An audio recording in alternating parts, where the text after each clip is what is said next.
The year is 3204 in the northern divine region's Baidi city. Dark clouds loom overhead, and thunder rumbles across the sky. Amidst the chaos, a lone figure floats in midair, surrounded by crackling lightning. This man is our protagonist, Subai. He stands in the heart of the storm, enduring the divine thunder in hopes of ascending to immortality and entering the land of immortals. Unbeknownst to Subai, danger approaches. A female cultivator, standing upon a lotus flower, prepares a powerful divine thunder technique. With her sword raised, she launches a strike aimed directly at Subai. At the last moment, Subai manages to dodge. Though he avoids a fatal blow, the attack injures him, and he plummets to the ground. The woman descends and points her sword at him, demanding his surrender. She is Lin Wankyu, one of Subai's own disciples. Subai, shocked and furious, can't believe that his loyal disciple would betray him. Outraged, he prepares a lethal counterattack, but before he can strike,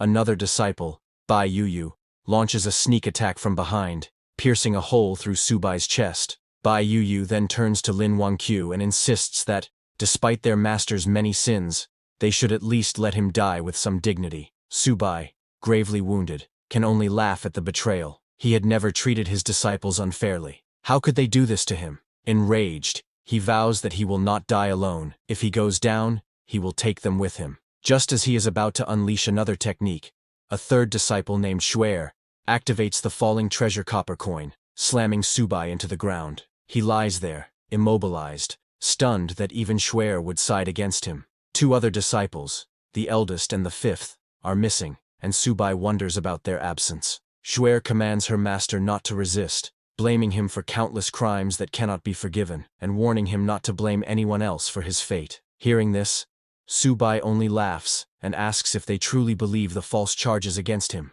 But now that they have drawn their blades against him, he cannot forgive them. In desperation, Subai uses the divine soul's true body, law of heaven and earth technique, a self-destruction meant to drag his enemies into death with him. Realizing his intention too late, Lin Wankyu and the others rush to stop him. She frantically asks Bai Yuyu if their senior brother, Heisayo, has a backup plan, because the situation has spiraled beyond control. Regardless of their efforts, they fail to prevent the inevitable. Subai detonates his own soul's true body, obliterating himself, his disciples, and half of the continent in the cataclysmic blast. But that is not the end. When Subai next opens his eyes, he finds himself in a strange, unfamiliar place. As he tries to make sense of his surroundings, he hears frantic noises outside. Peering through a window, he sees a world overrun by a zombie apocalypse, with people fleeing for their lives as hordes of the undead roam the streets. Realizing he has been reborn,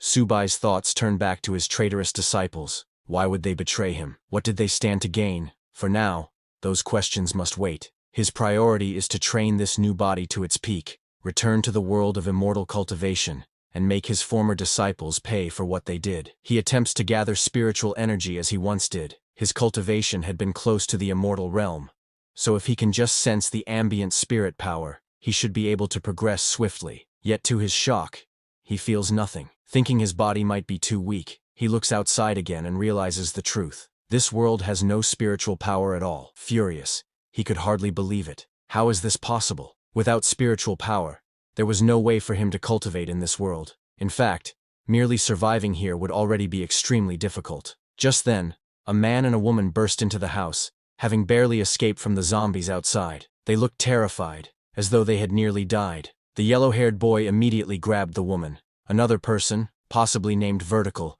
tried to stop him, warning that her boyfriend might still be in the house, and that it would be bad if they were seen. The yellow-haired boy scoffed, telling her not to worry. Even if her boyfriend saw them, there was nothing he could do. As he removed his clothes, the woman suddenly noticed a bite mark on his arm, and asked how he got wounded. The boy shrugged it off, saying he might have been bitten by those crazed people on the street, and insisting it was nothing serious. They continued their business until, abruptly, the woman realized the boy had gone still. She asked him what was wrong, urging him to continue, but to her horror, he had turned into a zombie and attacked her. She struggled, barely managing to push him away.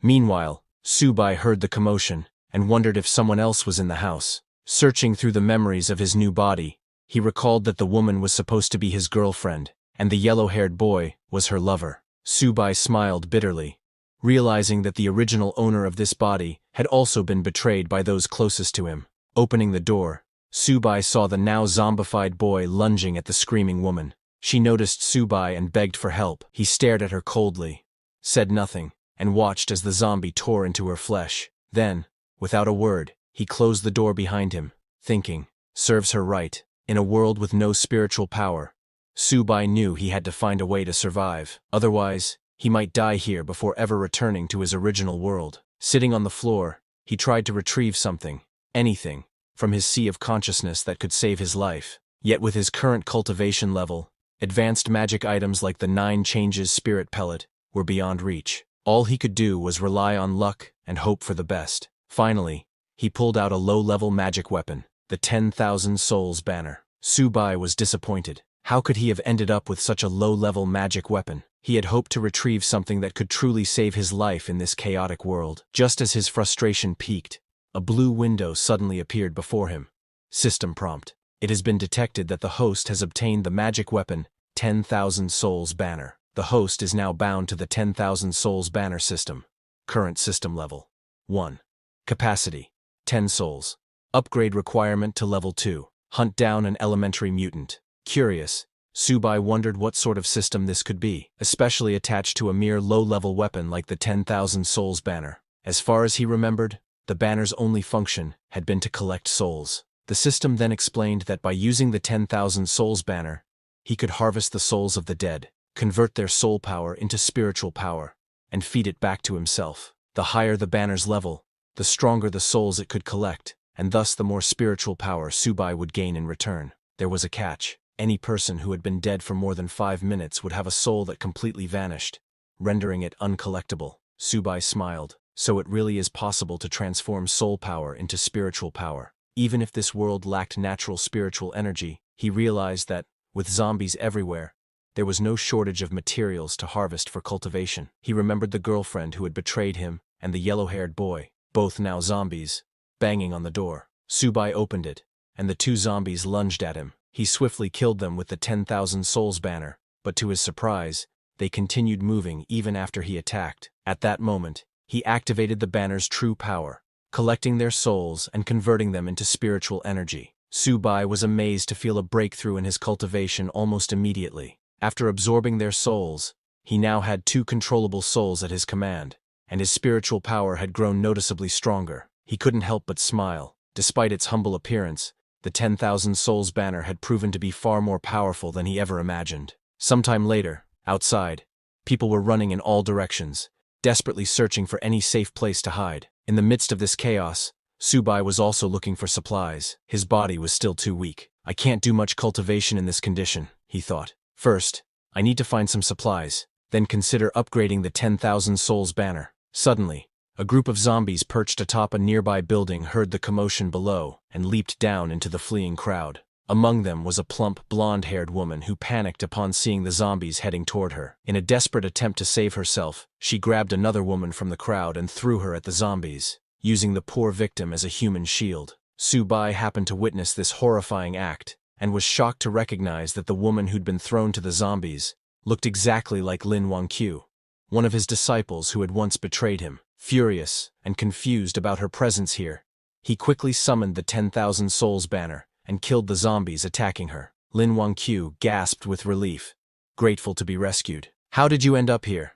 Subai demanded, glaring at her. Not long ago you used the Divine Thunder technique on me, forcing me into a wretched state. Now you can't even protect yourself from a handful of low-level monsters. He could scarcely believe that his former disciple, who had once caused him so much trouble, was now so weak. Yet Lin Wangqiu only stared at him in bewilderment. She had no idea who he was or what he was talking about, and she couldn't understand how he already knew her name when, to her knowledge, they had never met. Standing up, she thanked Subai for saving her life and asked if they had met before. Incensed, Subai pointed his spear at her. Don't pretend to be crazy. You won't get away by feigning ignorance. Startled, Lin Wangqiu tried to calm him. This isn't the time for wild accusations. There are more monsters nearby. We should leave and find somewhere safe. Hearing her words, Subai hesitated. Did I get the wrong person? He wondered. Or is she simply not the Lin Wangqiu I once knew? Subai still found it difficult to believe that the woman before him wasn't the traitorous disciple he remembered. She looked identical to Lin Wangqiu, and he was sure he would never mistake her face. Unless, he thought, unless coming to this world caused her to lose her memories. As he moved closer, hoping to investigate, Su-bai's stomach growled. Lin Wangqiu smiled at the sound, and mentioned there was a large shopping mall not far away. She planned to gather supplies there and possibly take refuge. She invited Su-bai to join her, and although he hesitated briefly, he eventually agreed, if only to see for himself whether or not she was truly the same Lin Wangqiu. Gripping his hand, Lin Wangqiu urged him to hurry so they could stock up on supplies and wait for rescue. Su-bai followed her, still torn between suspicion and curiosity. Even if she really has lost her memories, he thought, her betrayal remains. Sooner or later, she'll pay for it. After half an hour, they reached the entrance of a Walmart supermarket. While standing at the front doors, Lin Wangqiu asked for Su-bai's name. Hearing this,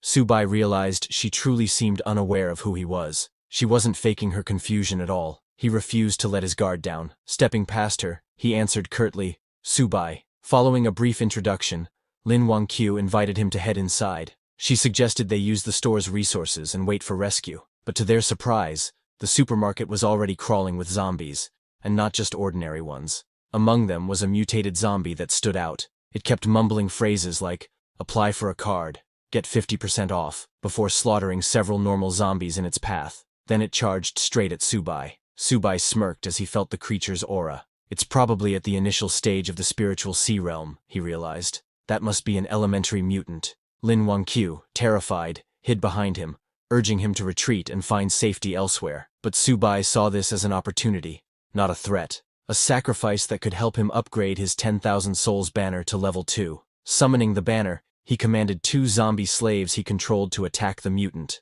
The supermarket erupted into chaos as his zombies clashed with the others, killing them one by one. However, the mutated zombie soon noticed Su-bai's slaves and charged in to attack. Su-bai quickly ordered them to pull back, but the mutant was too quick and killed one of his zombie slaves. Seeing an opening, Su-bai launched a sneak attack from behind. At the same time, his remaining slave, a female zombie, leaped onto the mutant's back and bit into its neck. The mutated zombie roared in pain. Su-bai quickly ordered his slave zombie to slam it into the ground, knocking it unconscious. Then, he activated the 10,000 souls banner to absorb its soul, making it his newest slave. Right after absorbing the mutated zombie, a system window appeared before him. System prompt: "Congratulations on defeating an elementary zombie. The 10,000 souls banner has been upgraded to level 2. New capacity 5 additional souls. Next upgrade requirement: hunt down an advanced zombie, a foundation stage beast." Su-bai frowned at the new requirement. "My current cultivation is still at the spiritual sea realm.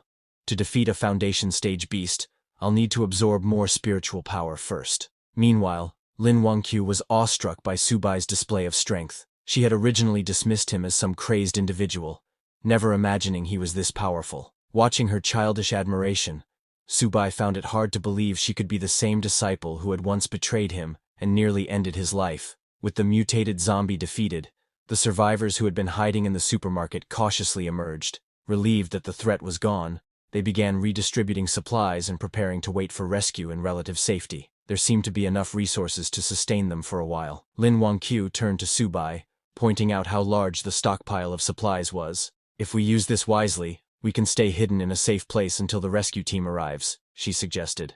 However, the other survivors were not so welcoming. One man stepped forward, glaring at Lin Wangqiu and Su-bai. "This is our territory," he declared.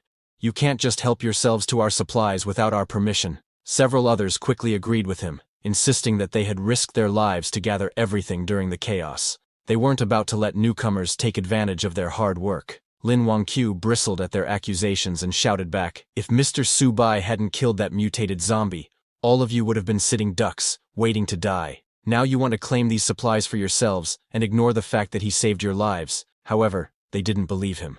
They said he was as thin as a bamboo pole. How could someone like that kill a monster? In their opinion, the monsters must have killed each other. Lin Wangqiu shouted, unable to believe how shameless those people were. Before she could say anything more, Su-bai stopped her and warned her not to argue with mindless people, reminding her that words alone wouldn't change anything. Lin Wangqiu looked at Su-bai and insisted that he was the one who had obviously defeated those monsters. She couldn't let anyone else take advantage of his hard work. Su-bai simply smiled and said, "Only the weak use such petty tricks. The strong are always right." He cast a cold gaze over the crowd and announced that he needed supplies, asking who was in favor and who was against it. They all opposed him, telling Subai there were many of them, and only one of him, so he couldn't win. They advised him to leave peacefully, hinting that if he angered them, they wouldn't be responsible for what might happen. Subai only smiled and said that if he couldn't get supplies peacefully, he would have no choice but to kill them. Once they were dead, all the supplies would be his. He summoned his mutated zombies and ordered them to attack.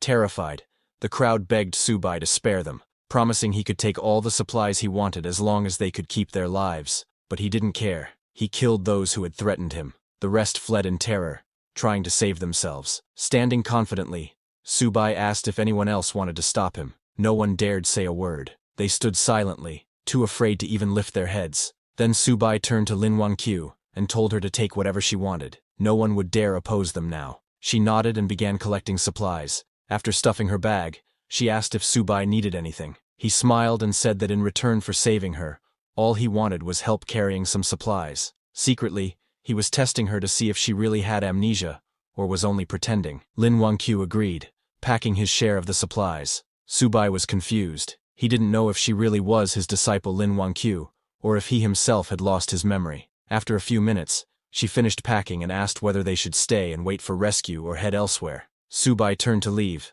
saying he planned to look for stronger zombies to hunt. All she needed to do was follow him with the supplies. Lin Wangqiu nodded and followed him. Once they were gone, everyone else breathed a sigh of relief. Even so, they couldn't believe Subai had dared to kill people so casually. They agreed to report him to the authorities if rescue ever came, insisting that someone like him should be brought to justice. But now that he was gone, they gathered around what remained of the supplies, dividing them up as quickly as possible before any other danger appeared. In the midst of their squabbling, oblivious to the threat looming behind them, Subai's 2 zombie servants crept up, ready to attack. Just then, one man in the crowd noticed the zombies and freaked out, running as fast as he could to save himself. Unfortunately, it was already too late. The zombies charged forward and took down everyone one by one. A blonde, overweight woman remained alive for a moment, terrified and pleading for help, but the zombies spotted her and crushed her head underfoot. Once the massacre ended, Subai gathered their souls and converted them into spiritual power. He knew leaving survivors would only cause him trouble in the future. Now that he could control 3 undead, Subai felt a bit safer. He was well aware that if he ever had to face more than 10 zombies at once,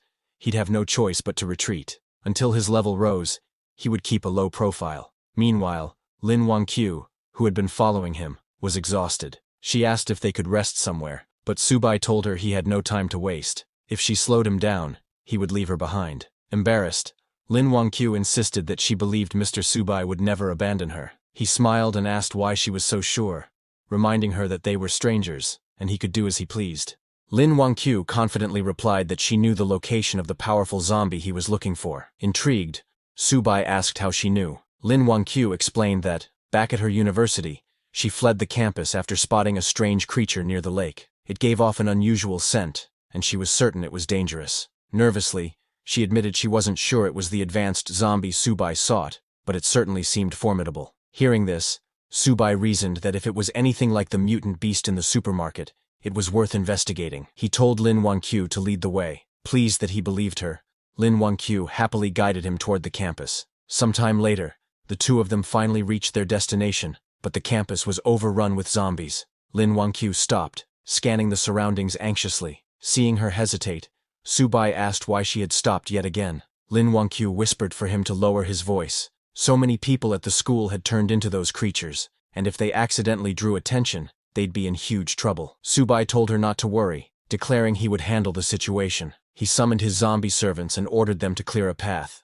Lin Wangqiu, concerned, warned him they should do this quietly instead of being so reckless. But Subai ignored her protests, wondering what had happened to the world to turn so many humans into these half-human, half-ghost monsters. Suddenly, they heard noises behind them. Lin Wangqiu recognized the voices. It sounded like her classmates. They had ventured outside for supplies but were now trapped among the campus zombies. One of her classmates, terrified, hurled his weapon at a charging zombie, but missed. The zombie kept coming, yet another student arrived just in time and killed it. The student who saved him then grabbed the frightened boy, urging him to run back and regroup, because these monsters were way beyond their league. Lin Wangqiu realized these two were Gu Ming and Li Mingxuan, her classmates, though she couldn't fathom why they would be here of all places. Subai noticed her reaction and asked if she knew them. When Lin Wanqiu admitted they were her schoolmates, he turned to her and said, "Do you want me to save them or not?" Lin Wanqiu held Subai's hand and said, "While they're distracting the monsters, we can escape quickly. If the monsters spot us, we won't be able to leave." Subai then asked her, "Don't you want to save them? They're your classmates, aren't they?" Lin Wanqiu replied, "If I could help them, I would. But right now, I can't risk your life." Upon hearing this, Subai realized that if she had been the treacherous disciple from his past, she would never have said such a thing. She truly seemed to be just an ordinary girl. However, before they could leave, the very thing Lin Wanqiu feared happened. Her classmates noticed her and called out for help. Lin Wanqiu became furious. She couldn't believe that Li Mingxuan, one of her classmates, was desperately shouting amid so many zombies, potentially dragging them all down with him. All the noise quickly drew the zombies' attention. Panicking, Lin Wanqiu burst into tears and apologized to Subai for getting him involved. In response, Subai summoned his enslaved zombies to fight. Boasting that he had once slain the 9th demon lord of the underworld, he declared that these lowly undead were not worthy opponents. Although his summoned zombies managed to kill many of them, there were simply too many. Subai lost 2 of his contracted zombies, and his mutated zombie was also in trouble. He realized that dealing with 10 zombies at once was already his limit given his current strength. If they wanted to turn the tide and survive, he needed to lure some of the zombies away. He asked Lin Wanqiu if there was anything nearby that could produce a loud sound. Lin Wanqiu remembered her smartphone and handed it to Subai, who had never seen such a device before. He was baffled by the idea that a small box could make a loud noise. Instead of explaining, Lin Wanqiu simply turned on the phone's music. Subai was astonished by how loud the sound was coming from what he called a small metal box. Drawn by the blaring music, many of the zombies attacking the mutated zombie turned their attention towards Subai. Overjoyed by this new magical tool, he threw the smartphone to his mutated zombie slave. The mutated zombie caught the phone and started running, drawing most of the horde away. With so many zombies in pursuit of the mutated zombie, Subai and his remaining undead were free to dispatch the remaining threats one by one. Lin Wanqiu was amazed that such a simple trick had worked. However, Subai grabbed her hand and reminded her they had no time to celebrate. They needed to leave before more zombies arrived. Moments later, both of them managed to escape safely to the classroom building. Once they were out of danger, Lin Wanqiu thanked Subai again for saving her life. She admitted that without him, she would never have made it this far. Subai replied that it was no big deal. She had helped him locate an advanced zombie, and in return, he had saved her. Both of them benefited. Not long after, Lin Wanqiu's classmates also managed to escape safely, thanks to Subai's zombies having distracted and slain most of the undead. However, they quickly noticed that Lin Wanqiu was carrying a large bag of supplies. They were thrilled to see Lin Wanqiu return with so many supplies. With that amount, they believed they could wait for a rescue team to arrive. However, Lin Wanqiu scoffed and reminded everyone that these supplies were obtained by Mr. Subai, and she had no right to distribute them on his behalf. Li Mingxuan was furious. He told Lin Wanqiu that there was no point in distinguishing yours and his in a crisis like this. Other students also needed these supplies to survive. Another one of Lin Wanqiu's classmates, sensing the tense atmosphere, stepped in and suggested they all stop arguing and return to the classroom first. They could decide how to distribute the supplies once they were somewhere safer. Turning to Subai, he also invited him to join them, saying they should all stick together in times like these. Subai and Lin Wanqiu followed them back to the classroom. On the way, Lin Wanqiu apologized to Subai for the trouble, but assured him that she would not let anyone touch his share of the supplies. Subai told her not to worry. His only goal was to find the advanced zombie. Still, he asked how she could be certain these people would listen to her. She replied that there were many teachers among the survivors, so nobody would dare do anything extreme. Subai simply smiled and said they had better behave, or he couldn't guarantee their safety. Meanwhile, the bold student whispered to Li Mingxuan that he had seen the bag was full of food. With so many supplies, they could sustain themselves for at least a month until rescue arrived. Li Mingxuan nodded, but worried that Lin Wanqiu wouldn't agree. And then there was also the matter of Subai. Another student chimed in, saying that now they were back on their territory, Lin Wanqiu and Subai couldn't simply refuse. If they cooperated, they might receive something in return. If not, they would have to deal with them the hard way. Moments later, they arrived at the classroom door. Li Mingxuan called out to the teacher to open up, announcing they had brought supplies. The teacher, relieved to see them safe, invited everyone inside and asked for the supplies to be handed out. As Subai entered, he noticed that many survivors were present. They had managed to avoid the zombies so far, perhaps because the undead hadn't swarmed this area yet. The same bold student pressed Lin Wangqiu to distribute the supplies right away, complaining that they hadn't eaten anything for 3 days. Gritting her teeth in frustration, Lin Wangqiu said she would only give out half. Mr. Su Bai owned the other half, and they had no right to touch it. Li Mingxuan scoffed and asked why a single person needed so much food. He offered to buy Su Bai's share at 10 times the market price. Looking at Su Bai, he asked if he minded selling. Su Bai smiled and agreed. In that moment, Li Mingxuan tried to claim all of Lin Wangqiu's supplies, forgetting that Su Bai was no pushover. Su Bai promptly summoned his mutated zombie slave, ready to attack Li Mingxuan. Seeing the monster appear inside the classroom, everyone panicked and scrambled for safety. Only then did they realize the zombie seemed to be under Su Bai's control. Su Bai grabbed Li Mingxuan by the collar and snarled that, because of Li Mingxuan's earlier actions, he had lost 2 undead minions. Yet Li Mingxuan still dared to demand Su Bai's supplies. Li Mingxuan apologized profusely and begged for his life. Su Bai asked, "Should I kill you? Or should I take your soul to make up for my losses?" Terrified, Li Mingxuan pleaded with his classmates Zhang Hao and Gu Ming to intercede, since they were the ones who had come up with the plan in the first place. Zhang Hao and Gu Ming quickly denied any involvement, insisting it was all Li Mingxuan's idea, and that he alone should bear the blame. Li Mingxuan was shocked at the betrayal, cursing them for abandoning him. He turned to Lin Wangqiu, begging her to ask Su Bai to spare him. He promised he would never try to steal supplies again. Su Bai was curious how Lin Wangqiu would react. Surprisingly, she apologized on Li Mingxuan's behalf and asked Su Bai to forgive him just this once for everyone's sake. She said they could take her share of the supplies, but no one was to touch Su Bai's. Watching her selfless behavior, Su Bai realized that she truly might not be the treacherous disciple he once knew, despite her resemblance. Deciding he no longer needed to keep her close, he told Lin Wangqiu that, now that she had found her companions, it was time for him to leave and continue searching for the advanced zombie. But Lin Wangqiu stopped him, claiming that she knew where the creature he was seeking might be. When Su Bai asked if she had actually seen it, she said no, but she could sense a terrifying presence somewhere in the school. This startled Su Bai. Her ability to sense spiritual power suggested an innate spiritual physique. He was astonished because, to his knowledge, no one else in the world had such a physique except his lost disciple. Could she truly be that woman, suffering from memory loss, or was there some other explanation? In the original cultivation realm, before Su Bai was betrayed by his disciples, Lin Wangqiu approached him, requesting to become his disciple. In response, Su Bai told her that he would only accept her if she found something for him first. Lin Wangqiu successfully found what Su Bai had asked for, and returned, requesting again to be accepted as his disciple. When Su Bai asked how she managed to locate it, Lin Wangqiu respectfully bowed before him and replied, "I was born with the ability to track and trace. If you accept me as your disciple, I will be the sword in your hand.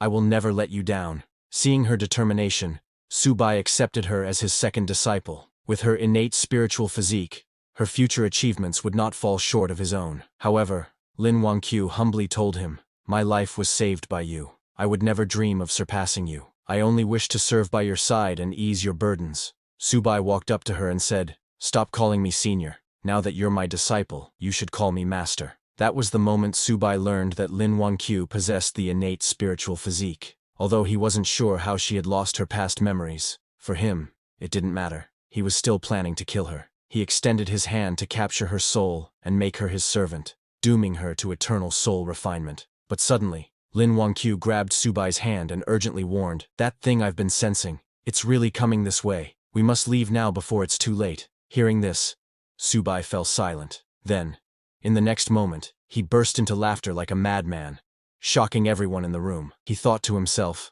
"I nearly killed her just now. But this is an innate spiritual physique, a one-of-a-kind rare body. Killing her outright would be such a waste. Rather than that, I'll treat her as a chess piece. Once she outlives her usefulness, I won't shortchange her. She'll have her own place inside the Soul Banner." Meanwhile, the mutated monster Lin Wangqiu had warned about approached the building. It had sensed Su Bai's spiritual energy and followed it here, to where Su Bai and the others were gathered. This mutated creature was intelligent, and it had recently been lucky enough to absorb a trace of spiritual energy to recharge its core. If not for that, it too would have eventually turned into one of those half-human, half-ghost abominations. When it detected the presence of spiritual energy in this barren world, it was thrilled. Finally, a chance to break through to the next realm. Standing in front of the university building, the mutated beast looked up, then leaped straight through the upper floor, crashing into the room where Subai and the others were. Seeing the creature, Subai thought, is this the powerful entity Lin Wanqiu mentioned? A mutated snake demon? But as he observed it more closely, something felt off. This mutated beast's aura, it felt familiar. The students in the room panicked, screaming and trying to escape, but to their horror, the door was locked. They couldn't get out. Lin Wanqiu pointed at the beast and exclaimed, "This is the same creature I saw by the man-made lake. It has the same aura I've been sensing all this time." Subai was surprised. This mutated snake demon, it actually possesses spiritual energy? This isn't some ordinary mutant. This is a demon beast from the cultivation realm. But then he wondered, why would such a creature appear in a place like this? The mutated snake demon sneered and spoke. Even though this world lacks spiritual energy and is crawling with ghostly pests, it's far more fun than that wretched cultivation realm. I can feast on humans freely here, without interference from those damned cultivators. It grabbed one of the students to devour. The terrified student cried for help. The teacher, Bai Ling, turned to Lin Wanqiu and begged her to ask Subai to save the students. If he can protect them, she will do anything he asks. Subai glanced at her coldly and said, "Whether I can or not is beside the point. What do their lives have to do with me?" Still desperate, the teacher pleaded, "I'll pay you a lot of money. Just save them." But Subai rejected her offer. "I'm not interested in money. Don't worry. Once you're all dead, I'll collect your souls." As the snake demon devoured the student, Subai ordered his mutated zombie to attack. The zombie leapt into the air and struck from behind, knocking the mutated snake demon to the ground. As the beast lay unconscious, the zombie jumped on top of it to finish it off. But suddenly, the snake demon's eyes flew open. It extended its tongue, wrapping it tightly around Subai's zombie. Staring at Subai, it said, "I knew it. My nose wasn't wrong. There really is spiritual energy here. Unbelievable. A cultivator in this world? Their strength may be weak, but it's enough." Just as it grew excited, Subai's zombie kicked its mouth, freeing itself from the demon's tongue grip. Subai smirked. "So the mutated snake demon is coming for me after sensing my spiritual energy? Doesn't matter. I'll just take it down." A monster in the foundation stage. In the past, this kind of trash wouldn't have been worthy of Subai's attention. But now, when his cultivation is only at the spiritual sea realm, he had to be more cautious. These people, killing them and refining their souls might just be enough for him to break through. Turning to them, he coldly announced, "Unfortunately, in my current condition, I can't handle that thing. You're all on your own. If you're willing to join my 10,000 souls banner and help me break through, there may be a sliver of hope." He smirked, saying, "Of course you can refuse. But if you do, I'll leave, and no one can stop me. What happens after that won't be my responsibility." Everyone sat frozen in silence, terrified. No one dared to speak. Seeing that no one was willing to sacrifice themselves, Subai turned to leave. Lin Wanqiu tried to stop him, but before she could, her teacher, Li, stepped forward and said, "I'll sacrifice myself. In exchange, please take my students to safety." At that moment, Subai noticed a glowing purple crystal hanging around teacher Li's neck. His eyes narrowed, realizing that, a spiritual stone. He grabbed the crystal and asked coldly, "Where did you get this?" Teacher Li hesitated for a second before replying that her father found it by chance, many years ago. Seeing Subai's obvious interest, Teacher Li handed him the stone and begged to, "Please, just protect her students." Inspecting it closely, Subai confirmed, "This is indeed a product of the immortal realm. The quality isn't low either. The spiritual power inside, it's on par with a top-grade spiritual stone." But what puzzled him was, how did something like this end up in this world? Could it be that his and Lin Wanqiu's rebirth here wasn't a coincidence? If that's true, then maybe his other disciples are here too. Just then, the system detected the spiritual stone and prompted, "Would you like to use this item to enhance the 10,000 souls banner? Doing so will increase your control level over undead by 1 tier." Subai was stunned. He didn't expect that this spiritual stones can directly upgrade the banner. He made a mental note that he need to collect more of these in the future. He accepted the item and agreed to Teacher Li's request, telling her to wait here and don't run. Meanwhile, the mutated snake demon, enraged after being attacked by Subai's mutated zombie, roared, "How dare you steal from me!" It charged straight at Subai, intending to kill and refine him to boost its own cultivation. But Subai had already begun absorbing the spiritual stone's energy. He commanded his zombie to block it and don't let it get close. The zombie charged in, but the mutated snake demon dodged easily. Grabbing the zombie, it slammed him into a nearby wall. Then it noticed something. Subai's aura. It was rapidly growing stronger. He was breaking through. The snake demon growled in panic. "If I don't stop him now, it'll be a problem later. But before that, I need to squash this bug. It punched Subai's zombie, sending him flying out of the building. Now, rid of the distraction, the demon laughed and charged toward Subai. But just as it approached, its entire body froze. A primal fear surged up, warning it.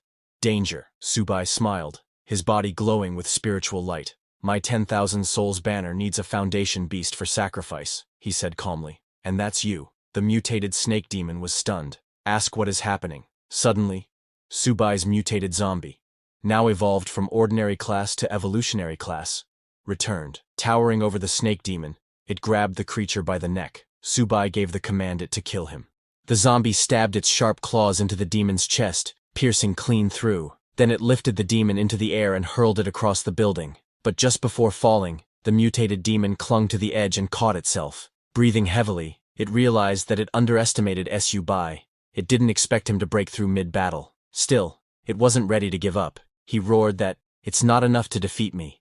And with wild rage, it let out a piercing cry, summoning the nearby zombies to swarm in and help it kill these humans. Just then, Li Mingxuan transformed into a half-human, half-snake demon and killed both of his friends. The other students were shocked to see Li Mingxuan slaughter his fellow classmates. One of the students cried out, "Why would he do this?" Li Mingxuan smirked and replied with a chilling grin that he had tolerated all of them long enough. He smiled and asked that, "Doesn't it feel good to be betrayed?" He turned toward the remaining students and charged at them, intent on killing everyone. The students screamed and scattered, desperately trying to escape. Some even begged, "Li Mingxuan, please, let us go, spare our lives." But he didn't listen. He was enjoying the feeling of ruling over mere ants. Seeing this horrifying massacre, Teacher Li collapsed to the ground, her voice trembling. Why did it end up like this? Terrified, Lin Wangqiu turned to Subai and asked, "What happened to Li Mingxuan?" Subai simply smiled. He didn't expect to see a human willingly become a beast's servant, but this development suited him perfectly. The more that die, the better. It saves him the effort. They'll all become part of his 10,000 souls banner eventually. As Li Mingxuan prepared to kill the last student, Teacher Li stepped in and shouted, "Stop! I can't let you go on like this." Li Mingxuan grabbed her by the collar and hissed, "You want to die too? Fine. I'll grant your wish and kill you first." Just as he raised his claws, Subai intervened. He pulled Teacher Li back. Lin Wangqiu told her urgently, "There's no way to appease everyone in this situation. Right now, we need to survive. And the only one who can help us is Mr. Subai." Though Subai didn't care about the others, Teacher Li was a different matter. He needed her alive. If he wanted to find the source of the spiritual stone, she had to lead him there. Subai then unfurled his 10,000 souls banner and began absorbing the souls of all the dead students. Li Mingxuan was stunned. He had waited so long for his master to appear, and now nothing could stop him. He glared at Subai and charged at him, shouting, "You think you can do anything without your monster's protection?" Subai calmly smiled and summoned the very students Li Mingxuan had just killed. Their ghostly forms lunged at him, trying to drag him into the 10,000 souls banner. Li Mingxuan was confused. "How are they alive? I just killed them moments ago." Then he realized, they weren't alive. They were just wandering spirits, reanimated by Subai's power. "There's no time to waste on them," he growled. Meanwhile, the mutated snake demon watched Subai's 10,000 souls banner and scoffed, "You're planning to use that trash weapon on me? Do you think I'm made of mud?" Subai chuckled. "You have no idea who I am, and my 10,000 souls banner still needs a dead soul like you as sacrifice." At the same time, Li Mingxuan managed to partially free himself from the grasp of Subai's zombies and ran toward the mutated snake demon for help. The demon scowled. "Just my luck. I finally meet an immortal cultivator. And he turns out to be a demon cultivator? These puppets he controls are strange and dangerous. If I don't act quickly, I'm in trouble." Although he had already broken through to the Foundation realm, he knew that continuing the fight might end badly. At worst, I won't get any spiritual energy, and I'll die too. Desperate, he grabbed Li Mingxuan and growled, "I gave you power. Now it's time to repay me." Then he hurled Li Mingxuan toward Subai to buy himself some time to escape. But before he could flee, Subai gave the order to attack. His mutated zombie leapt high into the air and came crashing down onto the snake demon, slamming him into the ground. The zombie grabbed the demon and restrained him, locking down all movement. "You're not going anywhere."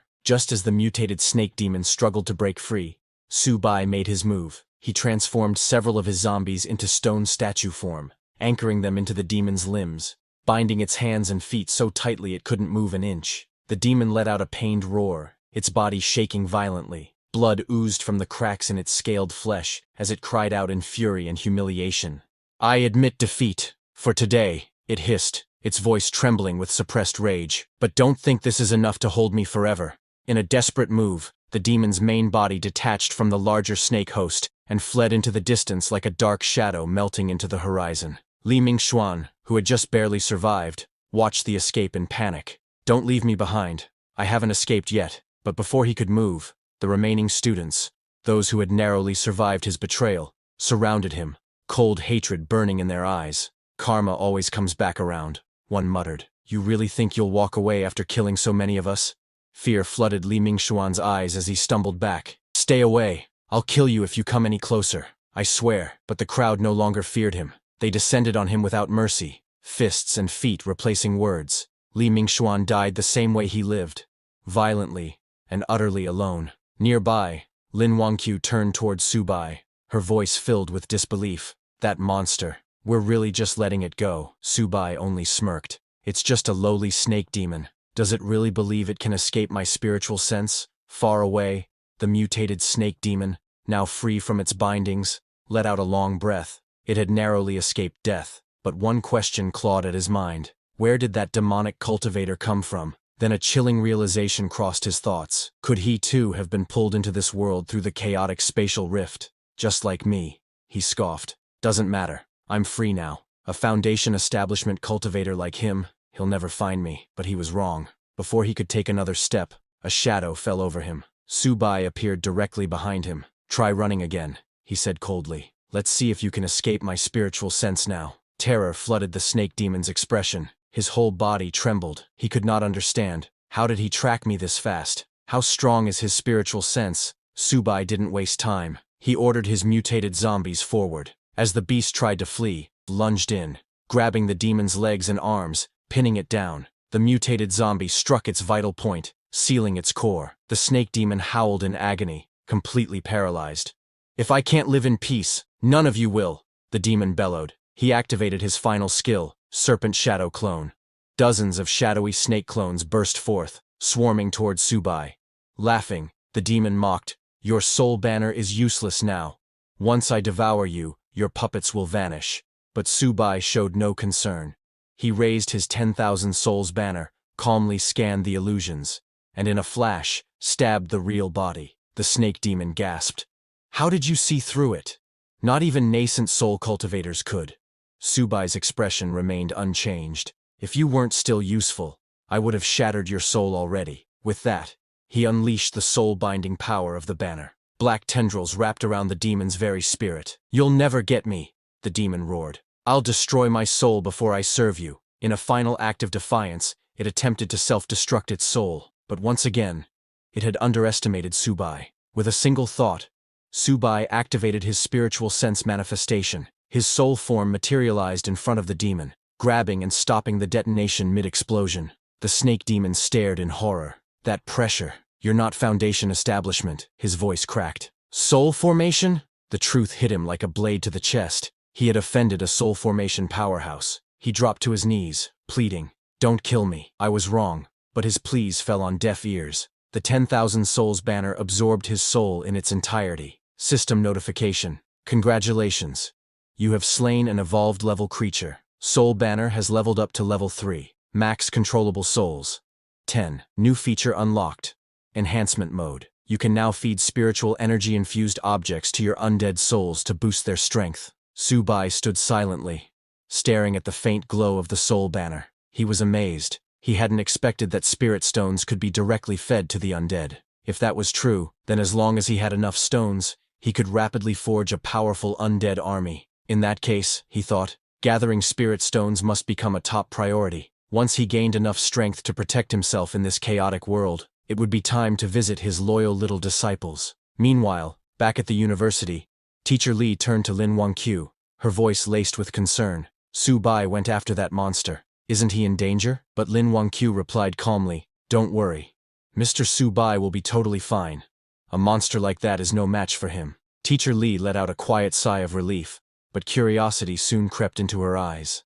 "You seem to trust him a lot. He doesn't appear to be a student here. How did you meet him?" Lin Wanqiu hesitated for a moment before speaking. When I ran out of the school during the chaos and was about to be attacked by monsters, he saved me. Her eyes flickered with a strange emotion. When I first met him, I felt something odd, a strange sense of familiarity, like I've seen him before. Just then, Subai returned. Lin Wanqiu ran toward him. Mr. Subai, are you hurt? He pushed her gently aside and replied coldly, a low-level demon like that? There's no way it could hurt me. Then he turned to Teacher Li. Do you know where to get more of those spirit stones? Teacher Li looked apologetic. That one belonged to my father. I don't really know where he found it. If you want answers, you'll have to ask him yourself. Subai narrowed his eyes. She hesitated again, then spoke cautiously. If you truly want to find him, we'll have to make another deal. The last time I spoke with him was 3 days ago. He was trapped somewhere, waiting for rescue. If you want that information, we'll have to find him first. Subai's face darkened. This woman, is she trying to use me to save her father?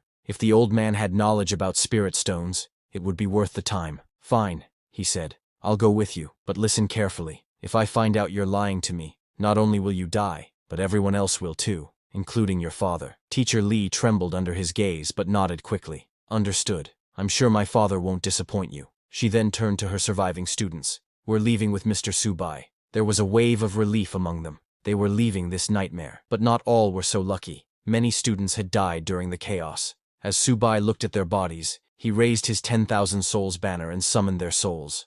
One by one, gasps echoed through the group. The students stared in horror. Even Teacher Li's voice trembled as she asked, "Why are you taking their souls?" Subai turned to her, his expression unreadable. They were going to be wasted otherwise. Now, they reside in the soul banner, my personal puppets. He glanced toward the school gates. Enough talk. Let's go. I don't have time to waste here. Despite the grim nature of it all, Teacher Li bowed slightly. Mr. Subai, if it weren't for you, we'd still be trapped in that classroom. We would have starved, or been torn apart by monsters. Subai scoffed. I didn't do this for free. Everyone got what they needed. Now that he had broken through to the Foundation establishment stage, Subai could feel his divine consciousness gradually recovering. He should now be able to retrieve higher-tier artifacts sealed within his soul domain. Without hesitation, he focused, reaching inward, and suddenly, a brilliant sword appeared before him. Subai's eyes widened. Could it really be fate? Lin Wanqiu stared at the sword. Stunned, something stirred in her heart. I feel like I've seen that sword before. Subai turned to her, expression sharpening. Could this be a sign that her memories are returning? He narrowed his eyes. If this girl truly regains her memories, and realizes she's fallen into the hands of her former master, a lamb remembering her shepherd, just before the slaughter. He threw the sword onto the ground and looked at her. Hold on to it. Lin Wanqiu blinked in surprise. Me? What do I even do with a sword? Are you asking me to fight monsters? Subai nodded. I won't protect you forever. You need to learn to protect yourself. She hesitated. I've never used a sword before. You'll have to teach me later. As she nervously picked it up, her fingers brushed the blade, and flashes of memory surged through her mind. Moments long buried, of a distant mountain sect, her master Subai, and the day she was tested to become his disciple, the pain of betrayal, and the haunting image of a mysterious senior brother whispering lies to her and her senior sister, lies that turned them against their master. She staggered back slightly, clutching her head.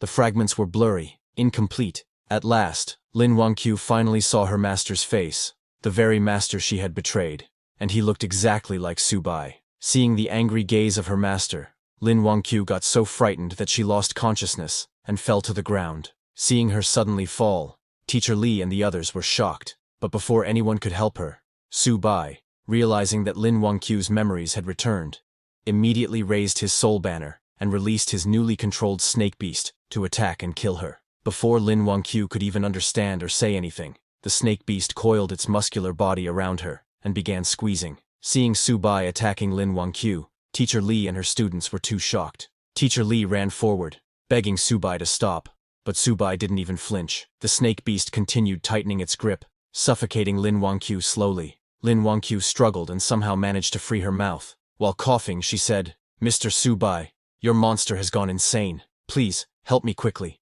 Subai approached her and pinned down the soul banner right in front of Lin Wanqiu, scaring her. He sat down and asked, "Lin Wanqiu, do you remember now?"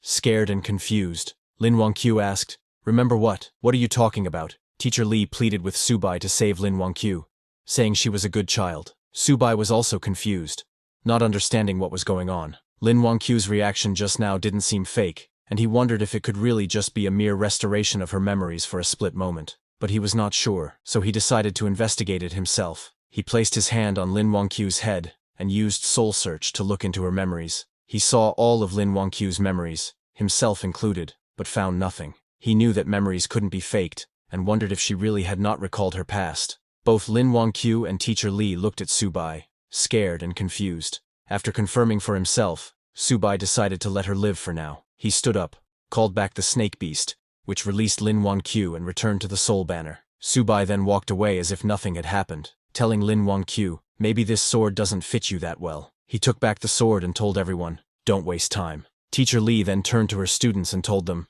"It's okay, hurry up and follow." But Lin Wangqiu felt something odd. She couldn't understand why she suddenly called Subai master, and what this sense of familiarity toward him was. Not just her, even Subai was very confused.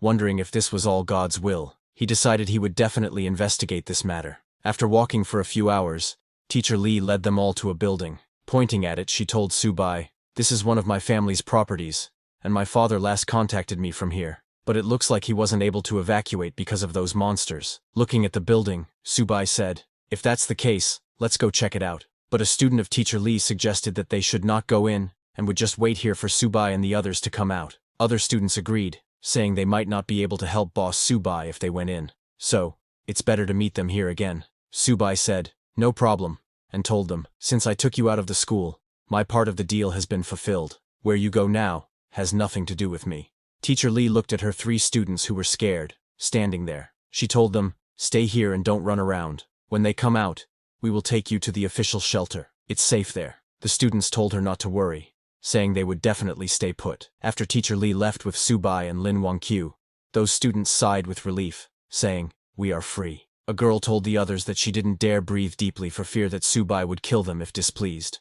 Others agreed, saying he was scarier than the monsters. A third person told them both to stop talking for now. They just had to stay quietly here to survive. Meanwhile, Subai, Lin Wangqiu, and Teacher Li approached the building's gate. But before they could enter, Lin Wangqiu sensed something and asked them to wait. She looked to the side and saw something approaching. She told Subai that something seemed to be coming their way, soldiers being chased by zombies. When those soldiers saw Subai and the others, they shouted, "Go away, this is not a place for you. Don't come close to the monsters. Return immediately." Seeing the soldiers shooting at zombies, Teacher Li told Subai that these people were likely the official rescue team and would know where her father was trapped. Hearing this, Subai decided to keep them alive. He raised his soul banner, summoned his zombies, and ordered them to clear the way. Seeing Subai's zombies, the soldiers misunderstood, thinking monsters were coming from behind to attack. They asked their captain what to do. The captain told his soldiers not to panic and ordered everyone to disperse and avoid getting caught by the monster wave.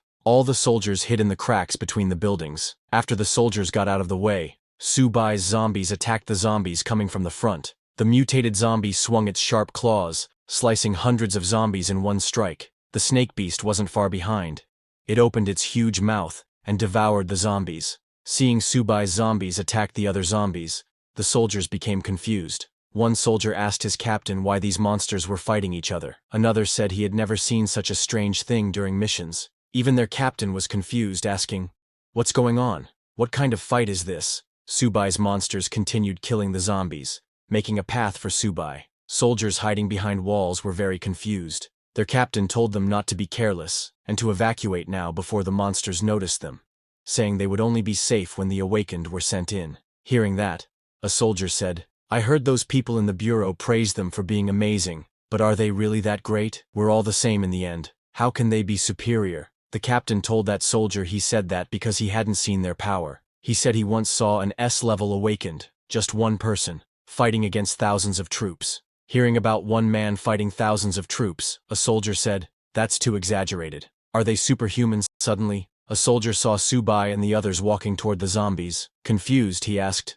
"Aren't those the survivors from before? Why aren't the monsters attacking them? It even looks like the monsters are escorting them." Seeing this unusual phenomenon, the soldiers immediately pointed their swords at Subai. The soldiers warned Subai to stand still and answer.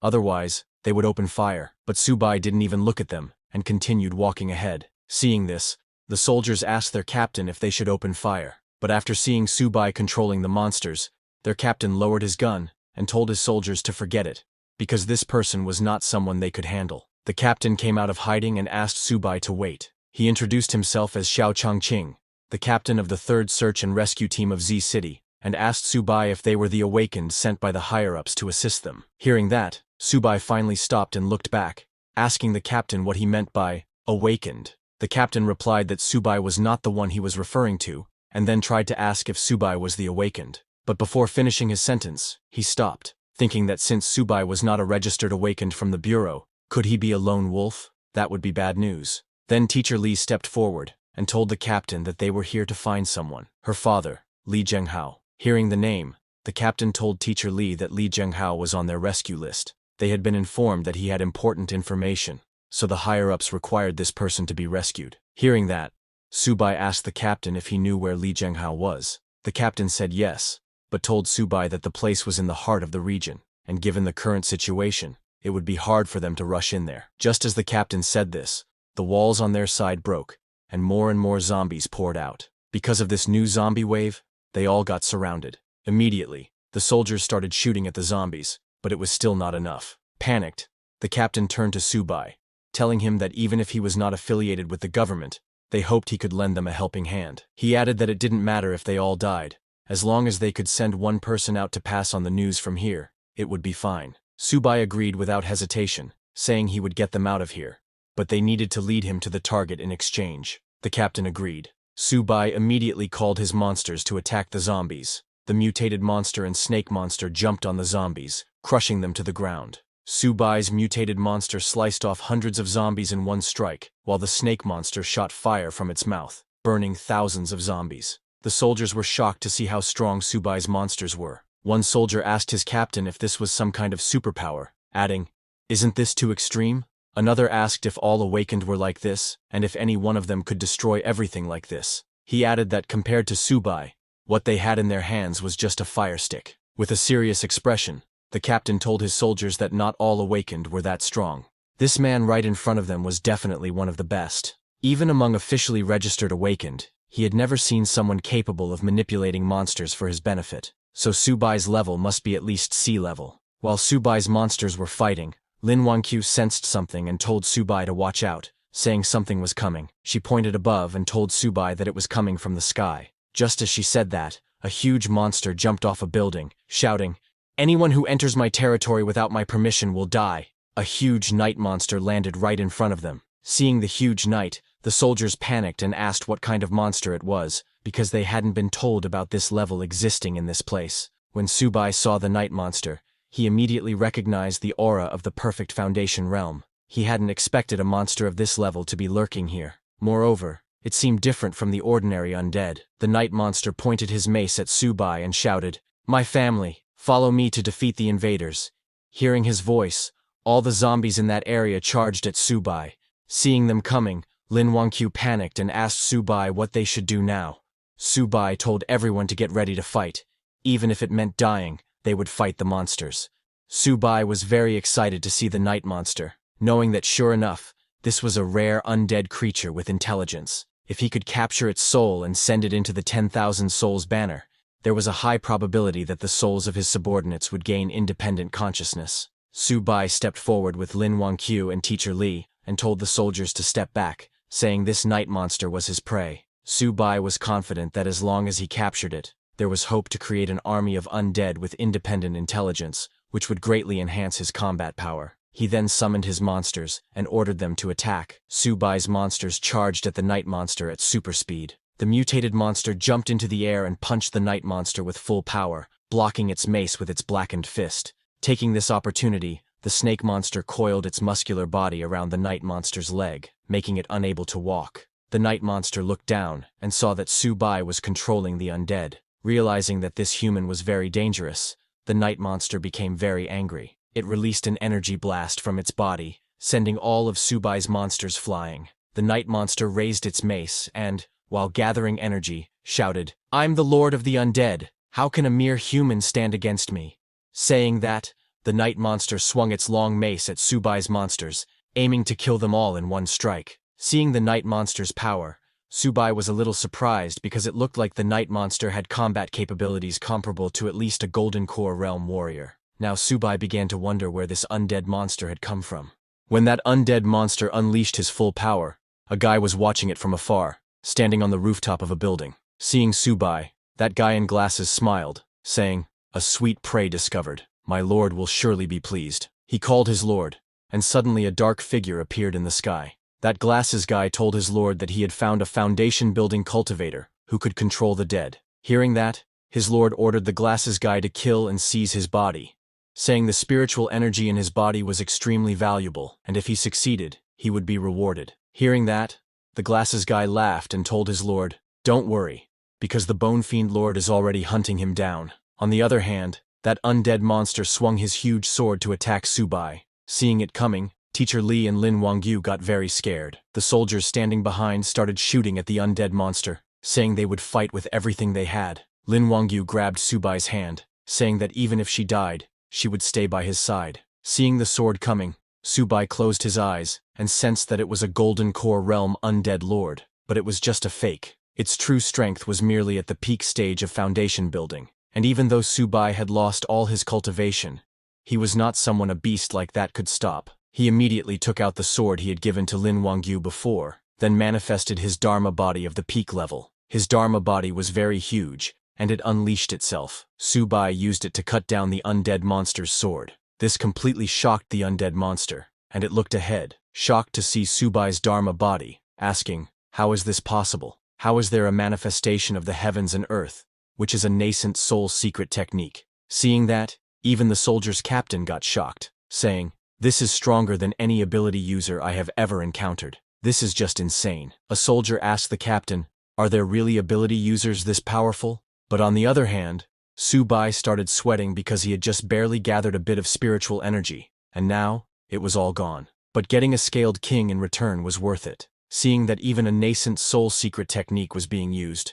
the undead monster didn't know how he was supposed to fight this, so he immediately turned around and started running away. Seeing it trying to escape, Subai got ready to use another powerful technique. He threw his sword at the undead monster using his Phoenix Fury first. His sword turned into a fire phoenix, and at high speed flew towards the undead monster. Seeing the fire phoenix coming towards him, the undead monster got shocked. He recognized that it was a divine weapon, and with just one cry of the phoenix, he couldn't move a muscle. Now the undead monster regretted asking, "Just what kind of monster have I provoked?" The fire phoenix hit the undead monster in the stomach, piercing a huge hole. Seeing that, everyone was shocked. Lin Wangyu asked Subai, "The thing you just summoned, was that a phoenix?" Soldiers were also quite shocked seeing an ancient divine beast, the Golden Phoenix. They could not understand just what kind of power Subai had. Subai then raised his soul banner and activated it to seal the undead monster. As the chains of the soul banner went towards the undead monster, it started running away shouting, "Don't even think about enslaving me.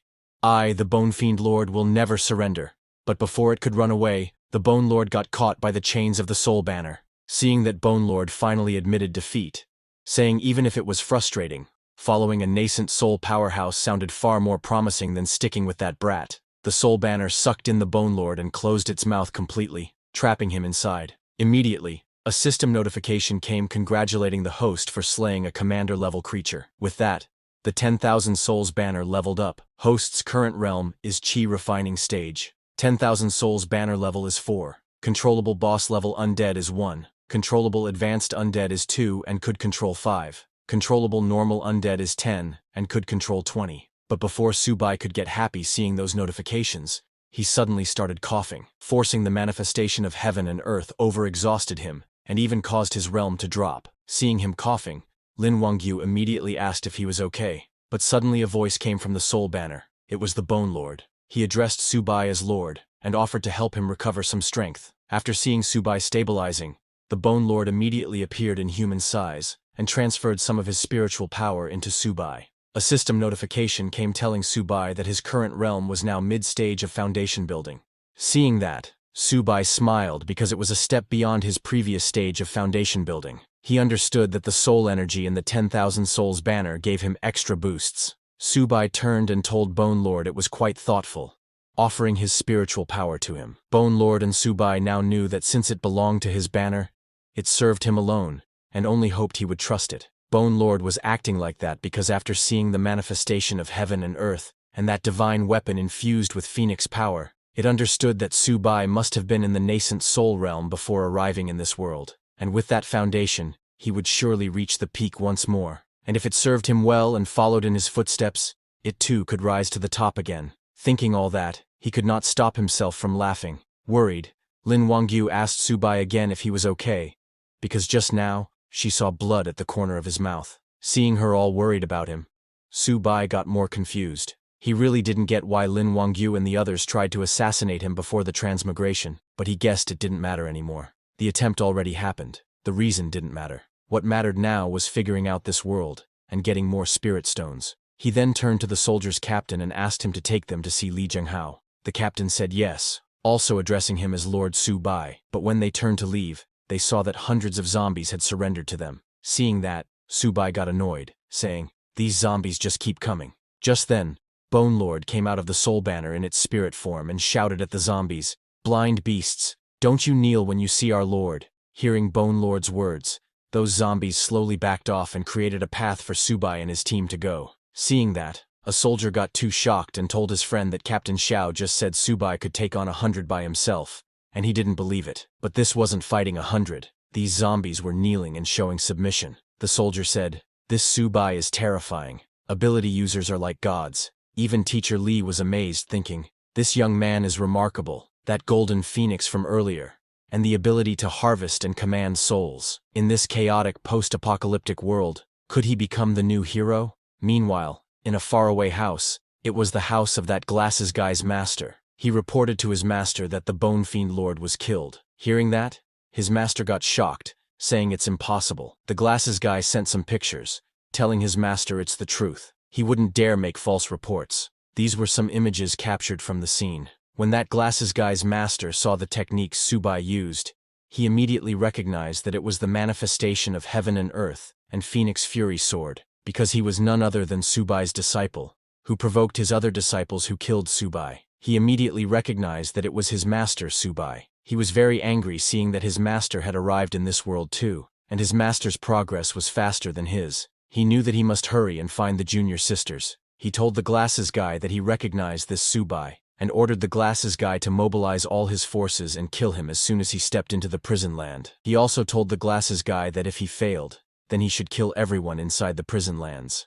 The glasses guy told his master he understood. On the other hand, Su-bai, along with his team, arrived at the place where Teacher Li's father, Li Zhenghao, was trapped with other survivors. When those survivors saw that there was a group of skeleton zombies outside, they got scared and asked Li Zhenghao what they should do. Li Zhenghao told them not to worry. He had information about the spirit cave, and that they all needed it. It was the prison land that the glasses guy was talking about. They had kidnapped Li Zhenghao and his team to get information about the spirit cave. But suddenly, a guy from Li Zhenghao's team saw Su-bai and others. He got very excited and asked others to look. Someone was coming to rescue them. He also recognized Teacher Li, and told Li Zhenghao that his daughter was here too. Everyone looked out the window and saw that it was an ability user so powerful that even the zombies were kneeling before him. But as Su-bai and others were going towards that building, suddenly Lin Wangyu saw something coming towards them and called Su-bai. It looked like a huge shuriken blade moving very fast.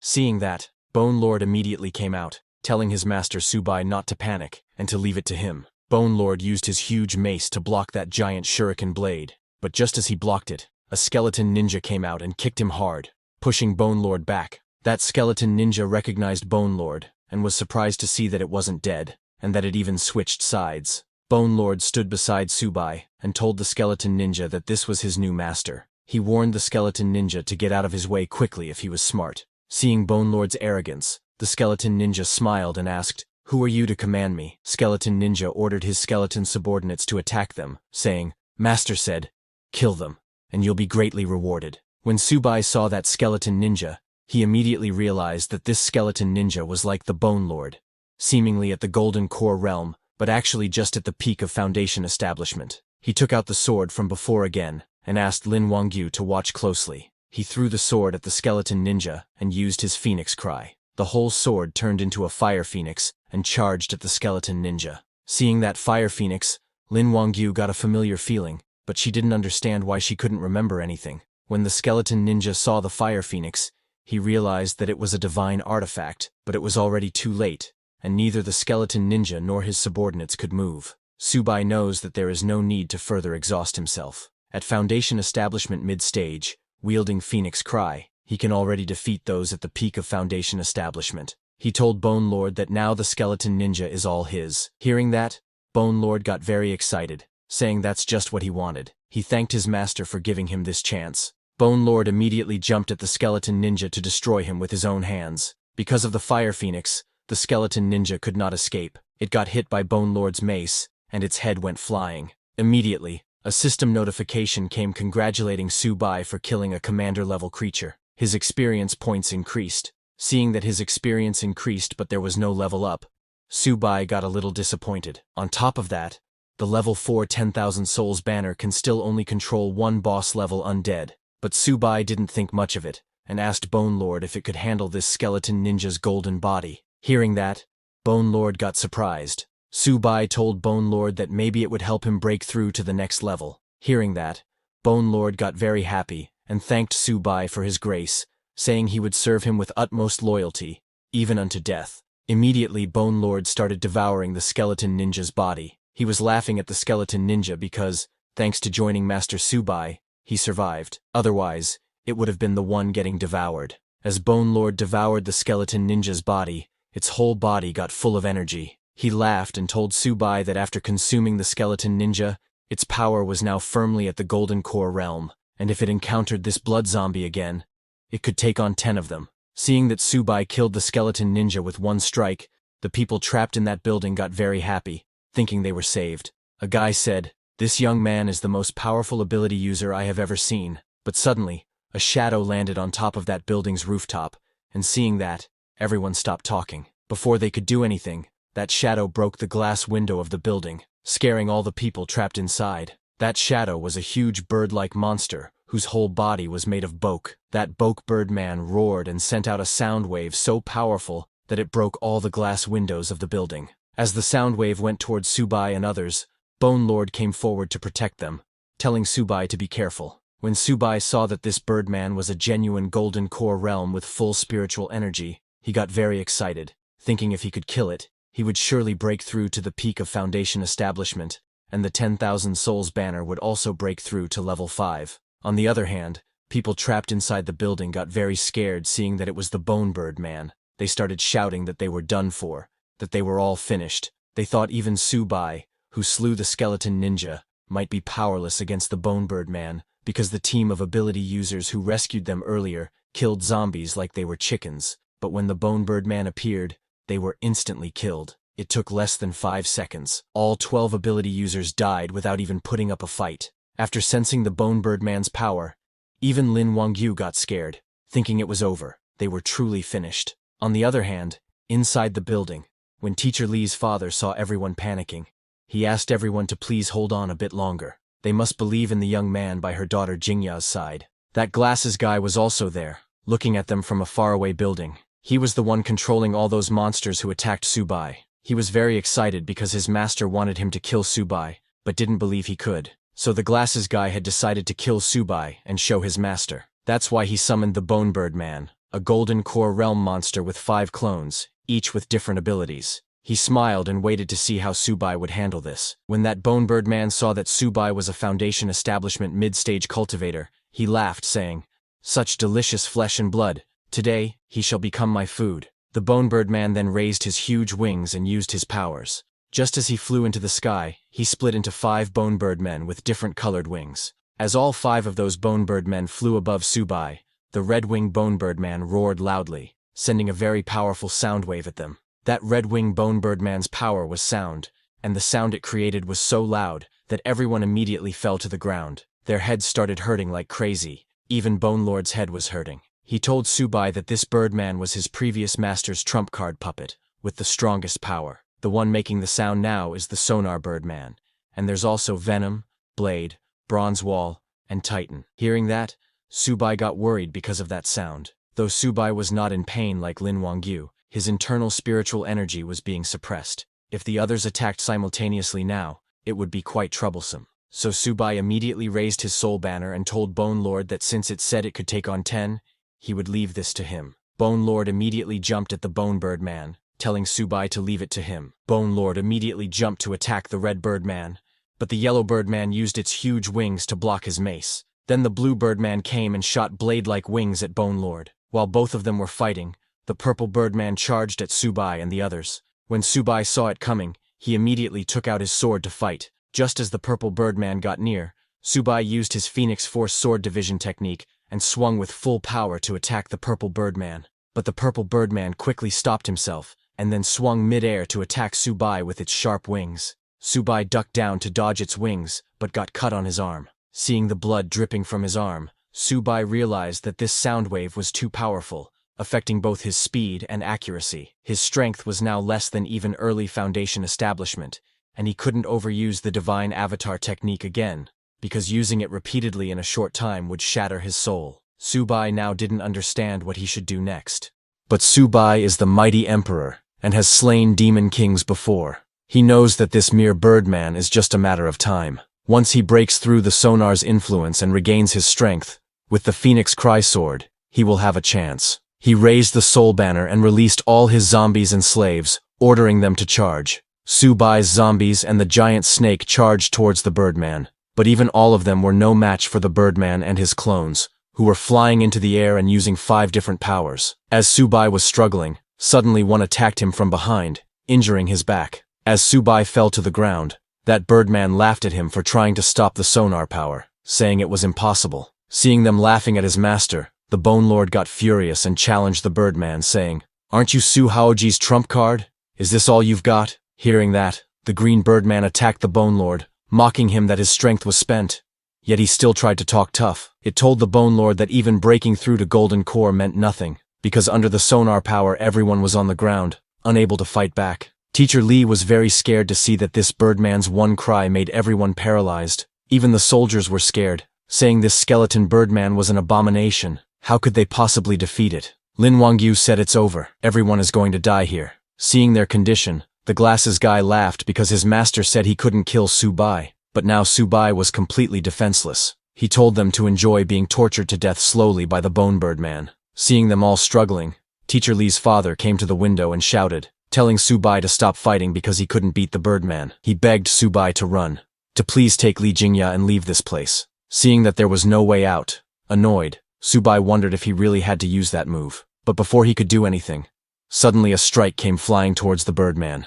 It hit the red Birdman, making it stop using the sonar power. Just as it stopped, a yellow-haired lady jumped into the air saying, "They are all too noisy." Then she used another stick to strike the red Birdman on the head with full power, destroying its whole skeleton head. As it died, the sonar power ended, and everyone's headache stopped. Teacher Lee said it's great. Her head didn't hurt anymore. Lin Wangyu turned to ask if it was Subai who stopped it, but a soldier told her it wasn't Subai but a woman. Hearing that, they all looked at the yellow-haired woman. Teacher Lee was amazed to see her dashing figure. Lin Wangyu commented that she had a cold and beautiful face. Even the soldiers were shocked by the powerful aura that yellow-haired woman was releasing. Subai also stood up and thanked the yellow-haired girl, but that girl asked him to kill the enemy first, and when they were done, he should lend her the soul banner in his hand to play with. On the other hand, Subai's Bone Lord had regained his powers and immediately jumped to attack the blue Birdman, shouting, "Dog Birdman, can't make a sound anymore, can you?" And with a single strike, he killed that blue Birdman. Seeing that, the purple Birdman flew into the sky to escape, but before it could escape, Subai's Phoenix Cry Sword came flying and cut the purple Birdman's neck. The purple Birdman fell to the ground and died while the Phoenix Cry Sword returned to Subai. Without the sound waves, these Birdmen were utterly defenseless. The glasses guy immediately recognized that the yellow-haired girl using the staff is the Weapon King Chuan Yinyun. He could not understand why she was here, but he decided to do as his master said and kill everyone in the warehouse. The green Birdman asked the yellow Birdman, "Who's that staff wielder? Where did this wild one come from?" But the yellow Birdman reminded him that it was just the two of them left, and their master had said if they couldn't kill Subai, they should kill everyone in the warehouse. On the other hand, the people inside the warehouse felt relieved to see that Subai and his team had killed 3 of the Birdmen, and now only 2 remained. They thought they were saved.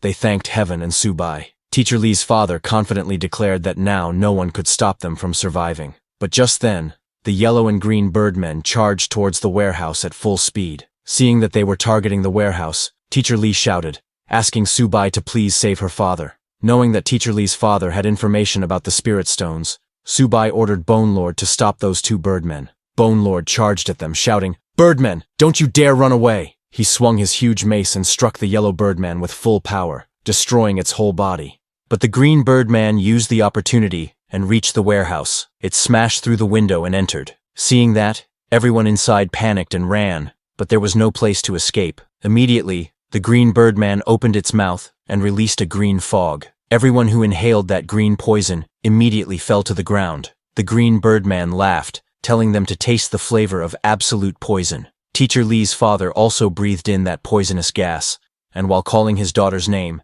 he collapsed to the ground. Seeing her father dying, Teacher Lee ran towards him, but Lin Wangyu called her from behind, saying if Teacher Lee went there, she would die from inhaling the poison mist too. Teacher Lee could not reach her father, and could only watch him die. This made her too angry, and she gritted her teeth in frustration. Her anger was so strong that suddenly her body started glowing with purple energy. She screamed in agony and unleashed her power. Seeing that, the yellow-haired lady Yin Yun realized that Teacher Lee was about to awaken, but it seemed she couldn't handle this awakening power. Seeing Teacher Lee, Bone Lord thought that her energy was chaotic, that she might die from her body exploding. When Subai sensed Teacher Lee's energy, his expression darkened. From her energy, he wondered if she had actually awakened this kind of ability. He immediately grabbed the unstable Teacher Lee and flew into the sky, because for him, it was just chaotic energy. As the Immortal Realm Emperor, he had countless disciples, and this was nothing new. It was child's play for him. He raised his soul banner and ordered it to form a barrier around them.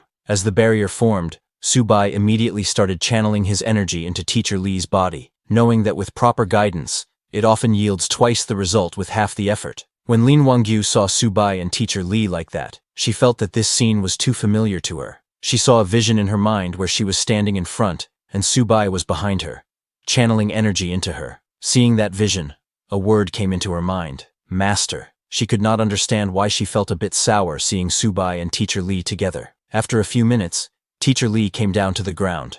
She had calmed down after Subai guided her through her awakening. As he came down, he asked Teacher Lee to try out her ability and give this birdman a good punishment. Hearing that, the green birdman laughed, asking Subai who he was trying to fool. He challenged them to see who could stop him. Saying that, he immediately turned around and started running away. Seeing him run, Teacher Lee shouted, "Birdman, your wings have malfunctioned. You've fallen to the ground." Just as she said that, suddenly the birdman's wings malfunctioned in reality, and immediately he started falling to the ground. He could not understand what was going on. How did his wings really malfunction? And just like that, the green birdman fell to the ground, unable to fly anymore. Seeing that, everyone was shocked, asking what kind of overwhelming power this was. Lin Wangyu could not believe her eyes, that just by saying a few words, it actually came true. Bone Lord suspected, could this ability be? Before he could finish, Teacher Lee confirmed it, saying, "That's right, this ability is called Words Become Reality." Now her words were truth. Her words were reality. She admitted that, of course, it was also thanks to Subai's guidance that she mastered this ability. Subai then ordered Bone Lord to slay the birdman, and asked Teacher Lee to go save her father quickly. Teacher Lee said understood and left. On the other hand, as Subai commanded, Bone Lord raised his huge mace into the air, and while laughing, struck the green birdman with full power, telling him this was his true power at the Golden Core realm. Just as the birdman died, Subai raised his soul banner and captured its soul. Chains of spiritual energy came out of the soul banner and tied down the birdman's soul. Seeing this, the glasses guy was too shocked, realizing that Subai really had skills. Even the bone birdman had been taken down, but he thought it was fine, because the people in the warehouse should all be dead, so the mission wasn't a failure. As Subai captured the birdman's soul, a system notification came, congratulating the host for killing a commander-level creature. Because of that, the banner of 10,000 souls level had increased. Currently, its realm was Foundation Establishment. Banner of 10,000 souls is now level 5. Its current controllable boss level undead is 2. Its current controllable ordinary undead is 39. And just like that, the Bone Bird fell beside the Bone Lord in the soul banner. It didn't even imagine that he, the mighty Bone Bird, would one day be captured in the banner of 10,000 souls. Bone Lord told the birdman that he should consider himself lucky to become a soul in Master's banner, and ordered him to serve their master well. Hearing them talking, Subai looked into the soul banner and asked the birdman if there was a way to neutralize the poison, but the birdman didn't say anything and looked away. This made the Bone Lord angry, and he hit the birdman, asking if he didn't know how to answer when Master asked him a question. He warned the Birdman that he would tear his bones apart. Left with no choice, the Birdman told Subai that if it sucked out the poison, it would naturally dissipate. Hearing that, Subai followed Teacher Lee and went into the warehouse. They ran up the staircase and reached the 3rd floor. Teacher Lee opened the door with a bang and called for her father, who was lying unconscious on the ground. Seeing that, Teacher Lee immediately used her powers and shouted, "Let the poison in Li Zhenghao's body leave his body." But nothing happened. Her powers didn't work, and her father was still lying on the ground. She tried again, but before she could, she suddenly felt like throwing up. She fell to the ground and spewed a massive amount of blood from her mouth. Teacher Lee was shocked to see so much blood. Subai told her that the words become reality. Ability was powerful and versatile, but it was extremely demanding on spiritual energy and one's own strength. Once overdrawn, at best she would fall into a coma. At worst, it could damage her marrow and bones, or even cost her life. Subai continued, telling Teacher Lee that she was lucky this time to only cough up blood. He warned her that if she pushed herself too hard next time, it might cost her life. He then raised the soul banner and ordered the Birdman to come forth, warning him that if Teacher Lee's father died, the Birdman's soul would scatter and vanish too. Hearing that, the Birdman got scared and immediately came out, saying he would do it right away. He went towards Teacher Lee's father and started sucking out the green poison mist from his mouth. The Birdman used his full power and drew out all the poison from his body. He then turned and told Subai that the poison had been in his body for too long, so he managed to save his life, but it was hard to say when he would wake up. Hearing that her father's life was saved, Teacher Lee immediately rushed to check on him. On the other hand, Subai felt a little disappointed hearing that her father wouldn't wake up, because he still didn't know the whereabouts of the spirit stones, and didn't know what to do next. Seeing Subai worried, Lin Wangyu came forward, and mistakenly called him master, but quickly corrected herself and said, "Mr. Subai, I can sense that there is an energy body in Mr. Lee's possession." Lin Wangyu found it strange. Why did she keep blurting out master recently? She wondered what exactly her relationship with Subai was. On the other hand, Subai went to check Teacher Lee's father, and to his surprise, her father really had a spiritual crystal in his possession, and it was a high-grade crystal. Seeing that, Subai was shocked, because in a world without spiritual energy, there existed high-grade spirit stones. He took that crystal and asked Lin Wangyu to hold on to it and see if she could sense anything. Lin Wangyu took the crystal and started sensing its energy nearby. After a few seconds, she opened her eyes in shock. She pointed in a direction and told Subai she could sense something. This stone originated from that direction, probably about 20 to 30 kilometers away. Hearing that, Subai immediately turned around and asked Lin Wangyu to let's go, saying they were heading east. Teacher Lee told Subai that she needed to take care of her father, so she wouldn't be able to go with them. Understanding her situation, Subai didn't say anything, and turned to leave, but was stopped by the yellow-haired Yin Yun. She asked Subai if he remembered what she said before. Subai replied that she wanted to borrow his weapon for a bit. Yin Yun said yes. Subai said take it, and threw the soul banner to her. Yin Yun caught the soul banner. She was surprised to see that she asked Subai for a weapon, and he gave it without any hesitation. She had the power that could help her absorb the spirit from weapons to enhance her own strength. She smiled and decided to absorb it first, and think about it later. Yin Yun activated her powers and tried to absorb Subai's soul banner's power, but just as she tried, she got shocked. Before understanding anything, she fell on her knees. She could not understand what was going on. Her ability had no effect on the soul banner, and she even got backlashed after trying to absorb its power. Subai then came and took out the phoenix sword, asking Yin Yun, how about she play with this one instead? Embarrassed, Yin Yun tried to act calm, saying Subai's weapons were truly strange and very powerful. Saying that, she handed over the soul banner to Subai. She looked at Subai in suspicion because Subai had just used this sword to cut down the bone bird, so it must be an extraordinary item, and now he was giving it to her willingly. She wondered if he was that confident, but Yin Yun snatched the phoenix sword from his hand, saying whatever. She didn't believe they were all this bizarre. She immediately activated her power and tried to absorb the phoenix sword's power, but the next second she saw a vision where a huge fire phoenix was attacking her. Yin Yun immediately fell on the ground and vomited blood from her mouth. This effect was worse than the soul banner. She looked at Subai in anger, wondering what kind of weird things were his weapons.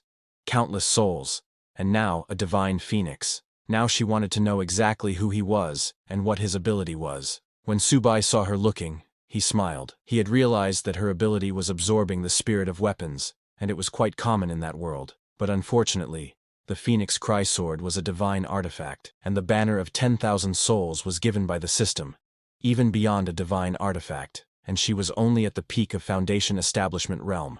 Embarrassed for the second time, Yin Yun handed over the Phoenix Sword to Subai, saying Mr. Su's divine weapons were truly impressive. Subai then asked her to come with him, and all the weapons they seized along the way would be hers. She was surprised to hear that. She turned and said, "It's a deal." Meanwhile, inside the Soul Banner, Birdman called Bone Lord an old schemer because it even absorbed Yin Yun's spiritual energy. Bone Lord laughed and told the Birdman that it did it all for Master and asked it to watch and learn. Bone Lord then used sound transmission and told Subai that it had just absorbed some spiritual energy from that girl for him to help him break through. Hearing that, Subai got happy and praised Bone Lord, saying he was very thoughtful. He told the Bone Lord that in the future, when it encountered souls with spiritual energy, it could have them all. Hearing that, Bone Lord got happy. Subai then turned to check his realm. His current realm was Advanced Foundation Establishment. At Mid-Foundation Establishment, Subai's one sword strike could defeat Peak Foundation Establishment. Now breaking through to Advanced, even Golden Core Realm might not be unbeatable. Then they all came out of that warehouse along with Teacher Li's father. Subai told Captain Xiao that this was where they parted ways. Captain Xiao told Subai to don't worry, saying they would make sure to protect Teacher Li and the other survivors. At the same time, at a faraway place, a rich family along with their bodyguards were trapped in a house surrounded by zombies. One of the bodyguards shouted, asking what about the master? We can't break through at all. Just then the zombies broke free and attacked the bodyguards. The family head along with his daughter were terrified, screaming. This was the GI family house. The family head started crying while hugging his daughter, saying his G family had struggled for 100 years to finally reach the top of the wealthy, and now they face the apocalypse. He shouted, asking who would save his G family and his daughter. Just then, somebody came there with lightning speed, and with a swing of his sword, he sliced those zombies into pieces. It was none other than Subai's disciple Shen Yunbin, who had collided with other disciples to kill Subai. When G family's bodyguards saw him, they immediately told their master that it was ability users, explaining that they were too strong, like war gods. Hearing that, the G family head and his daughter got very excited, thinking they were saved. Yunbin looked at the G family daughter, calling her fake Shui, saying long time no see. Hearing that, the G family head got shocked and turned to his daughter, asking if they knew each other. His daughter immediately declined, saying no, but admitted that she felt like they had met before. Yunbin got close and patted fake Shui's head and called her Little Snow, explaining to her that she was his dear junior sister. Hearing him call her junior sister, Little Snow immediately remembered everything about her senior brothers and sisters and her master.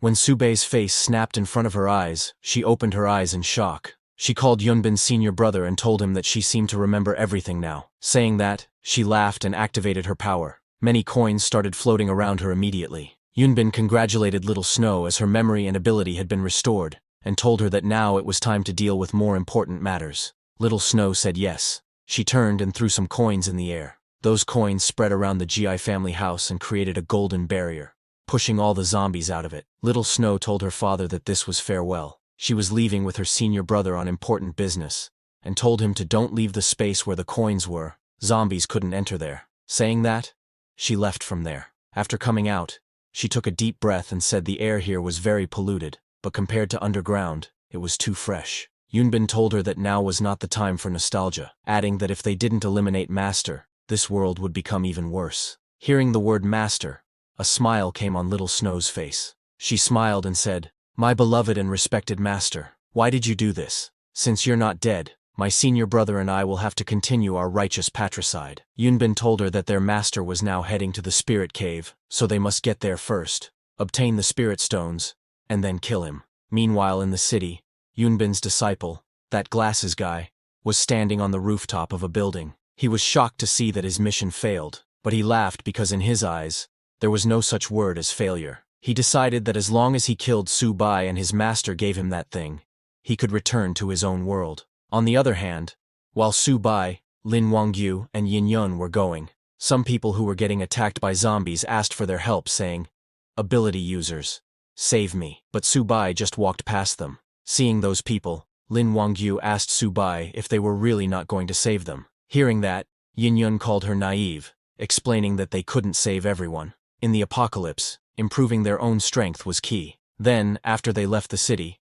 Lin Wangyu pointed in a direction and told Subai that from here 10 miles ahead was the source of those stones. Hearing that, Subai asked them to speed up to avoid any trouble. But just then, Lin Wangyu saw something shocking and told Subai that a large mass of spiritual energy was approaching. When they looked ahead, they saw the glasses guy coming towards them on a bone horse, and behind him was an undead army. Glasses Guy stopped his bone horse right before Subai. He looked at Subai and said, "Mr. Subai, you killed 3 of my generals and are just leaving like this. That's not very polite, you know." Hearing that, Subai got serious, realizing he was the one controlling those monsters. When Birdman saw the Glasses Guy, it panicked, saying it's over, it's the master, and he's actually coming out himself. But the Bone Lord angrily told the Birdman that he was their master. Their only master now was Subai. Hearing Birdman, Subai asked it if it was scared. Birdman said not at all and asked Subai to just give the order. Hearing that, Subai smiled and summoned both Birdman and Bone Lord, ordering them to go and test the enemy's strength. Seeing them coming, Glasses Guy laughed, saying how presumptuous. He called the Bone Lord and Birdman, asking if they had forgotten his tireless teachings. How dare they draw their weapons against him? Just as he said that, the ground below Bone Lord and Birdman broke, scaring both of them. Immediately the whole surrounding changed. The Bone Lord and Birdman flew onto a piece of land in the air and sat on the ground all scared. Seeing that, Yin Yun got shocked, saying this guy's voice had some kind of ability to interfere with people's minds. Subai immediately realized that it was a mental interference ability, and asked everyone to cover their ears. But Yin Yun didn't listen to Subai and jumped to attack the Glasses Guy, saying what's so great about that. She raised her staff to attack, shouting, "Eat my staff, you bastard." Seeing her, the Glasses Guy laughed, saying such a beautiful young lady, how can you be so crude? Saying that, he used his power on Yin Yun. Before Yin Yun could get near him, her mind got hit. She immediately fell in front of the Glasses Guy, unable to do anything. Her personality changed completely, and she started crying like a baby, calling her mama. Seeing her like that, Subai used the Soul Banner to communicate with Bone Lord, asking it if the Glasses Guy could create illusions too. Bone Lord told Subai that the Glasses Guy's entire body was full of mental control realms. His voice, his eyes, even every pore and cell. Hearing that, Subai smiled, saying mental control, quite an impressive ability. However, blocking mental control wasn't that difficult. Subai then swung his hand in the air and used a technique. He gathered spiritual energy from the surroundings and created an energy layer over his body. This energy layer covered Subai's whole body along with his head and arms. When the Glasses Guy saw Subai blocking the perception of every part of his body, he laughed and asked, "How will Subai fight then?" But just as he completed his words, Subai immediately attacked him with the Phoenix Sword, telling the Glasses Guy to worry about himself. The Phoenix Fire hit the Glasses Guy, burning his whole body. He screamed in pain. Subai looked at him with a serious expression, because he saw through the Glasses Guy's acting. Glasses Guy mocked Subai, laughing, saying, "Can't catch me, can you?" He told Subai that he had seen all his tricks. They were nothing special. Besides, did Subai really think he was helpless, just because Subai had blocked the perception of every part of his body? Glasses Guy called his skeleton warriors and ordered them to farm ranks. Immediately Glasses Guy's skeleton warriors surrounded Subai, Lin Wangyu, and Yin Yun. Both Lin Wangyu and Yin Yun fell on the ground crying. Lin Wangyu also fell into an illusion, seeing Yin Yun as her child. She hugged Yin Yun, asking her to don't cry. Seeing that, Bone Lord panicked and told Subai that they had entered Glasses Guy's domain, explaining that he had set this place up in advance, and once they entered this domain, they couldn't escape his mental control. Just as Bone Lord said that, Subai also fell into Glasses Guy's domain. He found himself in his own world, cultivating in the air while his disciples were sitting in front of him. Subai's 5 female disciples were looking at him while their master, Subai, had completely stopped moving. Seeing that, Glasses Guy laughed, telling Subai that even with his impressive strength, he had still fallen when he met him. Glasses Guy decided to see what was actually in Subai's illusion. He entered Subai's illusion where he saw Subai teaching his disciples. There was Yunbin too. Subai told Yunbin that every detail must be perfect. A tiny error can lead to a huge difference. Yunbin said yes, master, and followed his words. When the Glasses Guy saw Yunbin, he got shocked. He recognized that this was his master. Glasses Guy's jaw dropped when he found out that his master was actually Subai's disciple. He got too confused, wondering who on earth was this Subai. Why did the master want to kill his own teacher? While Glasses Guy was lost in his thoughts, suddenly Subai turned around and looked directly at him. This surprised the Glasses Guy. Subai laughed, asking, "Have you finished watching? So you're Shen Yunbin's lackey?" Glasses Guy got shocked seeing that Subai had independent consciousness. Subai didn't reply to him and took out the Phoenix Sword. He gathered fire in the sword and used his Phoenix Cry Sword third form, breaking the classic, and swung at the Glasses Guy, cutting him in half. The illusion broke and the Glasses Guy fell on the ground. Subai asked the Glasses Guy if he thought he was just simply swinging his sword. Subai told him that he was not cutting him, but his illusion. He pointed his sword at the glasses guy's head, angry that he had repeatedly offended him just for Shen Yunbin. Subai now started to wonder if everything behind this was all Shen Yunbin's doing. He grew furious because he had treated Shen Yunbin like a son, yet he conspired and backstabbed him. But even when a sword was pointed at him, the glasses guy was laughing. Immediately 2 skeleton warriors came from behind to attack Subai. Subai turned and cut down those skeletons with his phoenix sword, but the glasses guy used this opportunity to escape, laughing and saying, "So what if you've broken my illusion? You still can't catch me." He put some distance between him and Subai, and then turned around. He took out sharp blades, telling Subai that he could dominate this apocalyptic world, not just relying on illusion techniques. He threw those sharp blades at Subai, saying killing the master's teacher. Just thinking about it is exciting. Seeing him attacking, Subai smiled and asked Bone Lord if they understood the glasses guy's weaknesses. Bone Lord and Birdman replied that they did. Hearing that, Subai said very good, and summoned both Bone Lord and Birdman, telling them that he was leaving the glasses guy's soul consciousness to them. Just as Subai said that, both Bone Lord and Birdman came out of the soul banner and charged at the glasses guy. Seeing them coming, glasses guy grew angry and shouted, "Bone Lord, you dare to face me in combat." He threw more blades at Bone Lord and Birdman, telling them to come back after training for another 100 years. But the Bone Lord blocked all the blades of the glasses guy, saying he looked down on others too much. Birdman used his wings to deflect all the blades, telling glasses guy that he should reassess after 3 days apart. When the glasses guy heard that, he realized that something was off. He used his senses and got shocked to feel Bone Lord and Birdman's aura. Both Bone Lord and Birdman jumped to attack the glasses guy. Still in shock, glasses guy asked if they had broken through to the Golden Core realm. How was that possible? Birdman used its legs to attack the glasses guy, telling him that following the new master, it ate 6 meals a day. Bone Lord attacked the glasses guy with its giant mace. Bone Lord laughed, telling the glasses guy that reaching Golden Core was normal now. He asked glasses guy to surrender, saying he was no match for his master. Hearing that, glasses guy laughed, calling Subai a petty man in power. He used the blade fans in his hands and with full power pushed both the Birdman and Bone Lord, sending them flying into the air, telling them that with his treasure in hand, they couldn't kill him even if they wanted to. Glasses guy immediately turned to run away from there, telling them to get out of his way. He was very annoyed and decided that he would concede this time. But just then, Yin Yun jumped from behind to attack the glasses guy. She hit the glasses guy's hand, making him drop the blade fan. That blade fan went flying in the air and landed in Yin Yun's hands. Yin Yun grabbed the blade fan and completely stripped the glasses guy of his treasure.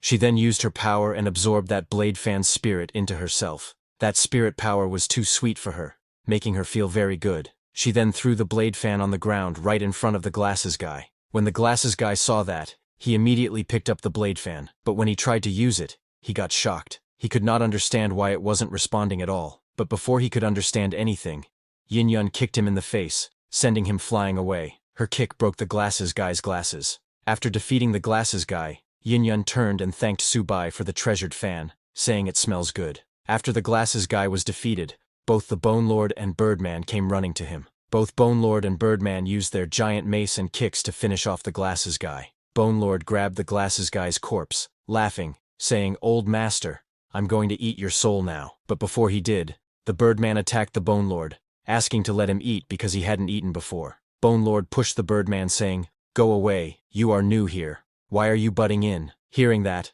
Birdman started fighting the Bone Lord, asking him to let him go first or he would chop him up. But Bone Lord told it to stop boasting, asking if it wanted to have a go. When Subai saw them fighting, he just told them to split it in half. Hearing their master's command, they finally stopped and agreed to split it in half. As the Bone Lord was splitting the soul of the glasses guy with Birdman, it wondered how Subai knew it was aware of the glasses guy's weakness. This made the Bone Lord realize that his new master was far smarter than the glasses guy, and so he should better behave himself. Both Bone Lord and the Birdman then absorbed the glasses guy's soul. Immediately the Birdman shouted in excitement, saying it tasted so good, it felt like it was approaching mid-golden core. Bone Lord agreed, saying the flavor was absolutely amazing. Bone Lord then turned and sent some spiritual energy towards Subai, telling him that the glasses guy's spiritual energy was truly abundant, and he couldn't bear to enjoy it alone, and wished to offer it to him. Birdman joined in, saying it too wanted to give the spiritual energy to him.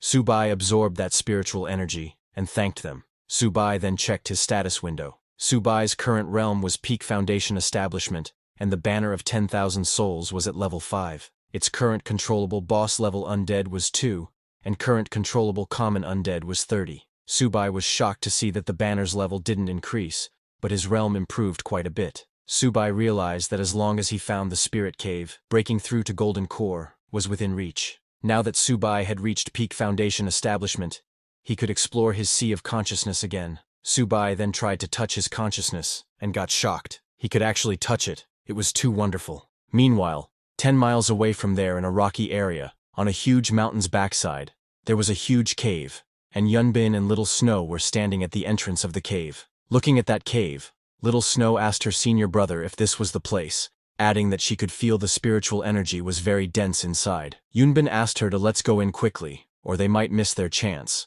While going inside, Yunbin realized that his disciple, that glasses guy, had lost his vitality. He got annoyed because of glasses guy acting on his own. Now Yunbin had lost another important piece. He admitted that his master, Subai, was still so formidable. When they went deep inside the cave, they started to see huge spirit stones all over the cave walls. Seeing all that, Little Snow asked Yunbin why they were not picking spirit stones from the walls. While walking ahead, Yunbin asked her if she knew. The core of this spirit cave was a spirit spring. Right in front of them was a small spring filled with spirit water. Seeing such a dense spirit spring, Little Snow got very excited, saying staying here for a day might lead to a major breakthrough. Yunbin told her he had 3 leads on such spirit caves. But then Little Snow heard some footsteps from behind. She told her senior brother that it seemed someone was coming from outside. Yunbin said no worries, asking if she had forgotten her senior brother's first-class illusions. Yunbin laughed and used his illusion power in that cave, and immediately some voices came of people fighting. One guy shouted, "You dare steal my spirit stones." Another shouted, "You're talking nonsense. Clearly you stole mine, you're asking for death." Meanwhile, at the entrance of the spirit cave, Subai had arrived there with Lin Wangyu and Yin Yun. When Lin Wangyu saw the cave, she pointed inside and told Subai that it was right inside and very dense. Subai looked inside the cave and saw spirit crystals shining there. He asked both Lin Wangyu and Yin Yun to let's go inside the cave, and all 3 of them entered the cave. As Subai, Lin Wangchu and Yin Yun walked deeper into the cave, they noticed that the walls were filled with empty spirit stone cavities. All the stones had already been taken, yet the air was still thick with spiritual energy. Subai calmly observed the surroundings and concluded that there must be a spiritual spring nearby. He instructed Lin Wangchu to guide the others in the direction where the energy felt strongest. Lin Wangchu respectfully agreed, but hearing that, Yin Yun was puzzled. She had never heard of a spiritual spring before, but judging by Subai's expression, she guessed it must be something valuable. Inside the Soul Banner, when Bone Lord and Birdman heard that there was actually a spiritual spring, both of them got excited. Bone Lord exclaimed that such a treasure could raise their cultivation by at least 2 minor realms. Birdman started dancing, saying that ever since they had followed this new master, good fortune seemed endless. Back in the tunnel, Subai's group was suddenly met with the sound of a violent clash. Dust and debris scattered as 2 men fought fiercely over a weapon lodged in the ground. One shouted that the divine weapon was his, and warned the other not to snatch it. The other roared back, claiming the magic staff as his own. Watching from a distance, Yin Yun recognized the fighters, and told Subai that they were Iron Arms and Bronze Legs. She went on to explain that Iron Arms and Bronze Legs were among the earliest awakened mutants. Their names reflected their power. Their limbs were virtually indestructible. Just 2 weeks ago, even rocket launchers had failed to harm them. Hearing that, Subai thought carefully. He remembered that the rescue team only carried bullets effective up to the Foundation Establishment realm, but rocket launchers were much stronger. If even those couldn't scratch these 2, then Iron Arms and Bronze Legs had to be above Subai's current realm. As Subai watched the 2 men fight, he noticed the object at the center of the struggle. It was nothing more than a plain wooden staff. Seeing that, Lin Wangchu frowned, wondering why anyone would fight so desperately over something so ordinary. Subai calmly reasoned that the 2 men must have fallen into an illusion, their minds ensnared. Whoever had the power to trap them in such a way had to be incredibly strong. Lin Wangchu suddenly pointed ahead and told Subai that the source of the dense spiritual energy was just inside. Subai's sharp eyes turned toward the direction she indicated. Lin Wangchu hesitated, placing a hand near her lips as a strange feeling stirred within her. She whispered that the energy seemed oddly familiar. Subai's expression hardened as realization struck him. A cold light flashed in his eyes as he confirmed his suspicion. The one absorbing the spiritual spring was no stranger. It was his very own traitor. Suddenly, Iron Arms and Bronze Legs stopped their struggle for a moment. their eyes shifting towards Subai and his companions. Bronze Legs muttered that he didn't like having spectators around and suggested they get rid of them. Iron Arms agreed without hesitation. With a sudden roar, both men launched themselves forward, attacking at full speed. Seeing that, Yin Yun in the black combat suit stepped forward confidently. After absorbing the treasure fan earlier, her strength had surged. Smirking, she declared that she had energy to spare, and told Subai to leave those two to her. She leapt into the fray, moving swiftly. She clashed head-on with the two mutants, her strikes sharp and precise. The cavern echoed with the sounds of their fierce battle. But suddenly, Iron Arms grabbed hold of her wooden staff, his iron-like grip making the wood splinter and crack. A dangerous glint appeared in his eyes as he studied her. With a mocking smile, he admitted that the woman had impressive skills. Bronze Legs speculated that the staff wielder they were dealing with might be none other than the artifact king himself. A twisted smile spread across Iron Arm's face. He charged forward, sneering that mere skills would never be enough to save her, smashing through her defense and shattering the wooden staff in her hands. Yin Yun fought back fiercely, but before she could regain her footing, Bronze Legs moved like lightning. His kick struck her directly, sending her crashing back with a scream. Pain shot through her body as she realized in shock that her meridians had been severed with a single kick. She couldn't understand how they had grown stronger so quickly, outpacing her despite her efforts. As she fell, her strength fading, Subai caught her in his arms, steadying her before she hit the ground. With a calm voice, he raised his soul banner and released the Bone Lord and Birdman, saying he would heal her, and leaving them to fight Iron Arms and Bronze Legs. Bone Lord and Birdman surged forward, clashing against the enemies with overwhelming force. Both of them jumped high and attacked. The battlefield was filled with chaos. Bone Lord swung his massive weapon to attack while Birdman turned into 5 birdmen and used his sonar skill to scream loudly, but Iron Arms blocked Bone Lord's move. Amidst the clash, Subai rushed in, carrying a wounded Yin Yun in his arms. He threw the soul banner to form a barrier around them as he began to heal Yin Yun. Yin Yun's body was weakening because her injuries were severe. Subai looked down at her and spoke calmly, telling her that he would heal her meridians. He warned that it would hurt, but urged her to endure it. He then pressed his fingers together, forming a seal. Green spiritual energy flowed from his hands, wrapping around them both like a glowing current. His power seeped into her body, mending her broken meridians. Yin Yun gasped, sweat running down her face as the energy spread through her, pain mixed with relief, her voice trembling as she let out soft cries. Soon, her expression changed. The warmth of Subai's spiritual energy soothed her completely, easing the pain. She realized her meridians were regenerating, stronger than before. In awe, she wondered to herself, just who was Subai really? From a distance, Lin Wangqiu spotted the scene. Her face flushed. She muttered that Subai had secluded himself with someone again. A faint sense of longing filled her eyes as she whispered to herself, wondering when it would finally be her turn. On the battlefield, the screeching cries of Birdman echoed everywhere. Iron Arms grew irritated at the noise, cursing under his breath. He turned to Bronze Legs and ordered him to silence the racket. Bronze Legs stepped forward. With a single heavy stomp, the ground cracked beneath his feet. In the next instant, his powerful kick shot out like a cannon, smashing into Birdman with terrifying force. Immediately, Birdman's noise stopped. A smirk spread across Iron Arm's face as he muttered that it was much quieter now. Then, with lightning speed, Iron Arms punched Bone Lord, his fists clashing directly against Bone Lord's armor. The impact was immense, and even Bone Lord had to admit, his opponent's strength was unbelievable. Meanwhile, Birdman found himself struggling against Bronze Legs. Despite his skill, he could not understand how he was being pushed back. His frustration grew as he questioned how he could possibly be losing. Still, he launched another desperate attack, but Bronze Legs jumped to dodge it, and then, with full power, kicked the yellow Birdman's head, destroying it instantly. Seeing that, Birdman was shocked, wondering when such powerful mutants had begun to appear. Not just him.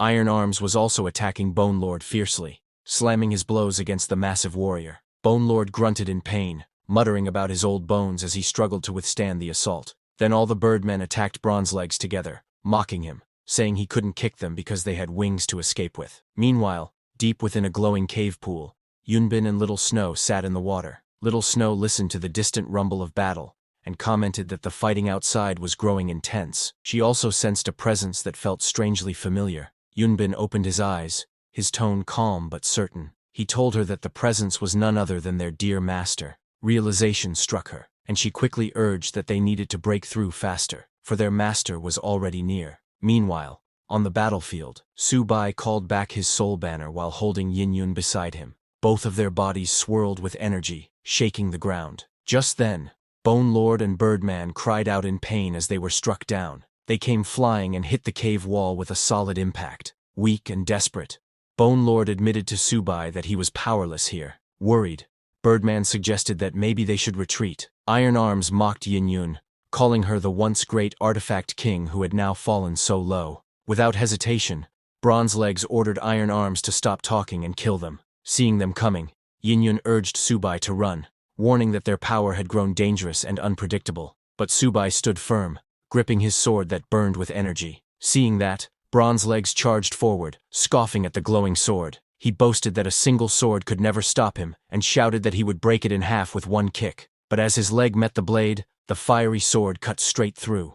Bronze Legs screamed in shock, grabbing his bleeding leg. His eyes widened in disbelief as he cried out that this couldn't be happening.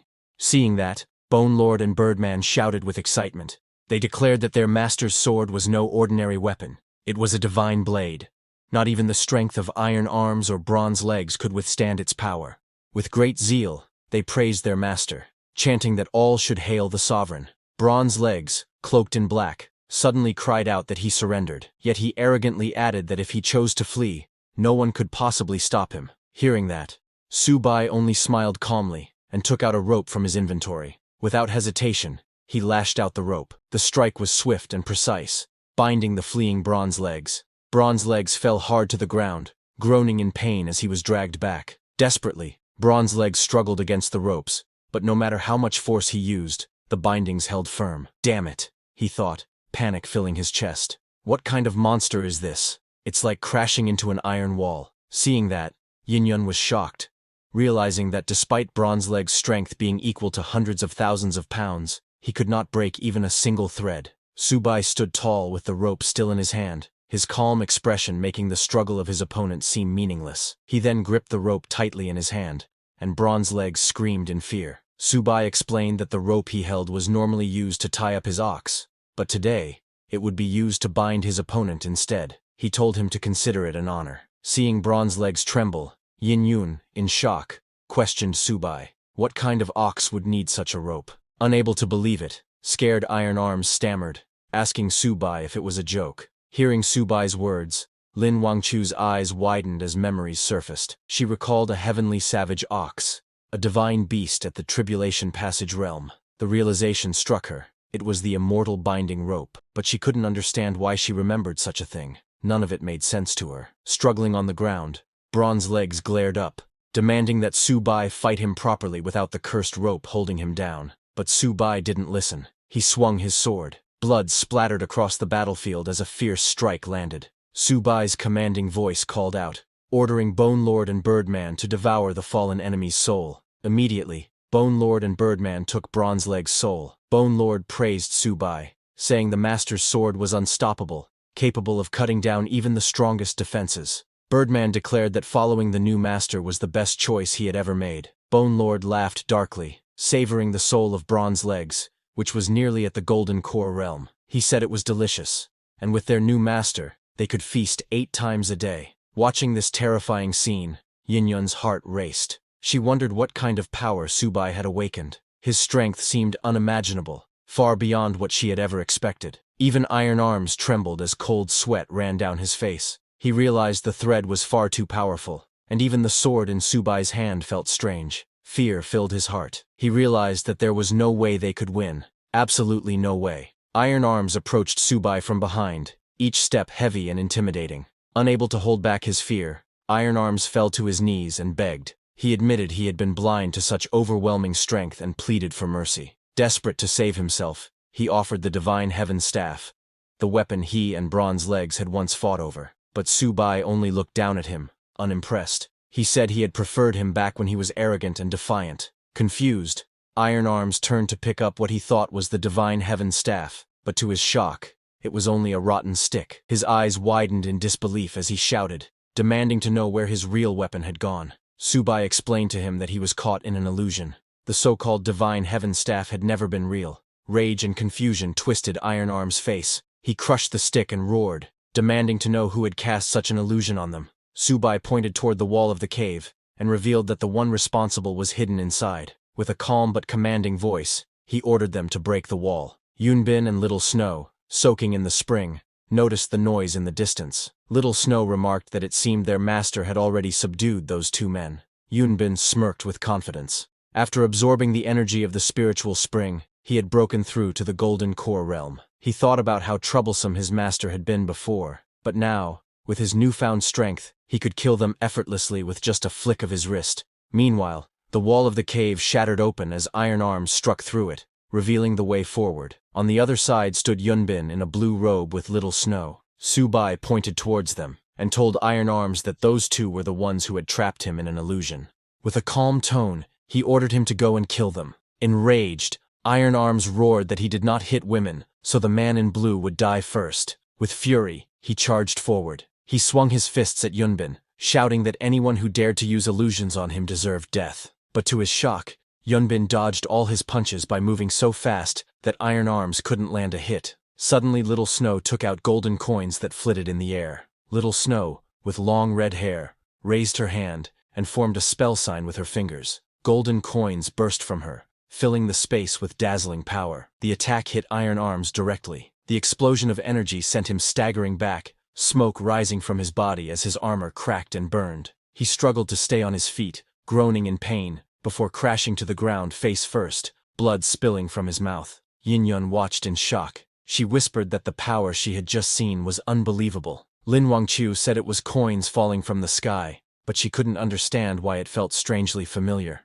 Yunbin and Little Snow stepped forward together. Yunbin called to Subai, "Master, it has been a long time." Little Snow admitted the same, but noted with regret that their reunion had begun with violence. Suddenly she noticed Lin Wangqiu standing behind Subai. Little Snow questioned Lin Wangqiu. Why was her senior sister standing behind their master instead of using her sword technique to strike his heart? Confusion spread in Lin Wangqiu's mind as the words, "senior brother" and "junior sister" echoed. Immediately Lin Wangqiu clutched her head, crying out in pain, unable to understand who these people really were. Hearing their conversation, Yin-Yun realized in shock that Subai was being called their master. She wondered what kind of strange organization could have such complicated relationships. Inside the Soul Banner, Bone Lord and Birdman recognized Yunbin too. Bone Lord exclaimed that Yunbin had been the master of their previous master. Birdman was equally shocked to hear their previous master's master call Subai master. Subai's expression grew cold as he demanded answers. He asked Yunbin if the plan to kill him during his tribulation had been his doing, and if he had also manipulated that glasses guy.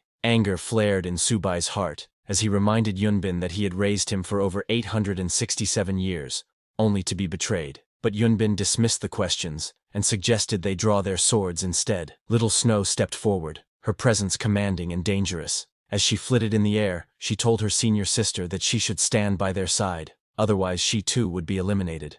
Little Snow was shocked and confused, her eyes narrowing as she saw something unexpected.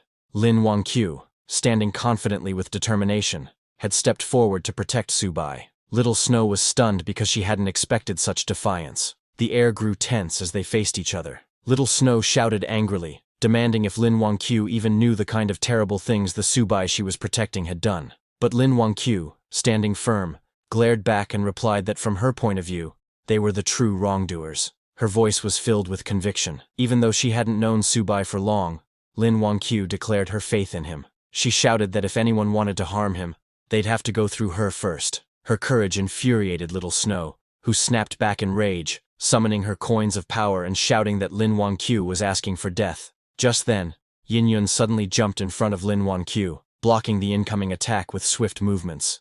Coins spun wildly in the air after getting hit by her weapon. Yin-Yun grinned mischievously, saying she loved drama and fights. How could she miss such excitement? Then she taunted Little Snow, asking what kind of grudge she had with her own master. Hearing that, Little Snow glared ahead, holding glowing coins between her fingers. In an angry voice, she said that no one should dare pry into her affairs. As power surged from her hands, she shouted fiercely, telling Yin-Yun to ask her questions in the underworld instead. She released a storm of golden coins that shot forward with deadly force. Yin-Yun quickly raised her wooden staff and began spinning it rapidly, blocking the incoming coins. Her staff was a treasure, but she soon realized with worry that it was about to break under the intense pressure. Meanwhile, Subai stood silently nearby, watching Iron Arms lay motionless on the cracked ground. He then raised his staff high and commanded Iron Arms to come into his banner. A green light surrounded Iron Arms' body, pulling him into Subai's banner. His sudden arrival surprised Bone Lord and Birdman.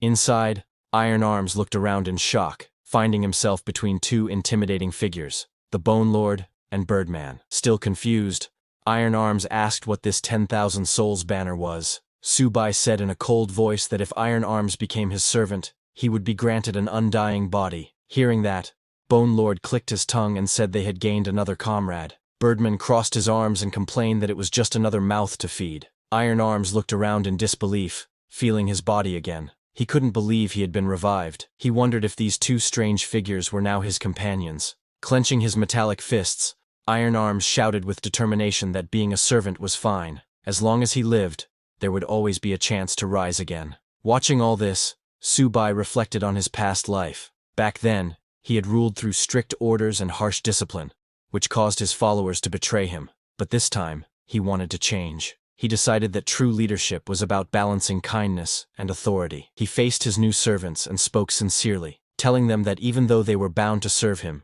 he also saw them as his friends. He promised fair rewards for their efforts in battle, and vowed not to mistreat those who proved capable. Hearing that, all three of them knelt together, showing their loyalty. They shouted that they would devote their bodies and souls to their sovereign. Iron Arms also nodded with a faint smile, thinking to himself that these new companions seemed trustworthy. Then, as the next fight began, Subai summoned all three of them and gave quick orders. Birdman, protect Yin. Bone Lord, deal with Little Snow. Iron Arms, come with me. We'll fight Yunbin together. They all responded at once, ready for battle. Yin swung her staff fiercely, refusing to back down. Birdman joked that she should hide behind their sovereign, but she scoffed and shouted that she needed no protection. She clashed with Little Snow, her strikes breaking through waves of spinning coins. Just then, Bone Lord swung his huge mace to attack her, but Little Snow jumped and dodged his strike. Looking at Subai, she thought he truly was a demonic pathmaster, one who even used the 10,000 souls banner.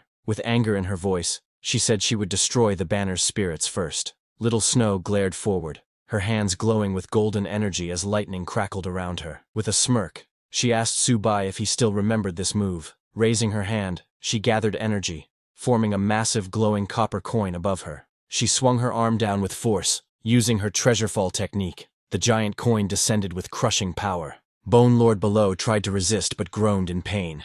He could barely hold himself up as the heavy coin pressed him down. This coin, it weighs more than Mount Tai, he struggled to say, his strength nearly giving out. Meanwhile, Iron Arms charged at Yunbin, shouting angrily, "You're the one who cast illusions on me! Take this fist!"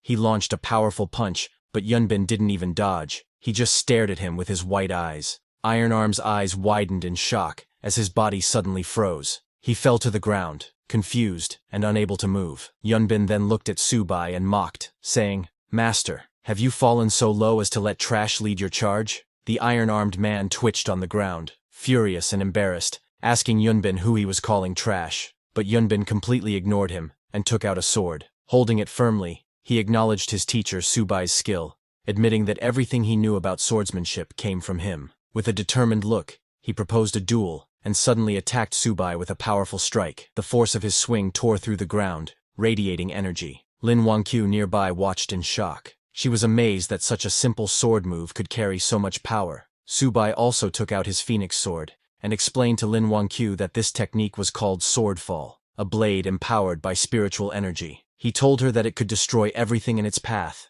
and he called it the ultimate sword. He told her that to counter it required the sword wall, where he swings his sword 360 degrees to create a formation of countless blades forming an unbreakable defense. "This," he said, "is what I call the toughest shield." The clash between Yunbin's sword and Subai's sword shield filled the air with explosive force. Seeing that, Lin Wangqiu was stunned. She whispered that both techniques, the ultimate sword and the toughest shield, were incredible. However, she was worried that her master's cultivation was weaker than his opponent's. But suddenly, she held her head in pain, feeling strange memories flooding her mind. She couldn't understand what kind of memories they were. She was too confused, and her mind began to overload. Seeing that, Yunbin realized Lin Wangqiu's memories were returning. He smiled and gathered a surge of power, lightning flashing around him as he descended with a sharp blade strike. He shouted to his master, Su Bai, eager to prove his progress. Multiple swords surrounded him like a storm, their edges glowing with red energy as he charged forward. But Su Bai's shield blocked them, yet that wasn't Yunbin's real attack. With a fierce swing, he unleashed his true strike. With full power, he attacked again, but Su Bai's blade shield formed once more, blocking his assault. Su Bai remained still, his expression calm as the swords neared him. But before reaching Su Bai, Yunbin's sword suddenly stopped. Su Bai glanced at him, and with a smile, told Yunbin that his sword was sharp, but too fragile to withstand true strength. Seeing Su Bai stop his attack, Yunbin's eyes widened in disbelief. The next second, his blade shattered, and he was sent flying, crashing into the ground with a cry of pain. Seeing that, Lin Wangqiu was stunned. She praised Su Bai's incredible skill, realizing how deep and unfathomable his strength truly was. Yin Yun joined in, saying that even the most powerful sword could not pierce Su Bai's defense. His power stood far above their imagination. Even Little Snow was stunned, her eyes fixed on Su Bai. She thought to herself that their master was, as always, full of surprises. But then, she scolded herself for such thoughts. How could she admire someone like him? No matter how powerful their master was, his wickedness could never be forgiven. He deserved death. From behind, Bone Lord, still buried under Little Snow's silver coin, let out a mocking laugh. He told her she could say whatever she wanted, but deep down, Su Bai would always remain her master. But suddenly, Yunbin, who was on the ground, grinned. He asked Su Bai, didn't he teach him that in battle, everything is fair? Saying that, Yunbin called back all the pieces of his broken sword that had fallen behind Su Bai. Su Bai was shocked by his move, and looked back, but it was already too late. Before he could fully dodge, those sword pieces struck, and a sharp cut sliced across his face, leaving a thin trail of blood. His eyes widened in surprise. He turned to Yunbin and shouted angrily, "Wretched disciple! I taught you honor. Where did you learn such underhanded tricks?" Saying that, he raised his staff to cast the banner shield. Yunbin, however, only smirked, and replied that results were all that mattered, not the methods. As his sword pieces reassembled and completed his blade, he raised it for a decisive strike. Charging forward, he declared that this blow was unavoidable. Su Bai looked up, seemingly unable to dodge. Seeing that, Lin Wangqiu screamed in fear, crying out for him not to be struck. Even Bone Lord panicked, realizing that at such close range, there was no way their master could escape. Birdman feared they would all be doomed alongside him, but Little Snow was shocked at how low her senior brother Yunbin had stooped. Yet deep down, she convinced herself it didn't matter. If it killed their master, then it was justified. Just as Yunbin's deadly strike was about to hit Su Bai, metallic arms blocked the sword. It was iron arms. Seeing him, everyone was stunned. Yin Yun was shocked, wondering how he was still standing. Even Little Snow's eyes widened as she realized that Iron Arms had broken free from her senior brother's suppression. Iron Arms struggled to block the incoming strike, gritting his teeth as sparks of lightning erupted from the clash. Sweat dripped down his face as he groaned in pain, trying to hold his ground. Yunbin stared at him in disbelief. He couldn't comprehend how a simple mutant from this world could resist his golden core level suppression. Gathering his strength, Iron Arms clenched his fists tightly and shouted with determination. Though he resented being bound as a servant, he couldn't stand idly by, not against the one who had once killed him, and not when his current master believed in him. Summoning all his power, he roared, vowing to fight with everything he had. With his iron fist, he struck forward, declaring that his fists would never bow to anyone's commands. With a powerful blow, he sent Yunbin crashing into the ground, the impact shaking the battlefield and scattering debris everywhere. Seeing that, Bone Lord grew motivated, and his body began to heat up. Energy surged through him as he stood up. With a thunderous roar, he declared his name, saying he would break free. His glowing eyes flared with determination as he raised his arms and lifted Little Snow's silver coin. Little Snow, standing nearby, stared in shock, realizing that a ghost had broken free from her treasure-fall coins, something she thought impossible. Before she could react, Birdmen descended from behind, telling Bone Lord it had his back and urging him to attack together. Bone Lord and Birdman roared in unison, unleashing a surge of power as they charged toward Little Snow, ready to strike. Seeing them coming, Little Snow got angry, annoyed by their vulgar words. She muttered that their foul mouths were both amusing and irritating at the same time. With determination, she raised her glowing coin and clashed head-on with Bone Lord. Their powers collided in a burst of light, the impact sending shockwaves rippling through the area. Meanwhile, Yunbin, though injured, stood firm on the cracked ground. admitting that breaking free from enslavement showed how impressive Iron Arm's strength was. He then, with cold fury, promised that next time, he would make Iron Arms beg for death. He raised his sword, creating multiple shining illusions. 48 shadow swords in total, each one as deadly as a real blade. Iron Arms tried to block, but the overwhelming assault sent him crashing into a rock wall. He coughed in pain, unable to withstand the storm of strikes. Then, out of nowhere, a glowing rope shot through the air. Yunbin's eyes widened in shock as he recognized it. The immortal binding rope, something strong enough to restrain even sky oxen. He couldn't understand why such a powerful item was here. Before he could react, the rope wrapped tightly around his body, binding him completely. Behind him stood Subai, holding the rope firmly, ready to strike again. Seeing Yunbin restrained, Iron Arms thanked Subai respectfully before turning toward Yunbin, who was still bound tightly by the rope. Gathering power in his fist, he charged forward with determination. His expression turned fierce as he punched Yunbin with full force, sending him flying backward. Without giving Yunbin time to react, Iron Arms unleashed a flurry of punches, striking repeatedly with incredible speed. Each hit landed powerfully, shaking the ground beneath them. Watching from a distance, Lin Wangqiu cheered loudly, saying she saw everything. Yin Yun smirked confidently. She believed Iron Arms' fists would completely crush their foe. But suddenly, Iron Arms stopped as he noticed something strange. The body of Yunbin started to look unusual. His skin seemed rough and lifeless. Kneeling down, Iron Arms frowned and said something felt wrong, because Yunbin didn't look human anymore. He looked like clay. Subai immediately realized that Yunbin was using a nascent soul technique, one that allowed him to manifest his spirit. However, he also understood that performing such a technique while still at the golden core level came with a heavy cost. Suddenly, Yunbin's spirit emerged from the clay and smirked. He challenged Subai, asking if the so-called master had the courage to face him directly. He mocked Subai for relying on ghosts and artifacts during battle. Drawing his weapon, he glared fiercely and shouted in anger, demanding how someone so cowardly as Subai could ever dare to call himself his master. Yunbin stood tall, his sword pointed forward, while Lin Wangqiu shouted for Subai not to be provoked. Hearing that, Yunbin turned in anger and yelled at her, saying his junior sister was too noisy. In an instant, he swung his sword with fury, sending a sharp strike toward Lin Wangqiu that knocked her back violently. She screamed as the attack was far too sudden to dodge. Yin Yun, watching from the side, sensed a chilling bloodlust filling the air. Her eyes widened.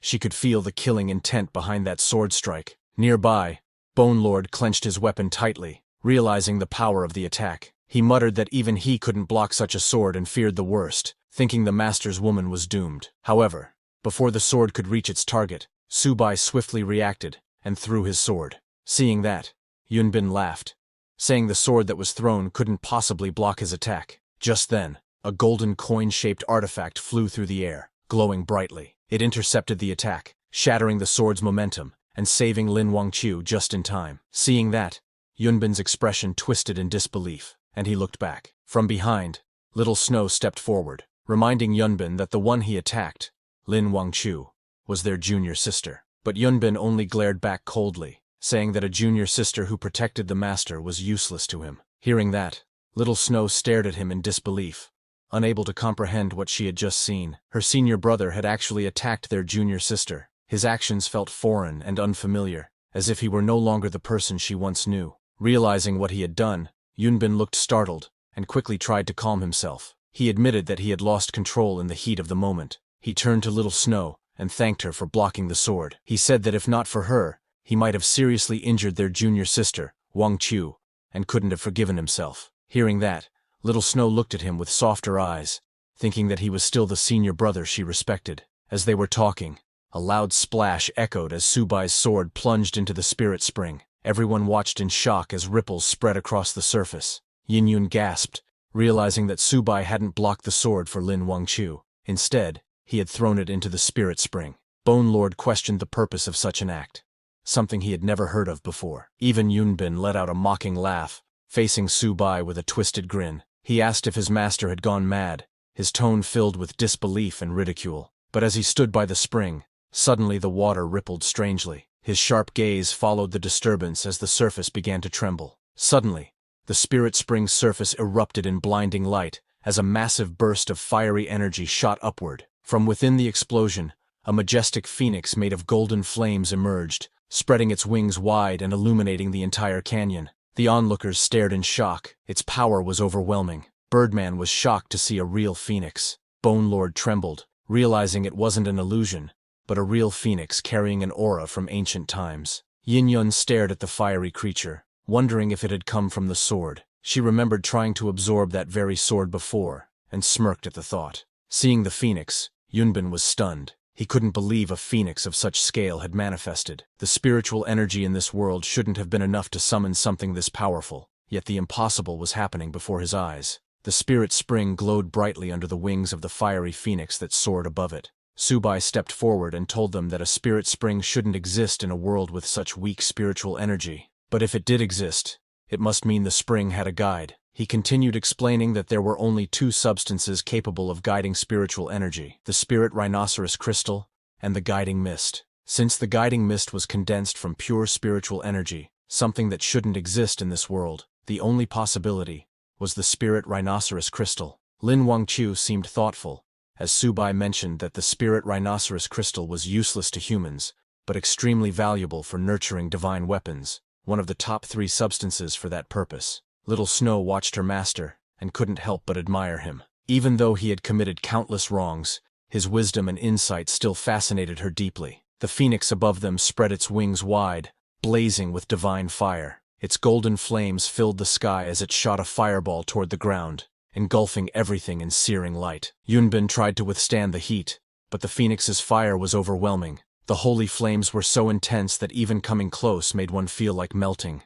He called it the Flame Phoenix Holy Fire, a power so fierce that even a single touch could dissolve everything it touched. As the fiery phoenix raged across the battlefield, Yunbin realized their situation was hopeless. He shouted for Little Snow to retreat, admitting that they couldn't win against such power. They turned to flee, but before they could escape, a whip-like weapon lashed out from Subai's soul banner, binding Yunbin tightly. The immense force pulled him down, the ground shaking beneath him as he struggled to break free. The flames surrounded him, and the intense heat made it difficult to breathe. But suddenly, Yunbin's body turned into clay, and he escaped from the whip. As he ran away, his face twisted in frustration, and he muttered under his breath that his master had managed to survive yet another day. Seeing that, Yin Yun questioned why Subai didn't chase and finish them off. Lin Wangqiu agreed with her, saying that missing such a chance would make things harder in the future. Subai, still holding his sword, looked at the fading flames and calmly replied that nurturing a divine weapon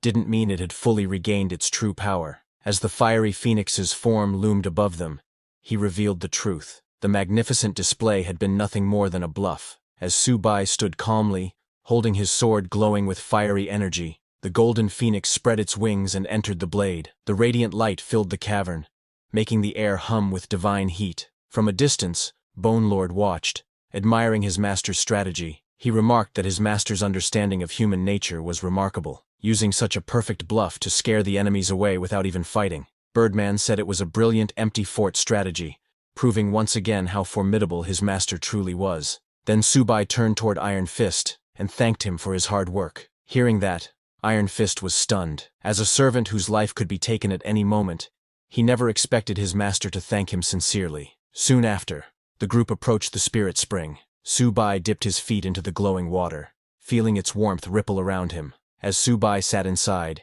he told the others to join in, explaining that 1 hour in the spirit spring was equal to 3 months of cultivation. Hearing that, Yin Yun's eyes sparkled with excitement. She couldn't believe what she heard and exclaimed in joy, realizing that despite being the mighty weapon king, she had only been protected during the battle. Now, she had a chance to grow stronger. Determined, she shouted that she needed to break through and hurriedly jumped toward the spring, declaring loudly that she was coming. But as she leaped toward the spirit spring to jump in, Subai calmly explained that the spring wasn't ordinary. It was a non-Newtonian fluid, soft when touched gently, but hard when met with force. Before she could process his words, she hit the water's surface with full force. The surface instantly hardened, and she crashed painfully onto it with a loud thud, letting out a cry of pain. Lying on the water's surface, she groaned in frustration, scolding Subai for not warning her earlier. The others sat nearby watching her, some amused, others silent. Determined not to lose face, she pushed herself up,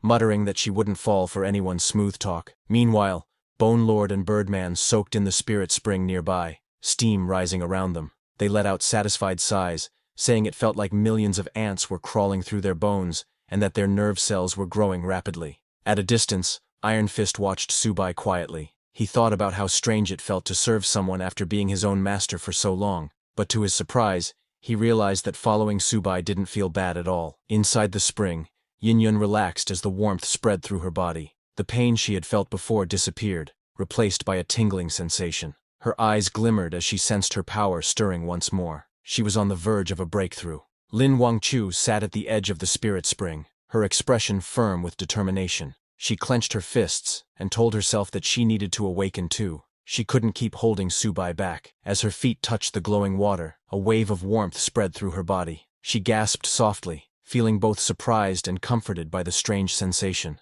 Her entire body began to react, as if something deep inside her was awakening. Immediately, memories started to surface. Visions of Subai's teachings filled her mind. She remembered his lessons, their battles together, slaying demons and exorcising evil across the land. The scenes grew darker. Corpses piled high, natural disasters ravaged the world, and countless lives were lost. Her eyes snapped open, trembling as realization struck her. The man she admired, Subai, appeared in her memories not as a savior, but as the cause of endless calamity. Her voice shook as she muttered his name. Then, in a moment of awakening clarity, she corrected herself. He wasn't just Subai, he was her master. Anger surged within her. She stood up in the water, glaring fiercely. In her mind, she accused him of spreading chaos, causing disasters, and making millions homeless. In fury, she called him what she now believed him to be, a demon. As the energy within the spirit spring surged, Subai opened his eyes, sensing a shift inside his body. The system window appeared before him. His realm had advanced to the early golden core stage. A faint smile formed as he realized he had finally broken through. Golden light pulsed within his body. The energy channels inside him felt smoother, his senses sharper. Everything around him, every sound, every ripple, felt clearer and more alive than ever before. He looked around and noticed the others in the spring, his servants and undead. Their emotions and thoughts seemed to echo faintly in his mind. He could sense their contentment, their acceptance of him as their master. He nodded slightly, realizing that to lead them properly, one needed both kindness and authority, reward and discipline. That balance, he thought, was the key to control. Just then, his calm expression shifted as he noticed Lin Wangchu nearby. She stared at him with a troubled look, her hand trembling slightly. A sudden memory and confusion clouded her gaze. She stood up, clenching her teeth. The aura around her flared as she called out her weapon. Flames burst forth, and her sword materialized with a flash. "Phoenix Cry!" she shouted, her killing intent filling the air. She raised the weapon, pointing it at Subai. Her voice was sharp and trembling with anger. She called Subai master, then corrected herself and called him a demon, saying he should have died long ago. Lin Wangchu's eyes burned with fury as she lunged forward, her weapon igniting in brilliant flames. She screamed for him to give her his life, the fiery aura swirling around her like wings of destruction. Subai stood calmly in the spring, watching her approach. The heat from her attack rippled through the air, shaking the ground beneath them. Nearby, the others reacted in shock. Yin-Yun gasped, unable to believe what she was seeing. She couldn't understand what was going on. Why was little sister Lin attacking Mr. Subai? Iron Fist was equally stunned and shouted that she was just an ordinary person a moment ago. How did she suddenly become so powerful? Even the Bone Lord, usually fearless, began to panic. He turned to Birdman, saying their master might not be able to block that strike. Birdman nodded nervously, saying it was over. They were doomed again. Seeing Lin Wangchu coming, Subai analyzed the situation calmly. Lin Wangchu had just regained her past memories, and her current strength should have only reached the foundation establishment stage. However, her sword, Phoenix Cry, was her personal weapon, and it had just absorbed the spirit rhinoceros crystal, making it far more powerful than before. He realized this attack was overwhelming. The sword strike was too strong for him to block in his current state, unless he took a desperate measure. His eyes hardened with resolve. He thought that if he couldn't stop her attack any other way, he would self-destruct his golden core and rebuild it later. That was his only option. As Lin Wangchu lunged forward with blazing energy, her sword roared with fiery power. Subai got ready to face it head-on. He released his power, the entire spring erupting in a surge of light and flames. But just at the moment of impact, Lin Wangchu's strength suddenly vanished, and her body went limp, falling unconscious before she could understand what had happened. Subai stood there unharmed, the flames fading around him. In the distance, Iron Fist stared in disbelief, seeing that she had just fainted. Still tense from the battle, he sighed in relief, saying he had been ready to sacrifice himself to block her sword, only for the fight to end just like that. Subai stood calmly at the edge of the spirit spring, looking down at the unconscious Lin Wangchu floating on the water. Her weapon still rested in her hand. Turning to Bone Lord, Subai ordered him to go check what trick she was up to. Bone Lord nodded. It stepped forward, lowering its bony hand into the water to inspect her condition. After a moment, Bone Lord raised its head and spoke in a deep voice, telling Subai that her brain's neural pathways had been blocked. That's what caused her to lose consciousness. It seemed to be some kind of mental control technique. Hearing that, Subai's eyes narrowed. Mental control, he repeated quietly, piecing it together. He then remembered Shen Yunbin, the man who had mastered the dark art of manipulating others' minds. Subai thought he should thank Shen Yunbin for this, as he had perfected the evil cultivation's neural control technique. Subai reached down and grabbed Lin Wangchu's sword. His expression turned cold, and he pointed the sword toward Lin Wangchu, thinking that since her memories had returned, there was no reason to keep her around. He raised the sword, the sharp edge reflecting a dim light. But before he could act, his companion's loud cry echoed through the air, asking him to stop. Yin Yun and Iron Fist rushed forward, eyes wide in panic. They stood in front of Lin Wangchu, begging Subai to reconsider. Yin Yun pleaded while spreading her arms in front of Lin Wangchu, telling Subai that if he wanted to kill her, then he should kill her first, because she believed Lin Wangchu didn't mean to attack him. Hearing that, Subai paused, his eyes flickering slightly as he looked at her desperate expression. Subai's eyes grew cold as he let out a sharp snort. With a flick of his hand, he tossed the sword aside, the blade striking the rocks with a loud clang. He turned slightly, his voice calm, but filled with killing intent. He said that once he left the spirit spring, the next time he saw Lin Wangchu would be the moment he killed her. Without another glance, he ordered Bone Lord, Birdman, and Iron Fist to follow him. Lightning surged around him as he took out his soul banner, his followers gathering behind him. As Subai moved forward, his thoughts darkened. Both Lin Wangchu and Little Snow had accused him of committing countless evils. Yet he, an immortal lord, had never done such things. He hadn't saved every being, but neither had he harmed them. He believed Shen Yunbin had framed him more than anyone else. Subai then jumped into the spirit spring. Once underwater, his expression turned grim. He thought about his ungrateful disciple Shen Yunbin, and those female disciples who had tried to kill him. If he didn't kill them, they would kill him first. Determined, he clenched his weapon tighter, thinking that since he needed more power, he would seize every chance to gain it. As he swam deeper, he noticed something strange. The spirit spring wasn't just a legend. Beneath its depths lay an entrance to other worlds.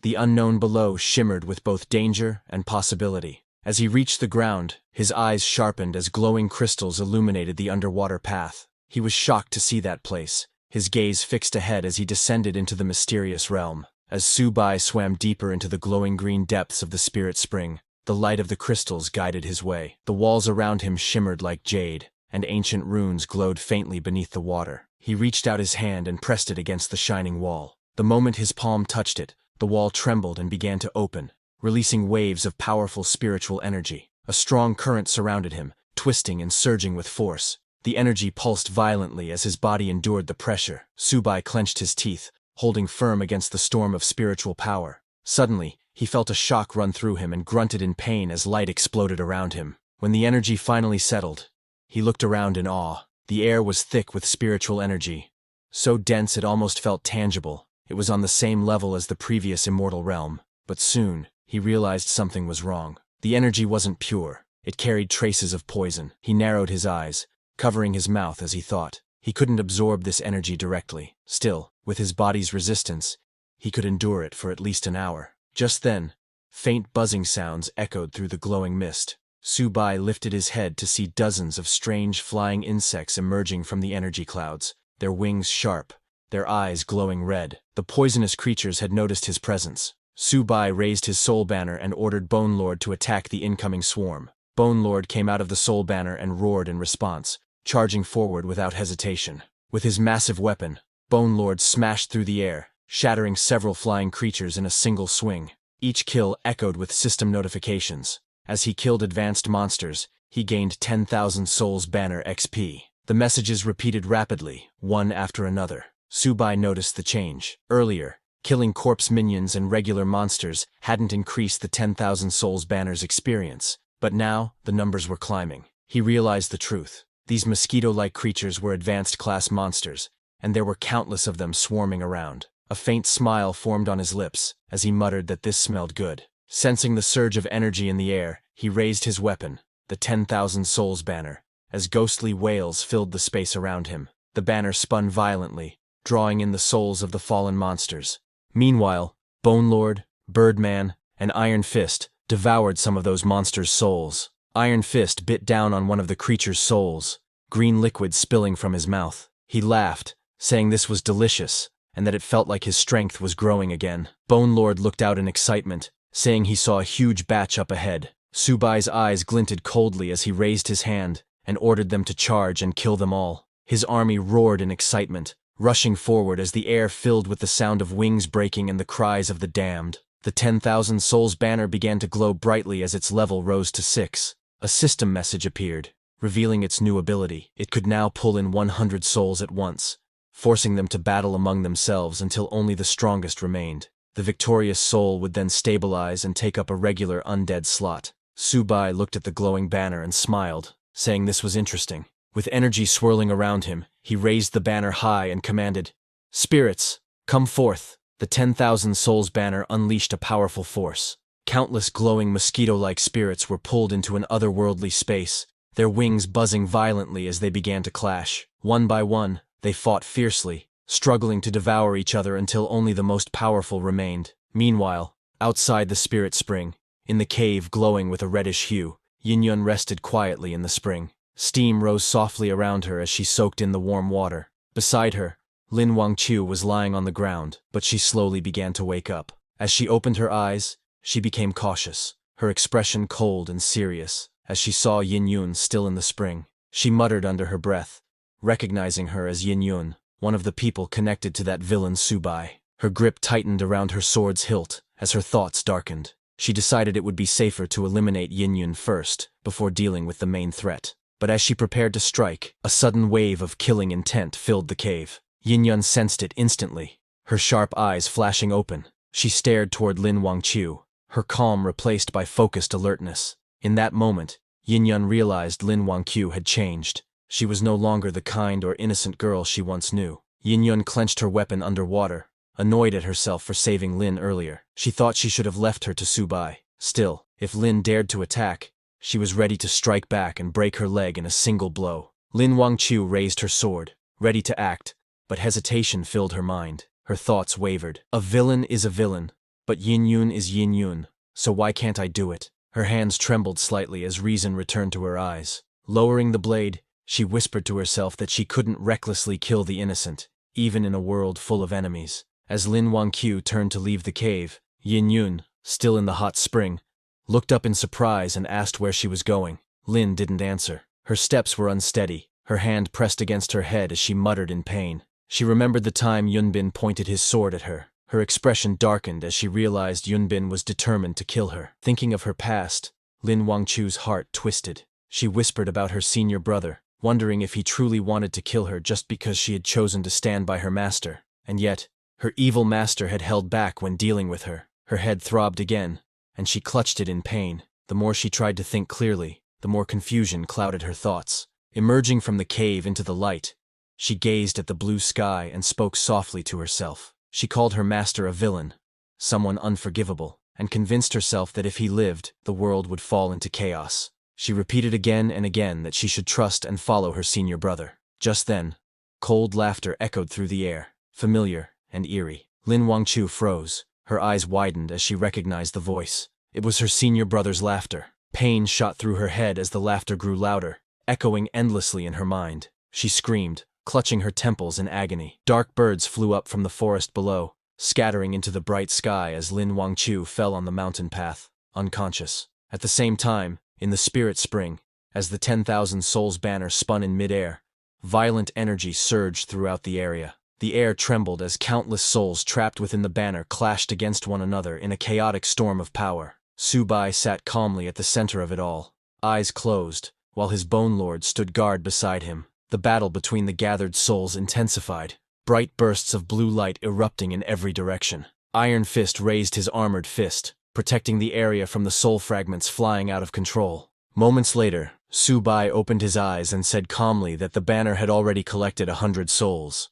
Any more would be useless, as these mosquito-like creatures no longer granted him experience. It was time to move on. He stood up, gripping the 10,000 souls banner tightly. Just then, the ground shook, and a strange sound echoed through the air. His eyes narrowed as something massive stirred in the distance. A swarm of glowing mosquitoes filled the space, parting to reveal a giant among them, a monstrous insect that radiated overwhelming pressure. Its wings buzzed like thunder, and countless lesser creatures hovered around it in perfect formation. Subai's expression hardened. Seeing that, Iron Fist shouted that it was a commanding-level beast, a creature capable of leading an entire swarm. Bone Lord could feel the creature's presence pressing down on them. He was amazed by the creature's strong aura. Immediately, the commanding-level mosquito beast charged forward, its sharp legs slicing through the air with deadly speed. Subai gripped his weapon tightly, his eyes narrowing as the massive insect lunged at him. But before it could touch Subai, Iron Fist stepped in to block the attack with his armored arms.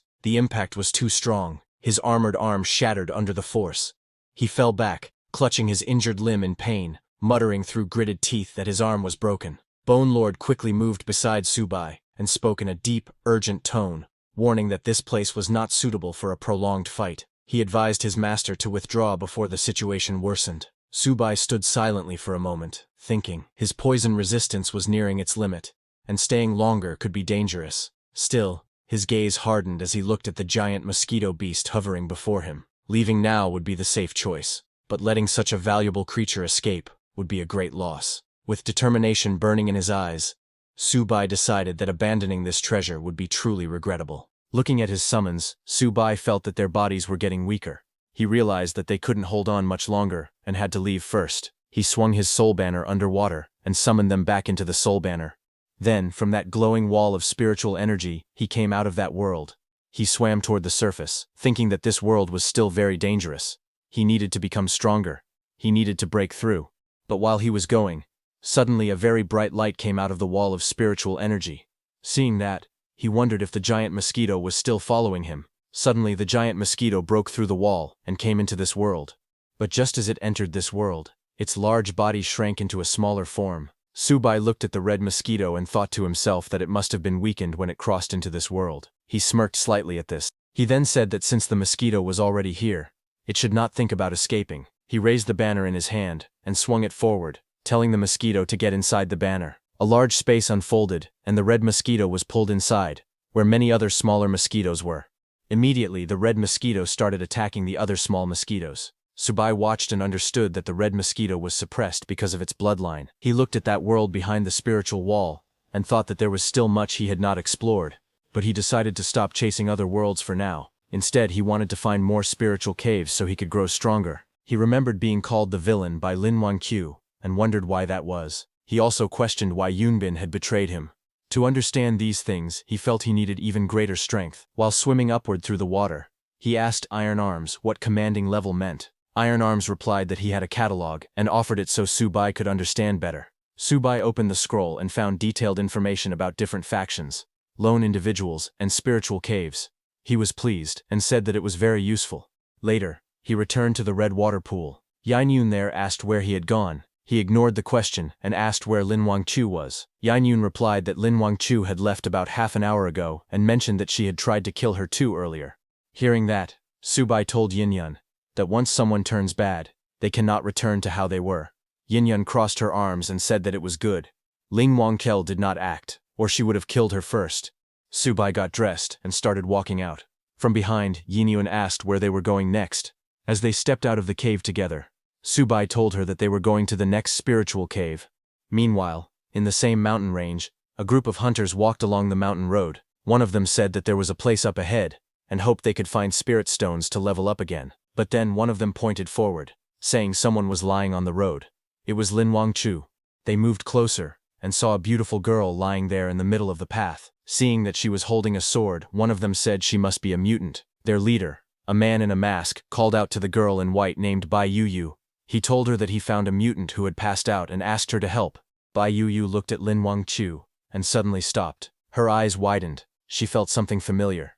It felt like there was some kind of fate connecting them.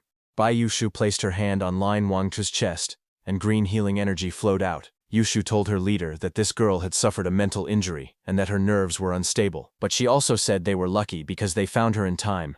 Suddenly, Lin Wangchu made a soft sound as she began to wake up. She slowly opened her eyes and let out a weak sound. She sat up on the ground, looking confused.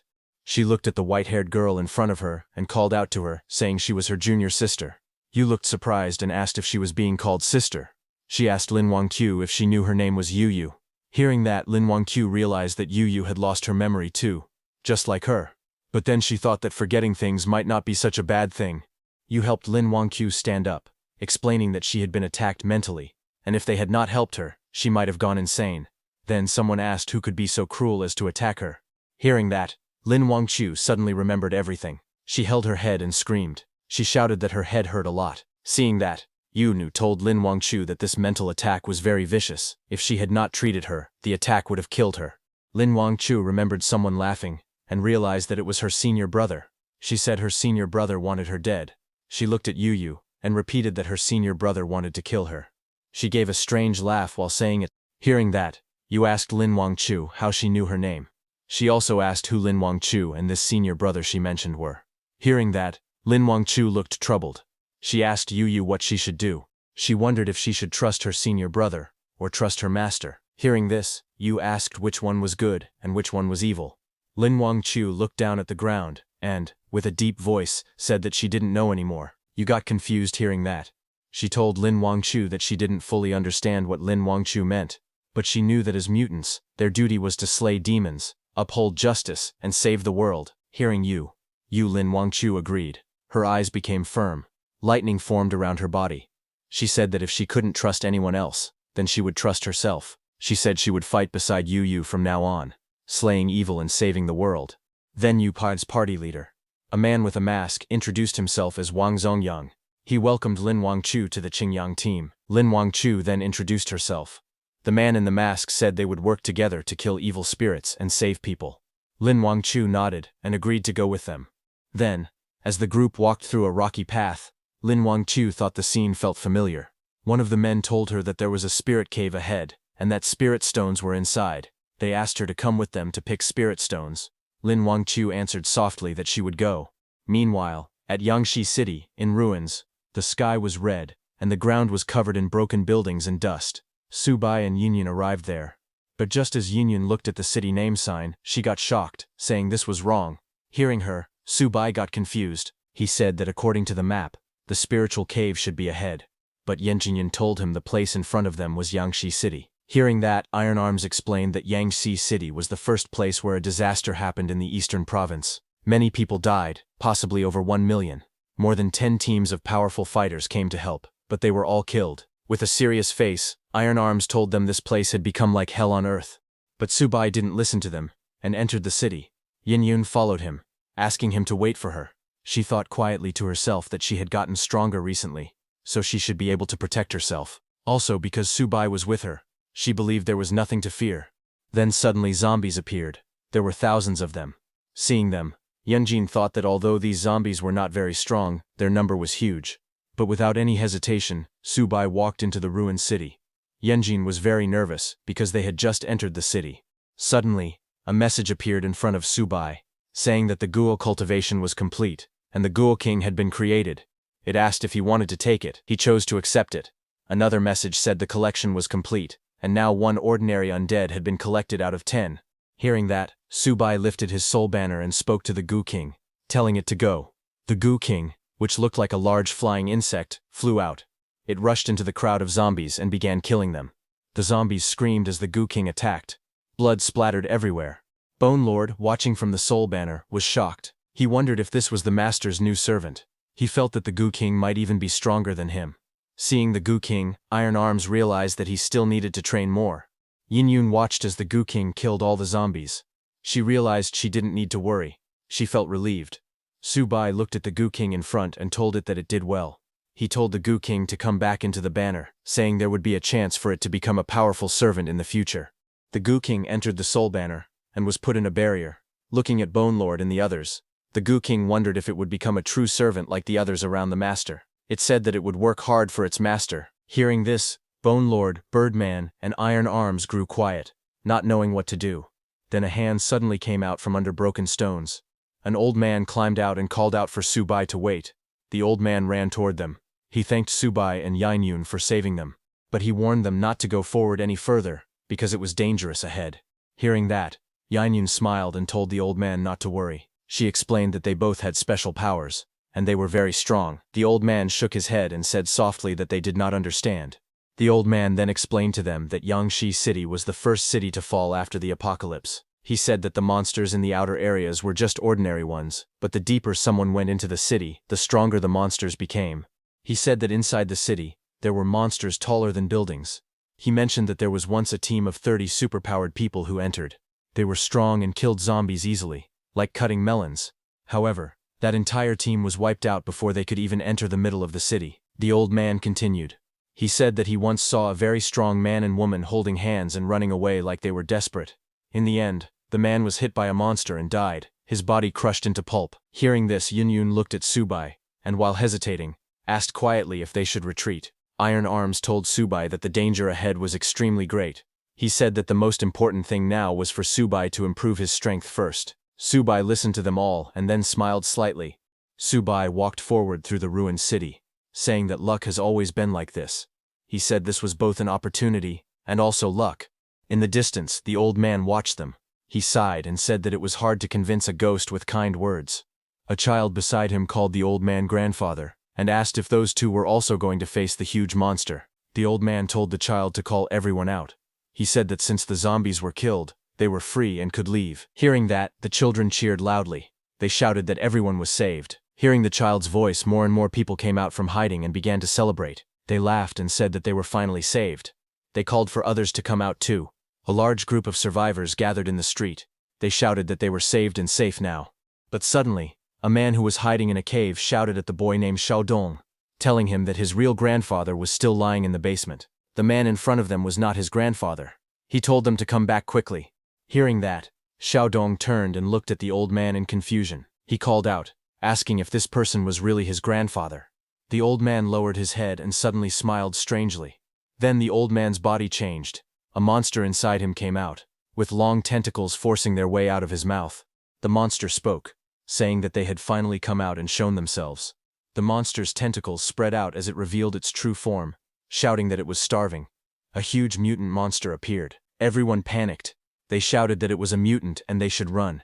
People fled in fear, trying to escape as the monster's tentacles chased and surrounded them. Because they had gotten so close, they could not escape. People were being dragged and wrapped by the monster's tentacles.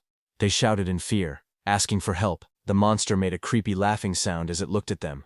Then the monster opened its mouth full of sharp teeth, tossed people into the air and bit down. Blood splashed everywhere, as the monster, extremely hungry, ate them all. Yanjin looked around the empty street. She lifted her head toward the tall buildings and said that the place smelled strongly of monsters. Even so, she noticed that there wasn't a single monster walking on the road.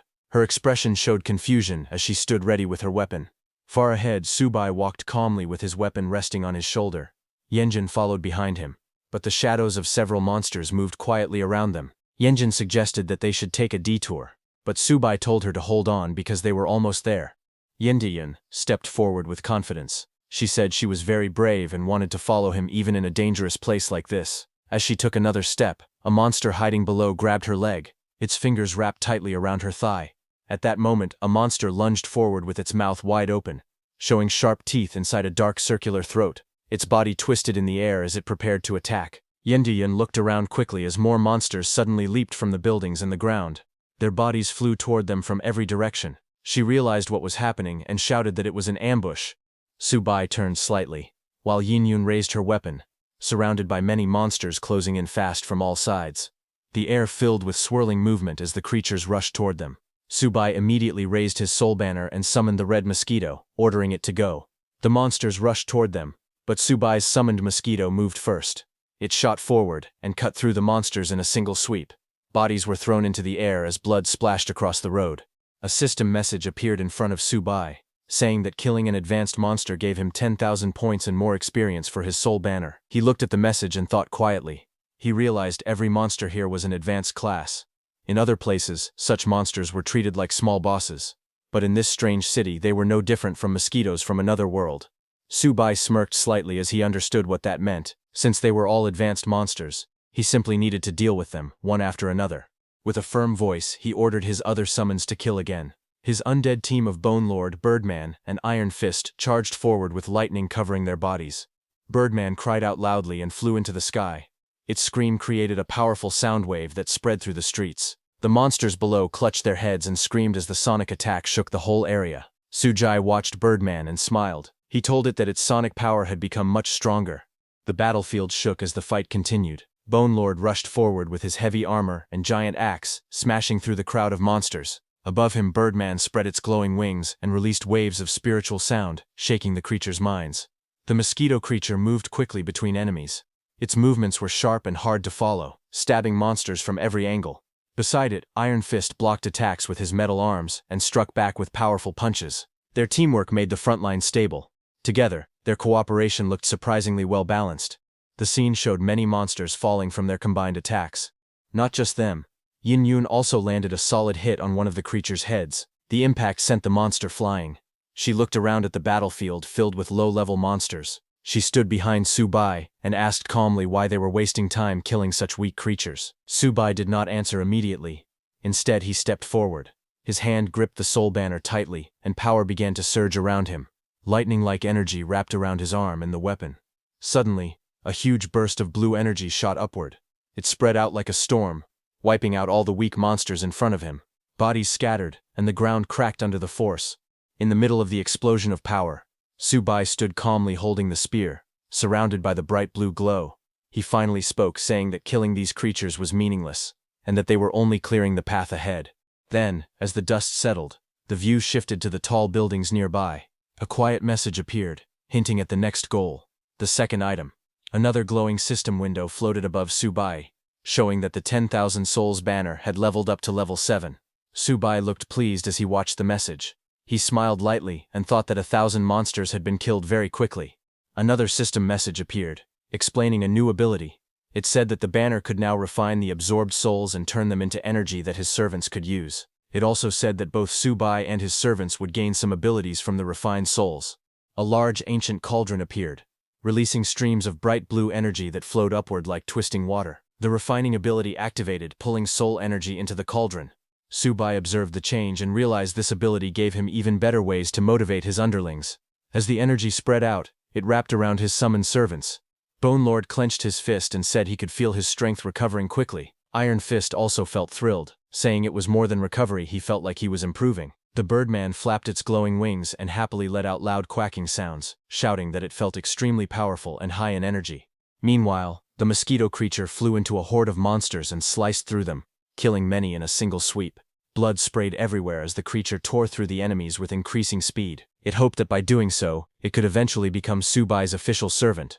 On the other hand, Yen rushed forward with great speed. She swung her leg hard and kicked a large monster, sending blood flying in the air. After the fight, she stood in the battlefield with sweat on her skin. Her clothes were torn, and she held a wooden stick in her hand. She thought that all the constant killing had made her bones and muscles feel weak, but at the same time she felt her body finally absorb all the remaining spiritual spring. She wondered if this was Subai's true intention. She looked at Subai's back and with a smile thanked him for helping her grow. She then softly said his name, Subai, and declared in her mind that she, Chuan Yen Yun, would stay committed to him for the rest of her life. As she stood there, that old man from before called out to them from far away, shouting, "Young man!" The old man slowly walked toward them with a cane, wincing in pain, while the destroyed street and fallen bodies lay around him.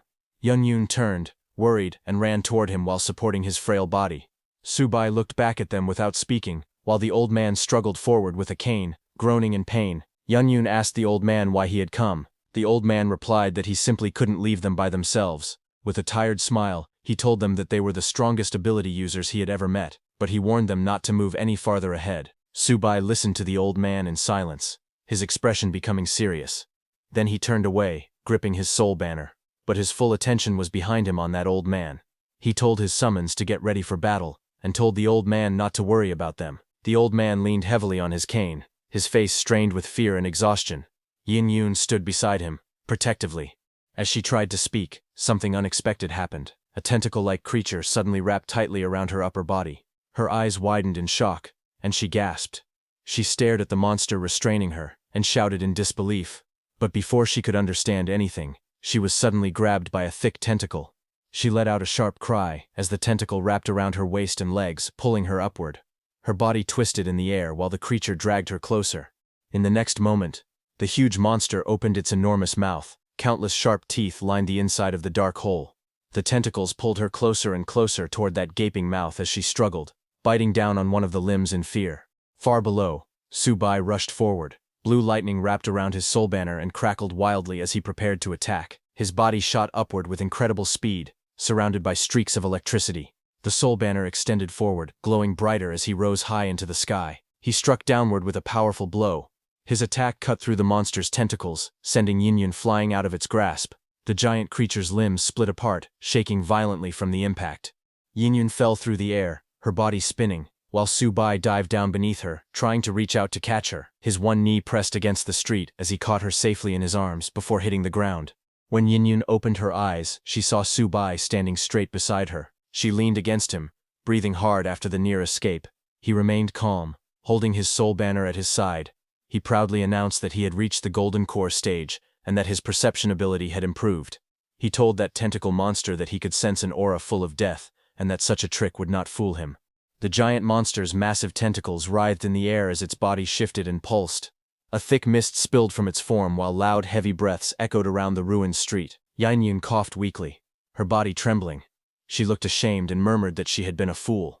Subai held her close, glowing green energy flowing from his hands into her chest as he healed her. His gaze was calm and focused.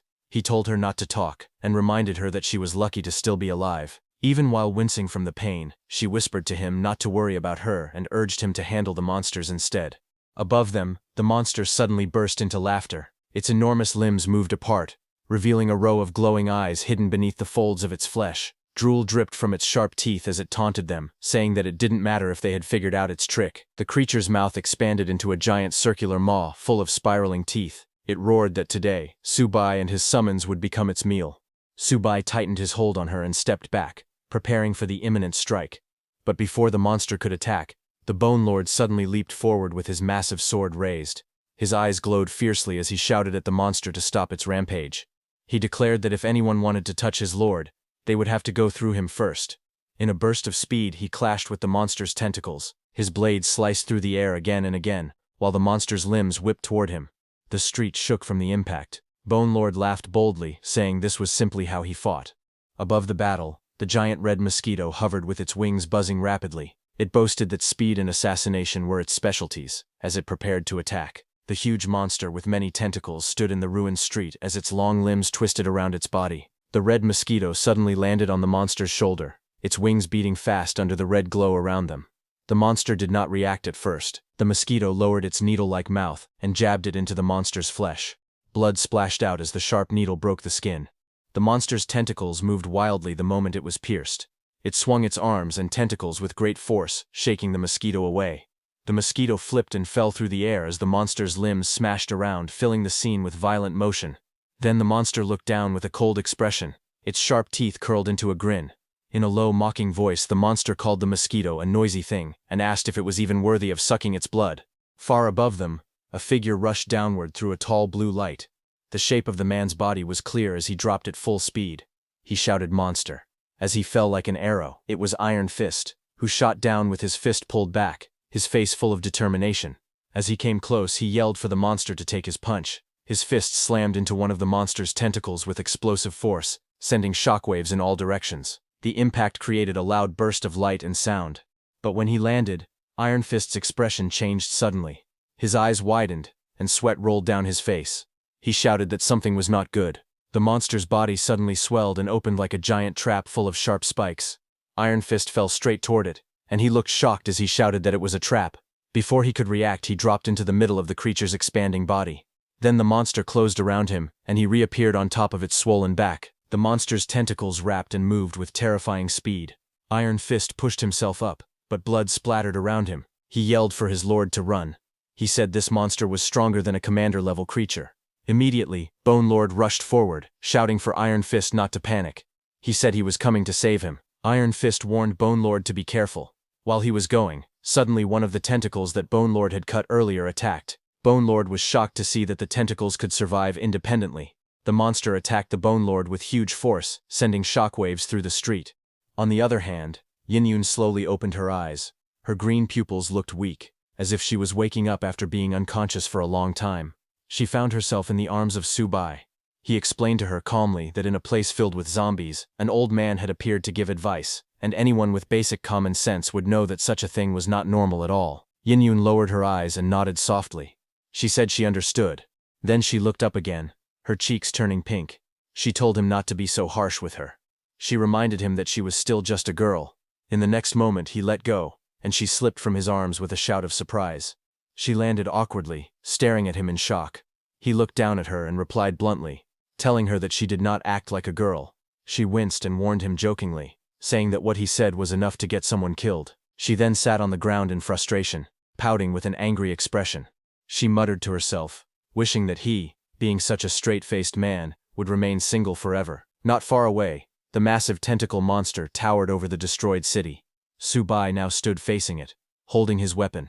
Yin sat behind him, watching as he prepared to confront the creature.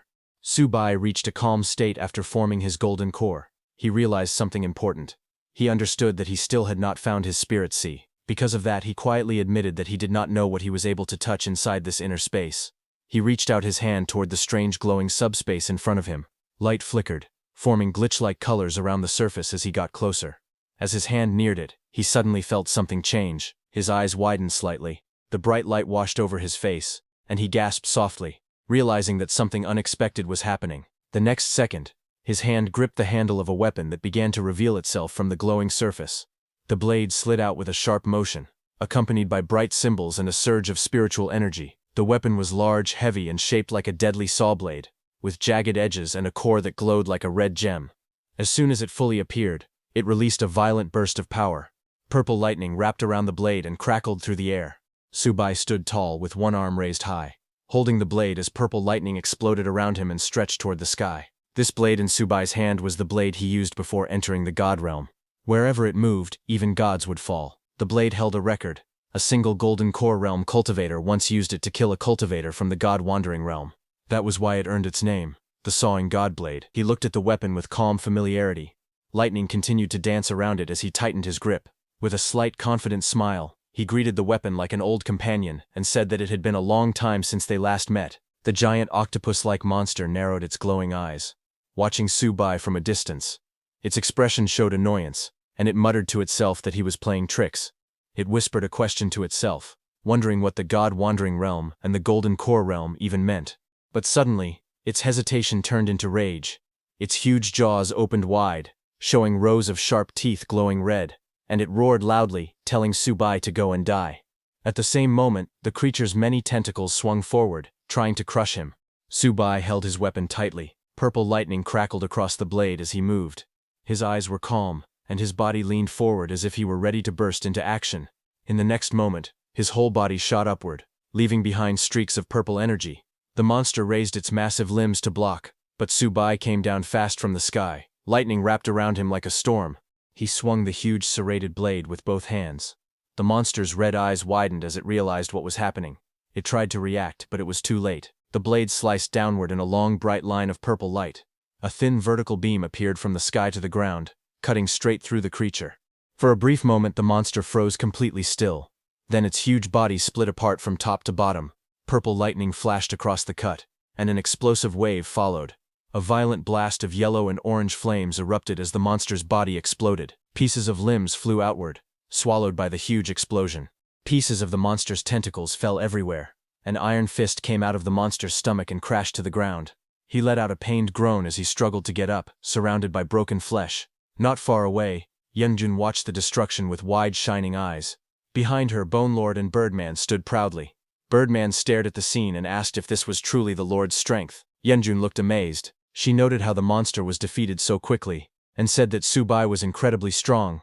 Just then, a faint laugh echoed from the ground. Union and Bone Lord turned their heads toward the sound. The broken pieces of the monster twitched, and a faint voice murmured, "Awesome," from somewhere inside the pile.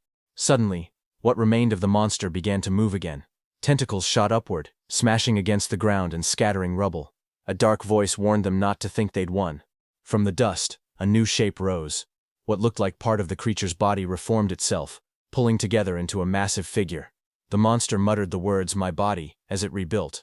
Dust swirled around its frame as it stood tall again. The next moment, its eyes glowed fiercely, its huge mouth stretched open, filled with sharp teeth.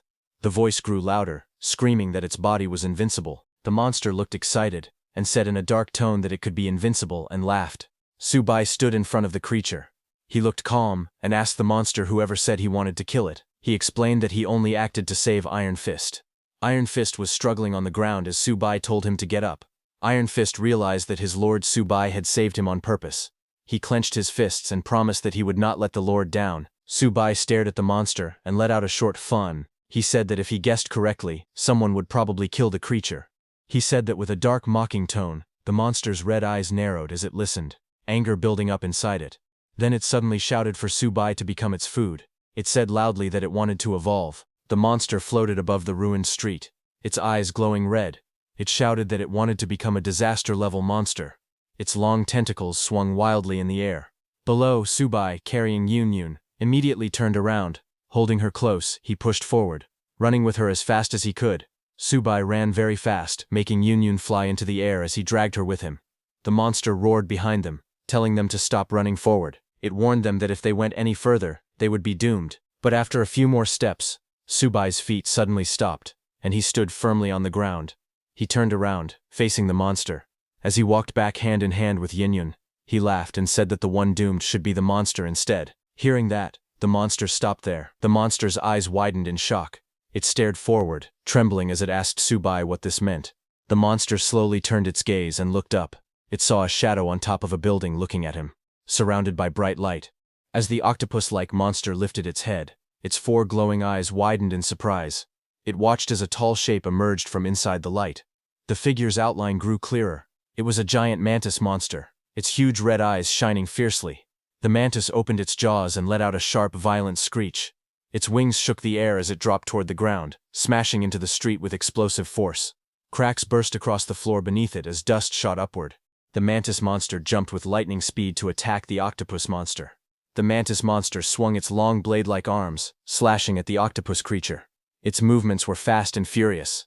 The octopus monster recoiled, raising several tentacles to block the sudden attack. But the mantis kept pressing forward, its sharp limbs cutting through the octopus monster's tentacles again and again. The octopus monster stepped back and shouted angrily. It told the mantis monster to leave, saying its food had escaped because of him. But the mantis didn't back down. Instead, it laughed coldly and said it was ridiculous for the octopus monster to tell him to leave his own territory. The two giant monsters glared at each other under the red-tinted sky. One stood on its long insect legs, blades raised. The other crouched low behind its many tentacles, its white eyes burning brighter with rage. A fierce fight between monsters was about to begin. The octopus monster floated above the ruined street, its tentacles hanging in the air. Its glowing red eyes looked down as it spoke, saying that it did not want to be the mantis monster's enemy. But it had just drunk the blood of hundreds of humans. Below, the large mantis monster stood on a broken rooftop, staring up at the octopus. But seeing that the mantis was still not backing down, the octopus suddenly swung its huge tentacles and rushed forward. It shouted loudly that it was not afraid. Hiding between two buildings, Subai and Yunhyun stood together, looking up as the giant tentacles crashed down in front of them. The street around them shook from the impact. Yunhyun held her weapon tightly and asked Subai what that giant mantis was. Subai looked serious and told her it was the boss of this area. Subai then explained that earlier, the octopus monster had transformed into an old man to stop them from moving forward. This meant something ahead was scaring the octopus. Because of that, he decided to keep going forward. He smiled slightly and told her that this was why he said that someone was going to kill the octopus monster. Yunhyun beside him was amazed to hear that. Meanwhile, the octopus monster wrapped its tentacles tightly around the mantis's sharp claws, trying to stop it. Dark blood splashed everywhere as the tentacles shook in pain.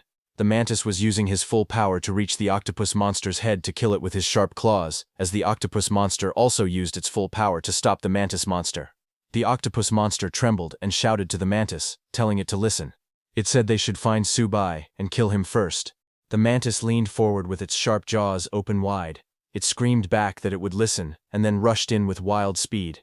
The mantis swung its long blades again and again, cutting the octopus monster's tentacles from every direction, shouting that he would eat the octopus monster first. The blades sliced through the limbs, and the octopus monster cried out. Then one tentacle burst apart with a loud sound. A puff of black matter exploded from the wound. The mantis stared as the tentacle ripped open, falling on the mantis's face. The mantis monster coughed hard as thick smoke and poison surrounded him. The giant octopus monster's tentacles moved on the ground, and the air around them smelled terrible. The mantis complained that it was too stinky. The mantis looked angry. Its eyes glowed red as it glared at the octopus. It muttered that the damage to its core was serious, and warned the octopus that it was going to die soon. But the octopus monster only laughed. Its many red eyes lit up as poison dripped from its mouth. It told the mantis that his whole body was filled with poison now, and said he shouldn't even think about surviving. Then footsteps echoed as Subai walked out of the dark passage. He carried his sword in one hand, and the soul banner with red threads in the other. Pieces of flesh and poison mist lay scattered around him. He looked at the two monsters, and said they seemed very comfortable fighting each other. Subai stepped forward with a calm face, and said it was now his turn to finish them off. The octopus monster glared at the mantis again, blaming it for everything. It shouted that because of the mantis, someone else would take the final reward. The mantis only coughed again, struggling to breathe as the poison burned inside him. Then the octopus monster suddenly pulled its tentacles back and shouted that it would not play anymore. It told the others goodbye as it turned to run away. When Subai watched it fleeing through the air, he said that running would not be that easy, and the next moment the birdman swooped down with terrifying speed as Subai held onto it with one hand. Subai pointed toward the octopus and called out to Birdman. Birdman announced his master Subai's arrival as he flew toward the octopus monster. Subai raised his sword high as lightning surged inside it. He prepared to attack the octopus monster again. Seeing that, the octopus monster warned Subai not to waste time, saying it was immune to spiritual attacks. But Subai raised his weapon, and purple lightning wrapped around the blade. A blast of blue energy erupted as he swung. His attack cut through the octopus monster's body, gathering bright flames and energy around the weapon. As Subai cut down the octopus monster, he also took out the octopus monster's soul from its body with his sword. Subai stabbed the octopus monster's soul as his sword struck downward with full force. The attack rushed straight into the octopus monster's soul, and the monster's body exploded with a huge explosion of light. The octopus monster's body turned into a glowing blue soul form. It looked at itself in shock and shouted that its body was destroyed. Subai stood in front of it with his weapon. He calmly explained that after reaching the soul realm, a soul could float outside the body. He said that cultivators were not afraid of outside injuries. Subai then smiled and said this was the reason the Sol God blade was invincible. He explained that the blade's teeth could pull out a soul. Hearing that, the octopus monster screamed in disbelief, saying it was impossible. Its glowing soul form twisted wildly as its soul was being dragged out. Subai extended his soul banner and activated it, telling the octopus monster that it was full of energy before, but pulling its soul out had a cost. Now it was at the end of its strength. Then with full power, Subai raised his soul banner high into the sky as its red ribbon flew wildly. Subai shouted for the soul of the octopus monster to come to his banner. The monster screamed loudly, begging and crying as its soul was sucked toward the soul banner. The glowing skull on Subai's soul banner suddenly flashed and spun, pulling everything in. A last loud scream came from the octopus monster's soul as it got absorbed by the soul banner. When Bone Lord, Birdman and Iron Fist saw how powerful the octopus monster was, they feared their status would drop because of this fight. In the next moment, Bone Lord, Birdman and Iron Fist looked back as the octopus monster's soul appeared inside the soul banner, but its soul was stabbed with long dark spikes to prevent it from doing anything. The octopus soul burst with bright blue light as it screamed in pain when those spikes pierced through it from every direction. After its soul was subdued, Subai stood up with his soul banner covered in red ribbons. He smiled and told his undead soldiers that they worked hard in this battle, and told them that he would turn the octopus monster's soul into energy for them to absorb. Hearing this, Bone Lord, Birdman and Iron Fist looked surprised. They couldn't believe that their lord actually did this. All three of them kneeled and thanked their lord. They said they were willing to sacrifice their lives for him. Then they immediately started eating the octopus monster's soul, and glowing blue energy flowed into their bodies. Birdman sighed in comfort. Bone Lord said it felt marvelous. Iron Arm said it smelled so good. Meanwhile, the octopus soul cried out, begging them to stop. Watching them, Subai looked calm. His blue eyes shone as he thought to himself. He believed that rewards should be given when deserved, and punishment should also come when deserved. He silently decided that in this life, His disciples must never betray him again. Subai then turned around to finish off the mantis monster. But to his surprise, that mantis monster had disappeared from there while he was dealing with the octopus monster. Subai closed his eyes to sense the mantis monster's presence because at the Golden Core realm, a person can already use spiritual consciousness to sense things. After activating his spiritual consciousness, Subai opened his eyes, which glowed blue as he focused. A blue spiritual grid rose around him, shaping the buildings and streets into glowing blue lines.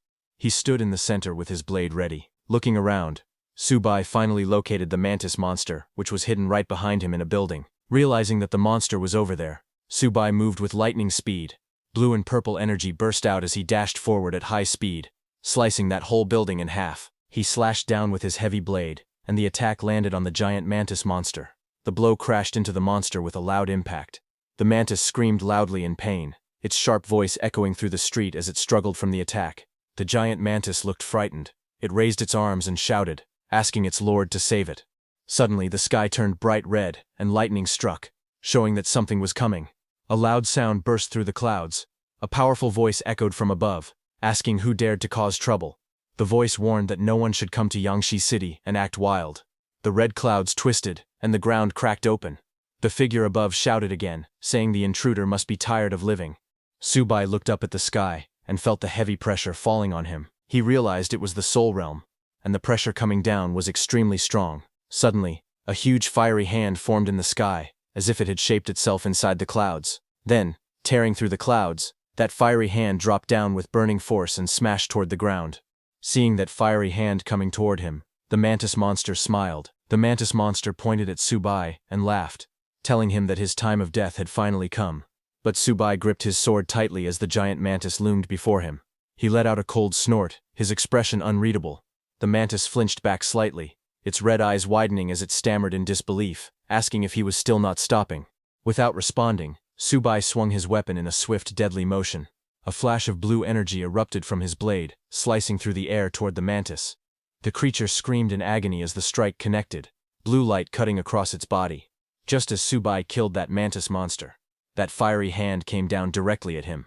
Subai raised his soul banner and sucked in that mantis monster's soul. Within that blazing storm, Subai's figure was barely visible, flames overwhelming everything around him. From below, Yinyon yelled Subai's name in worry.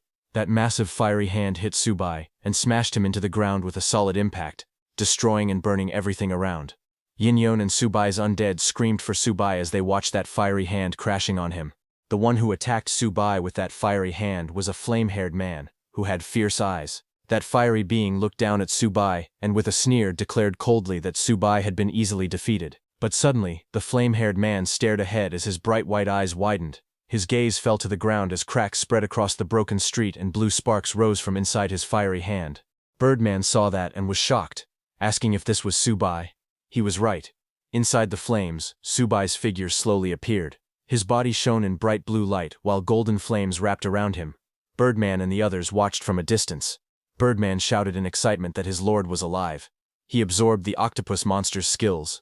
Then the blue light faded from Subai's body and the golden flames scattered like smoke. Subai stood calmly with his sword resting over his shoulder. The air twisted around him as the fire swirled in a circle. He looked normal again. Birdman was shocked to see that Subai restored to his original self. High above the ruins, the flame-haired man jumped onto a cliff. He raised his hand and golden flames gathered and stretched behind him like a giant burning wave. The flame-haired man stared down at Subai. His bright white eyes narrowed a little. He looked closely at Subai's face and thought to himself that this person looked familiar. As Subai stood with his weapon in hand, his expression calm yet sharp, the flame-haired man looked at him closely and thought to himself that this man looked like that benefactor he once met. His eyes moved down to the blade Subai held, realizing that even the knife looked similar to the one that person used. Suddenly, a memory flashed through his mind. He remembered a forest path between tall cliffs. Herds of animals were running wildly, and monkeys screamed as they fled in panic because from the mountains some huge monsters were coming out. While running from tree to tree, one monkey looked back and was terrified. He saw a huge three-headed beast charging out from the shadows of the mountain. Its glowing red eyes locked onto the fleeing creatures, and its roar shook the valley. That monster opened its mouth and sucked in all the creatures who were running away. They were pulled straight into the monster's mouth.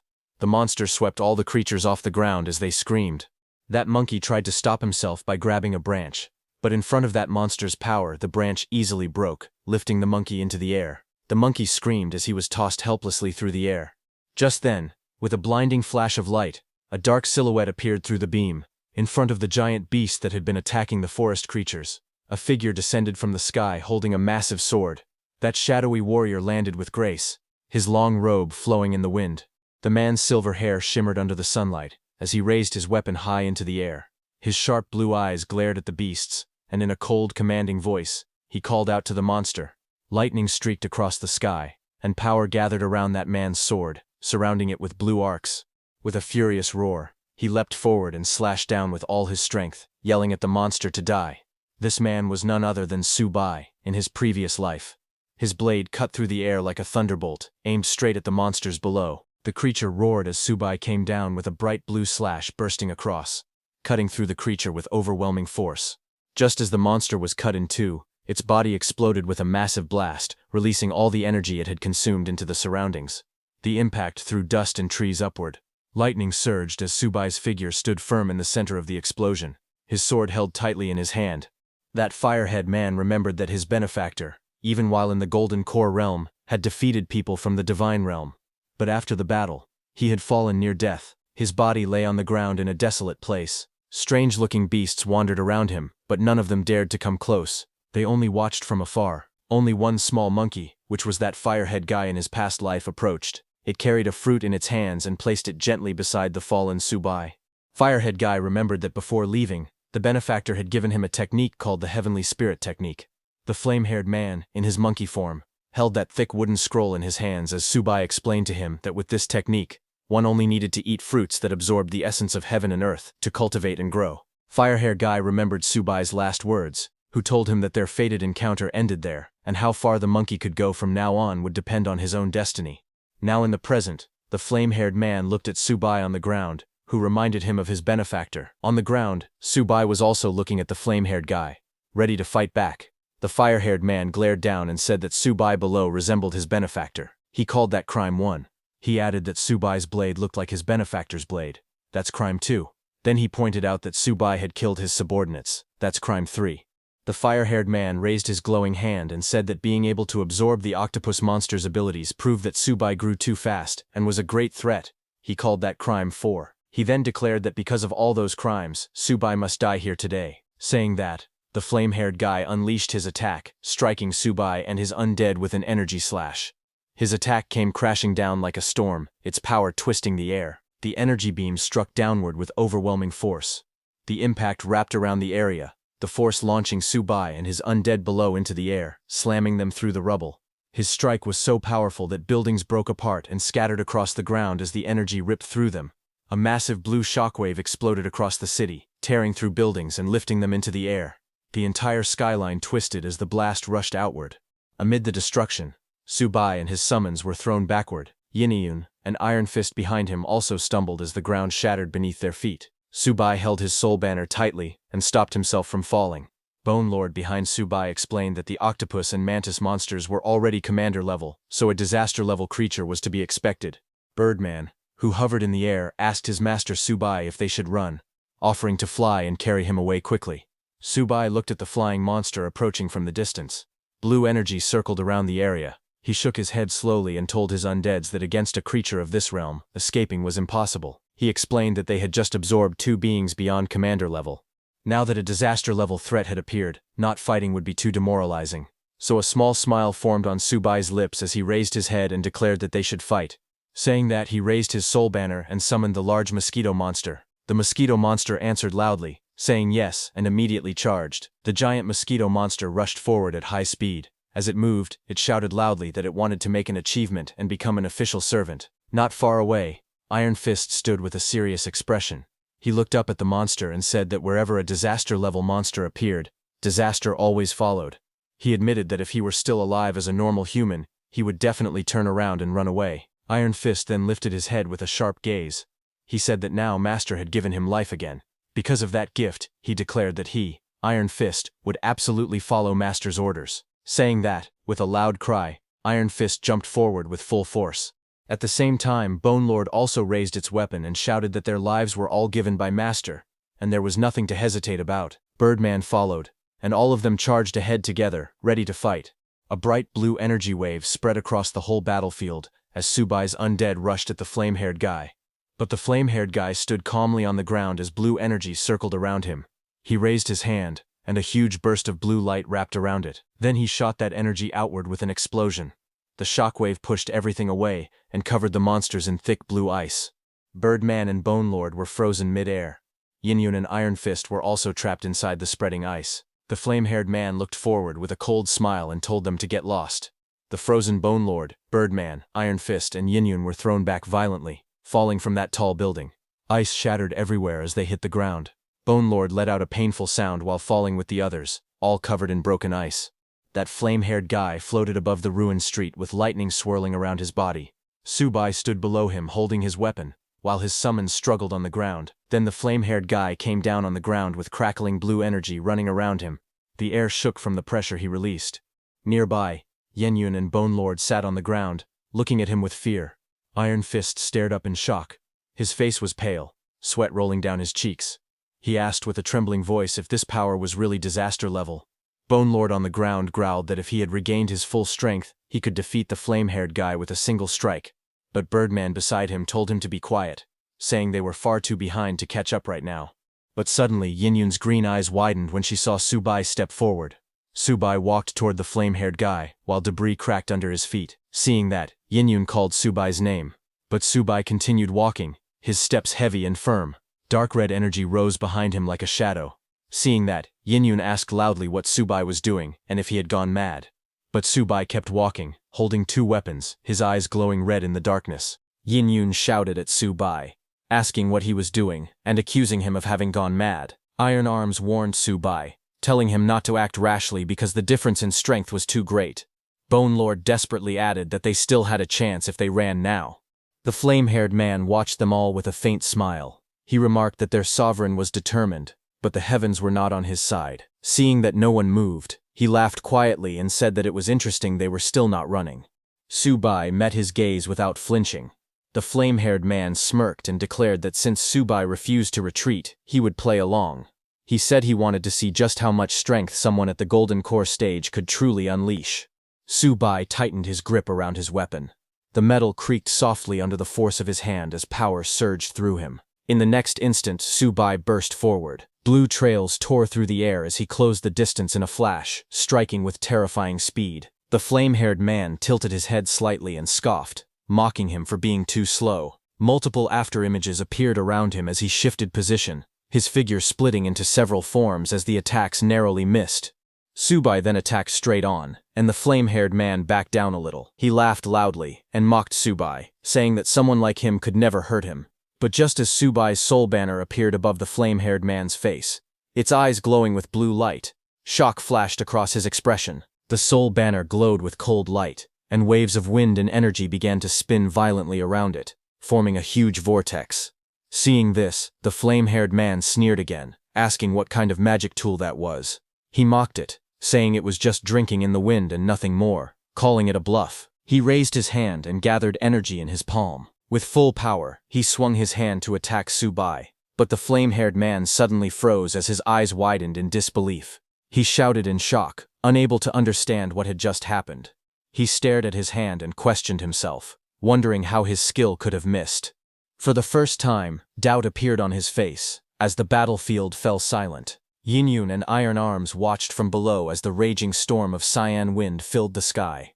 The flame-haired man, who had been attacking violently, suddenly stopped moving inside the swirling currents. Yin-Yun's eyes widened as she asked what was going on, wondering why the monster had stopped attacking.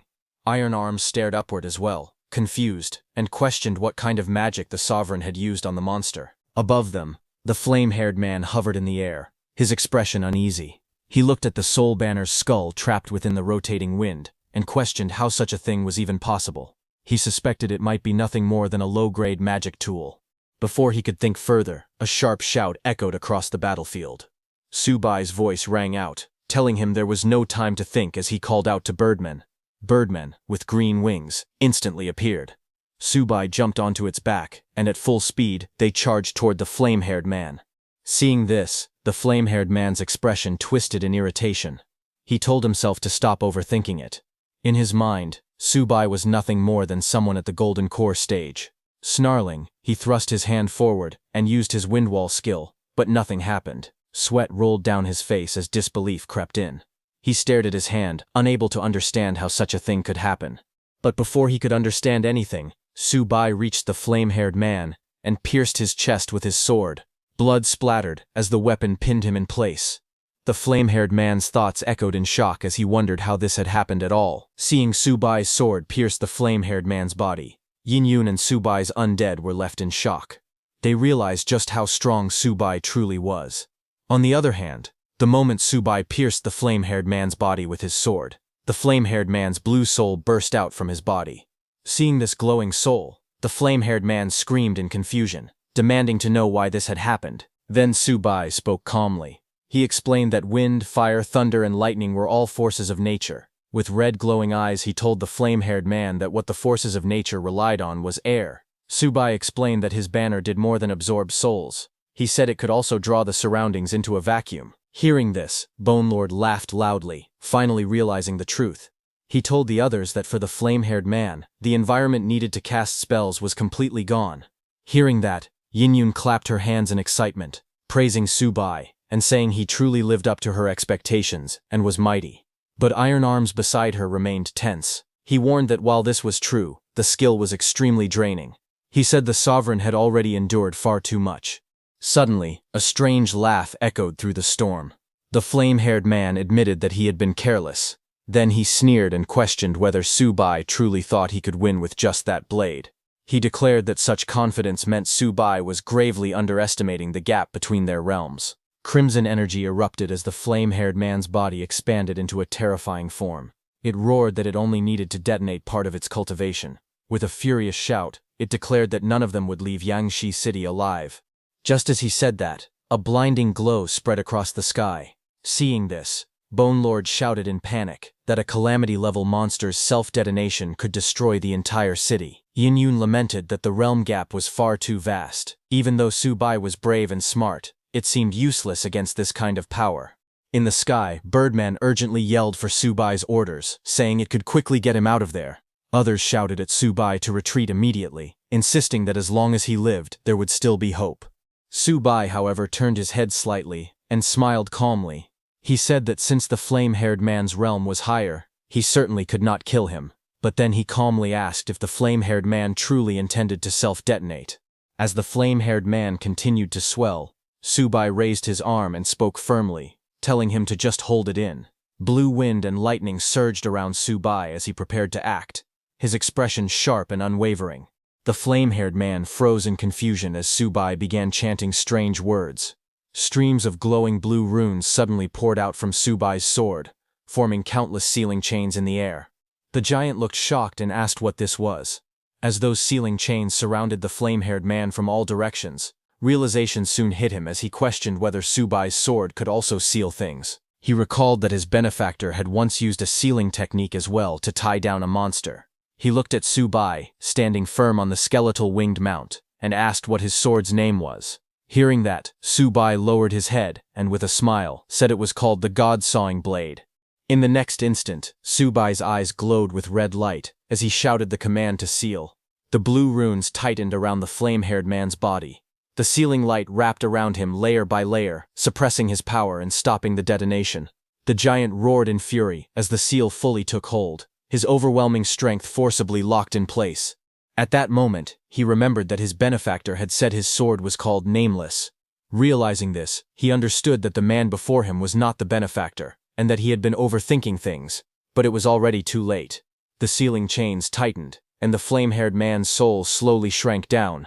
From a distance, the others finally relaxed. Yin-Yun clenched her fist in excitement and shouted that it was great news.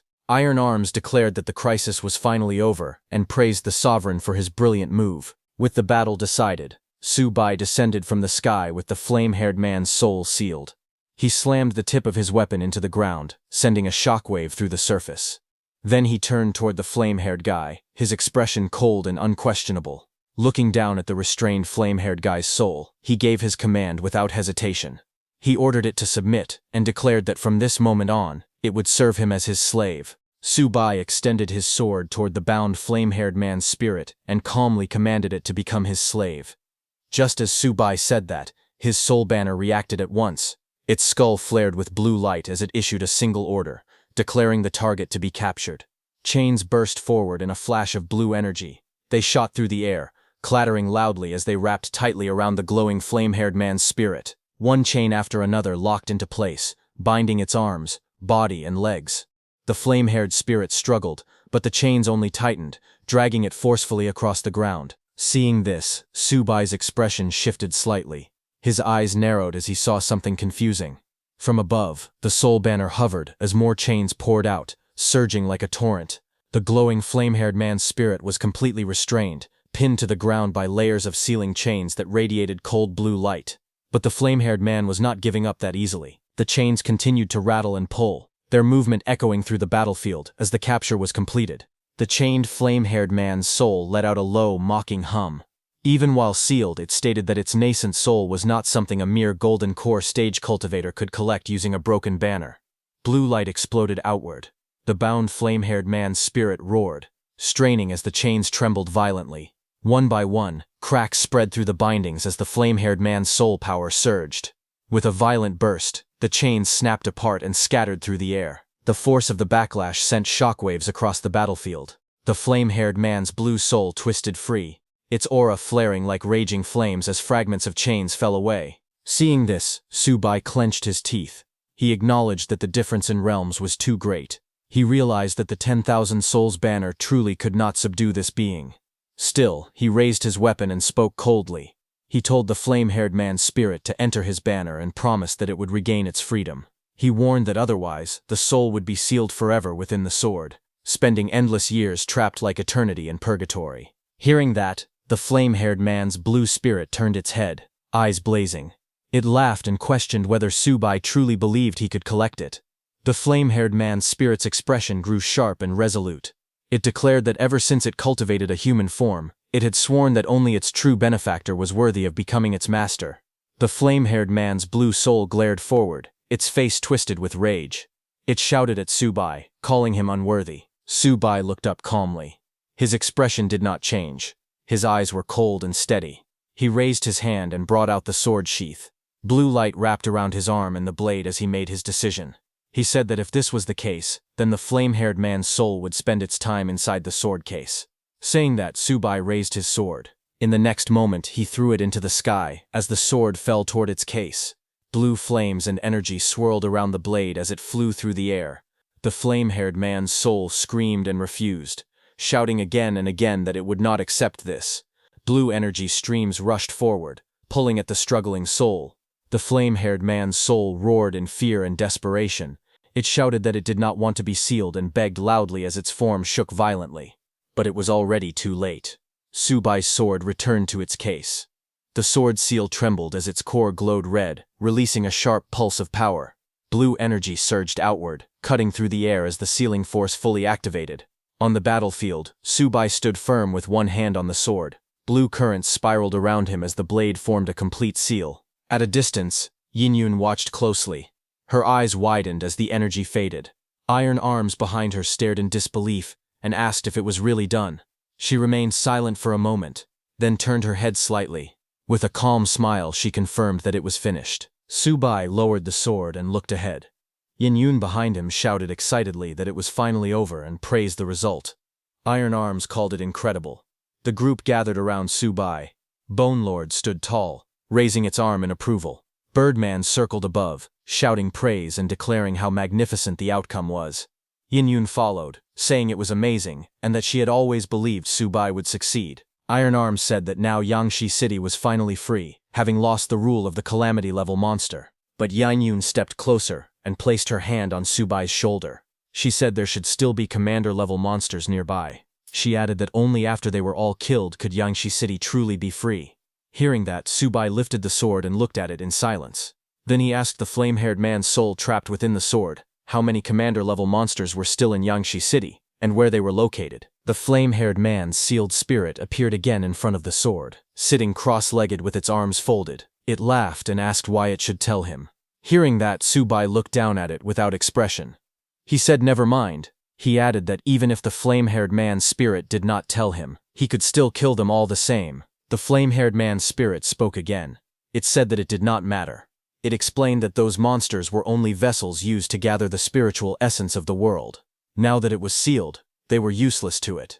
Hearing that, Subai frowned slightly and said that there were no trees or fruits here, only humans. He asked if the flame-haired man's spirit was taking the blood essence of humans as the spiritual essence of the world. The blue flame man's spirit replied that there was no spiritual energy in this world at all. It said it had to raise its strength in order to return to its own world, so it had no other choice. Hearing that, Subai realized this flame-haired man's spirit did not belong to this world. He then asked if the cultivation method the spirit practiced was the path of immortal cultivation that absorbed spiritual energy. The flame-haired man's spirit responded that even if it was, Subai talked too much. While Subai stood with his companions, from a distance someone was watching him using a periscope that was coming out of the ground. Underneath the ground, many humans gathered and watched in shock. The man who was watching what happened outside said it was unbelievable and incredible. The man holding the periscope spoke loudly and told the others that there was a young man who had cut down a demon with a single saber strike. Someone asked which demon it was.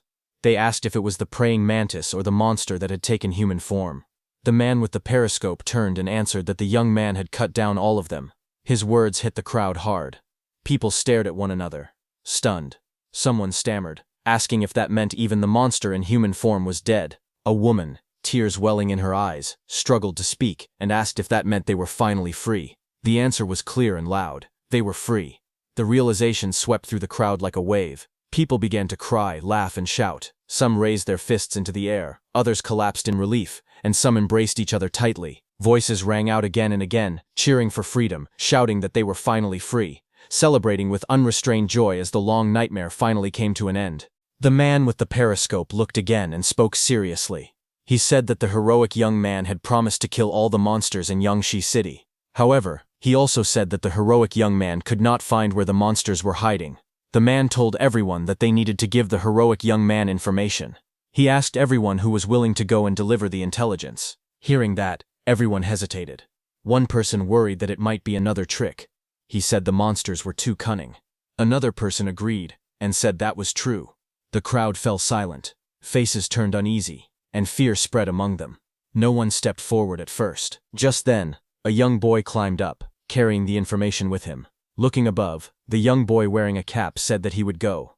He said that if it was a trick, then he would die. But if it was not a trick, then everyone would truly be free. His face was firm, and his eyes were full of resolve. He said that if he succeeded, freedom would finally belong to all of them. The scene shifted outside, where Subai and his companions stood among the ruined streets. A voice called out to him, asking him to wait. The boy approached carefully and bowed slightly. He thanked Subai and his companions for helping them kill the monsters. He said that the people of Yangshi City would forever remember them. The boy then held out a rolled map with both hands. He explained that it contained all the information on the monsters in Yangshi City. He offered it to Subai, saying that he hoped it would help him slay demons and fiends and save the people. As Subai looked at the boy, he noticed something unusual. There was a faint glow on the child's forehead. In that moment, Subai realized that this boy carried the sign of a chosen one. Subai reached out and accepted the map. Then he gently placed his hand on the boy's head. The boy looked up in surprise, his eyes wide, as light reflected softly around them. Subai stood calmly, as golden flames curled around his arm and shoulder. Looking down at the boy, he said that he could see the boy was fated, and that he would give him a fated opportunity. The golden light continued to swirl as his hand rested gently on the boy's head. At that moment, the flame-haired guy's soul suddenly appeared, clinging to Subai's shoulder. Its form flickered with energy as it stared closely. It let out a low sound, sensing something strange. It reacted in shock, feeling something familiar. It said that the sensation reminded it of the past, just like when its benefactor had taught it before. The boy looked up with wide eyes, surprised by the glowing energy close to him. Subai turned his head slightly and asked the flame-haired soul what it was being restless about, saying that the people around were no longer containers. Subai then gave the blueprint to Iron Arms and ordered him to give the blueprints to everyone. Iron Arms stepped forward and received the rolled document. Nearby, the boy who had awakened stared in amazement and whispered in awe, saying that it was magical. Iron Arms then went to the group gathered together and gave them the blueprint. Subai told Birdman, Bone Lord, Iron Arms, and Mosquito, that the four of them would split up and head in different directions: east, south, west, and north. Their task was to round up and eliminate the remaining commander-level monsters, still hiding in Yangshi City. Su Bai stood quietly as his companions checked the blueprints. He then spoke calmly, telling them that they could absorb the souls of the defeated monsters themselves. Hearing that, all four companions reacted at once. Birdman, Bone Lord, Iron Arms, and the Mosquito Creature all spoke with confidence. They declared that the Sovereign could rest assured, and promised that the mission would be completed without fail. Moments later, the Birdman and the Mosquito took to the sky. As they flew off in opposite directions, one of them laughed, saying that he had been thirsty for this opportunity for a long time. Another shouted, telling Su Bai to wait for his good news. Below them, Bone Lord and Iron Arms turned away as well, preparing to depart. Su Bai remained standing, watching them go. The young boy looked up with bright, determined eyes and called out softly, addressing Su Bai as hero. He said that he would remember the hero's face. Su Bai turned his head slightly, gazing into the distance. His expression remained calm and steady. In response, the boy clenched his fists and spoke with resolve, declaring that one day he would become just as mighty as the hero. Meanwhile, in a distant location, Yunbin, dressed in long robes, sat alone at a stone table beneath a dark, swirling sky filled with strange markings and shadows. He paused in his movements and let out a low hum, as if he had sensed something unusual happening far away. A bead of sweat slid down his face as he sensed the change in the battlefield. He realized that a calamity-level beast had fallen. However, he could still sense that its physical body had not been completely annihilated. Yunbin let out a low breath, his lips curling into a faint smile. He muttered that his master truly made him suffer. Still, once he obtained the physical body of that calamity-level beast, that would be the moment of his master's downfall. Back on the battlefield, a massive turtle-like monster roared in fury. Its eyes glowed red as it opened its enormous mouth and lunged forward. Bone Lord did not retreat. With a heavy roar, it charged straight at the beast, its spiked weapon raised high. It slammed down with overwhelming force, the impact shaking the ground as the beast's massive body collapsed. Green, ghostly energy surged from the fallen monster. Bone Lord stood over the corpse, its mouth opening wide as it absorbed the escaping soul. The green light flowed into its body like smoke being swallowed. Bone Lord let out a satisfied laugh, saying that the old turtle's soul smelled incredibly good. Afterwards, Bone Lord took the turtle monster's shell and laughed loudly. It praised the turtle's shell, calling it excellent, and declared that it would take it first. At the same time, Iron Fist shouted, as he swung his iron arms. The strike lands cleanly, slamming into a twin-faced wolf beast and sending it crashing back with a cry. After killing that monster, Iron Arms starts absorbing the monster's soul. Red energy erupts around Iron Arms as he stands firmly on the ground. He is frenzied by the barbaric strength. He feels his strength and speed increase greatly as power surges through his body. After absorbing the soul, Iron Arms takes out the monster's claws. Looking at the glowing claws, he identifies the three-headed wolf's claw as a true treasure. He confidently states that Iron Arms will definitely not disappoint the Sovereign. Later, Iron Arms, Bone Lord, Birdman, and the Mosquito Monster gather to report to Su Bai. Birdman announces that the great earthworm in the south has been killed. Iron Arms reports that the three-headed wolf in the west has been dealt with. Bone Lord also confirms that the old turtle in the east has been struck down. Su Bai listens quietly. He is meditating with his eyes closed and responds with a calm sound of acknowledgement. Bone Lord crouches down and places the old turtle's shell with both hands. Beside him, Iron Arms drops to one knee and places the glowing red wolf claw. Bone Lord calmly tells Yunyun that this is the old turtle's shell and asks her to see if she can absorb it. Iron Arms then points out the wolf claw as well and tells her to try absorbing that too. Yunyun's eyes light up.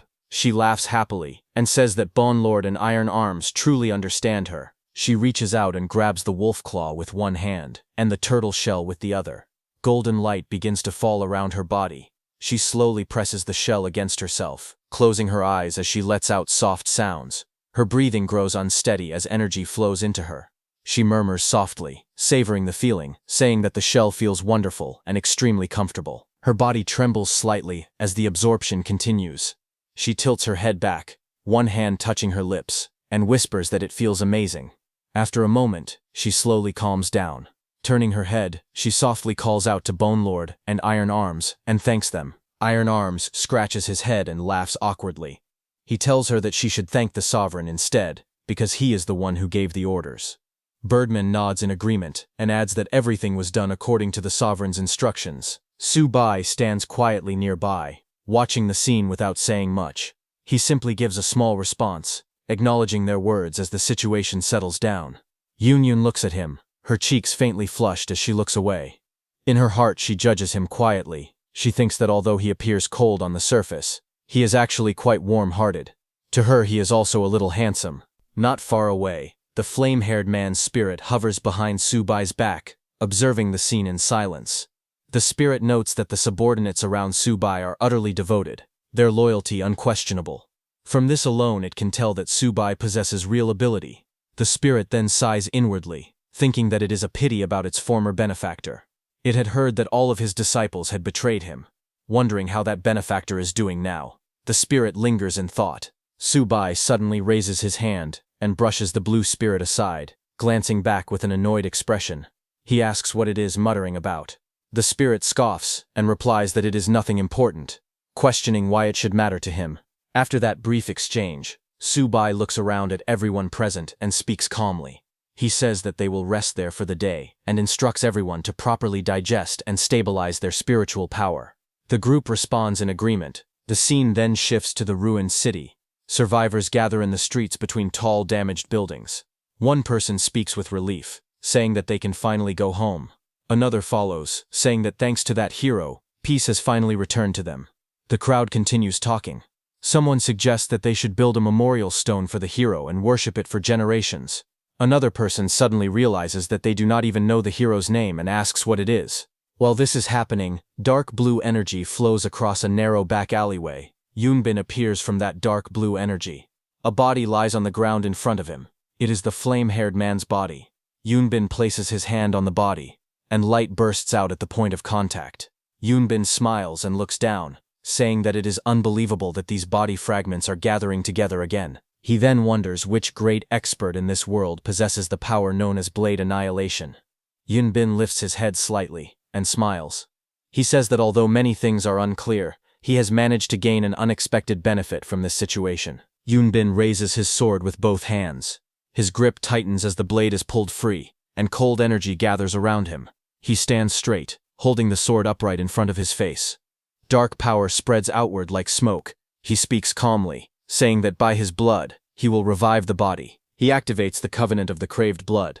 Dark energy surges violently. His robe flutters as the power answers his call. He then places the sword above his hand and speaks again, announcing the alliance of the Golden Fortress.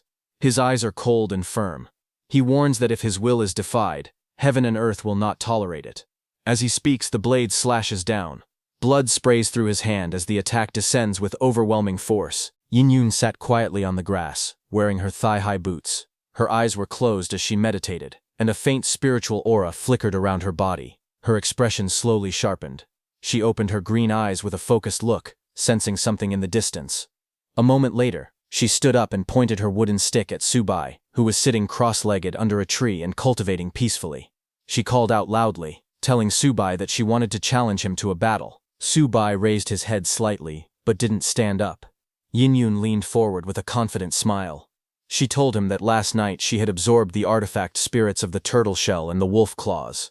Her smile widened as she said she could now feel the result of that power. Her eyes lit up with excitement as she shouted that her new power was terrifyingly strong. In the next moment, she rushed towards Su-bai at full speed, her aura bursting around her. With a fierce grin, she swung her stick forward and shouted, asking Su-bai to come on and exchange a few moves with her. Yin leapt high into the air with a loud cry. Her silhouette cut across the sky as she swung her weapon downward towards Su-bai. At that moment, Su-bai calmly reached out and grabbed his sword, and using it, he blocked Yin attack. A violent explosion burst across the ground the moment her attack landed. The earth split open, debris flying in every direction as shockwaves rippled outward. Bone Lord, Birdman, and Iron Arms nearby were blasted back by the force. One shouted in pain, while another let out a startled cry as they tumbled away. Bone Lord and Iron Arms stared ahead in shock. Iron Arms exclaimed that the strike was incredibly powerful, while Bone Lord wondered anxiously whether their sovereign was still all right. Standing among the settling dust, Yin froze. Her eyes widened, and a look of disbelief spread across her face as she stared ahead, stunned by what she saw. Frozen in shock, she looked down at Subai, who sat calmly with his sword raised, blocking her wooden stick. Yin shouted, "What?" in disbelief. Seeing her reaction, Subai smiled slightly, letting out a quiet, confident, "Heh." In the next moment, he swung his sword, and just as it touched Yin body, a glowing purple spirit figure of Yin own form was suddenly pulled out of her body. Yin eyes widened as she fell backward in surprise. From behind, Bone Lord, Birdman, and Iron Arms all stared with their mouths open. They all shouted in shock. As the purple spirit of Yin floated in the air, Bone Lord trembled and asked if the sovereign had really pulled out Miss Yin's nascent soul. Yin's spirit form also stared at herself in panic, wondering what was happening. She looked at Subai's hand gripping her spirit and whispered, "My nascent soul." Subai quietly walked up and pinched Yin's spirit cheeks. Shocked, Yin stared back at him. Subai stood in front of Yin's glowing purple soul figure and smiled. He thanked her, saying it was a good morning pick-me-up. He gently poked her cheek and said that her nascent soul was surprisingly soft and bouncy. Then he swung back his sword and returned Yin's soul to her body. Yin's real body stepped back in shock as she felt the strange sensation through her soul. She tried to regain her balance, but her legs shook. She stumbled forward, losing control, and Subai casually caught her in his arms. She pressed against his chest, her face red and confused.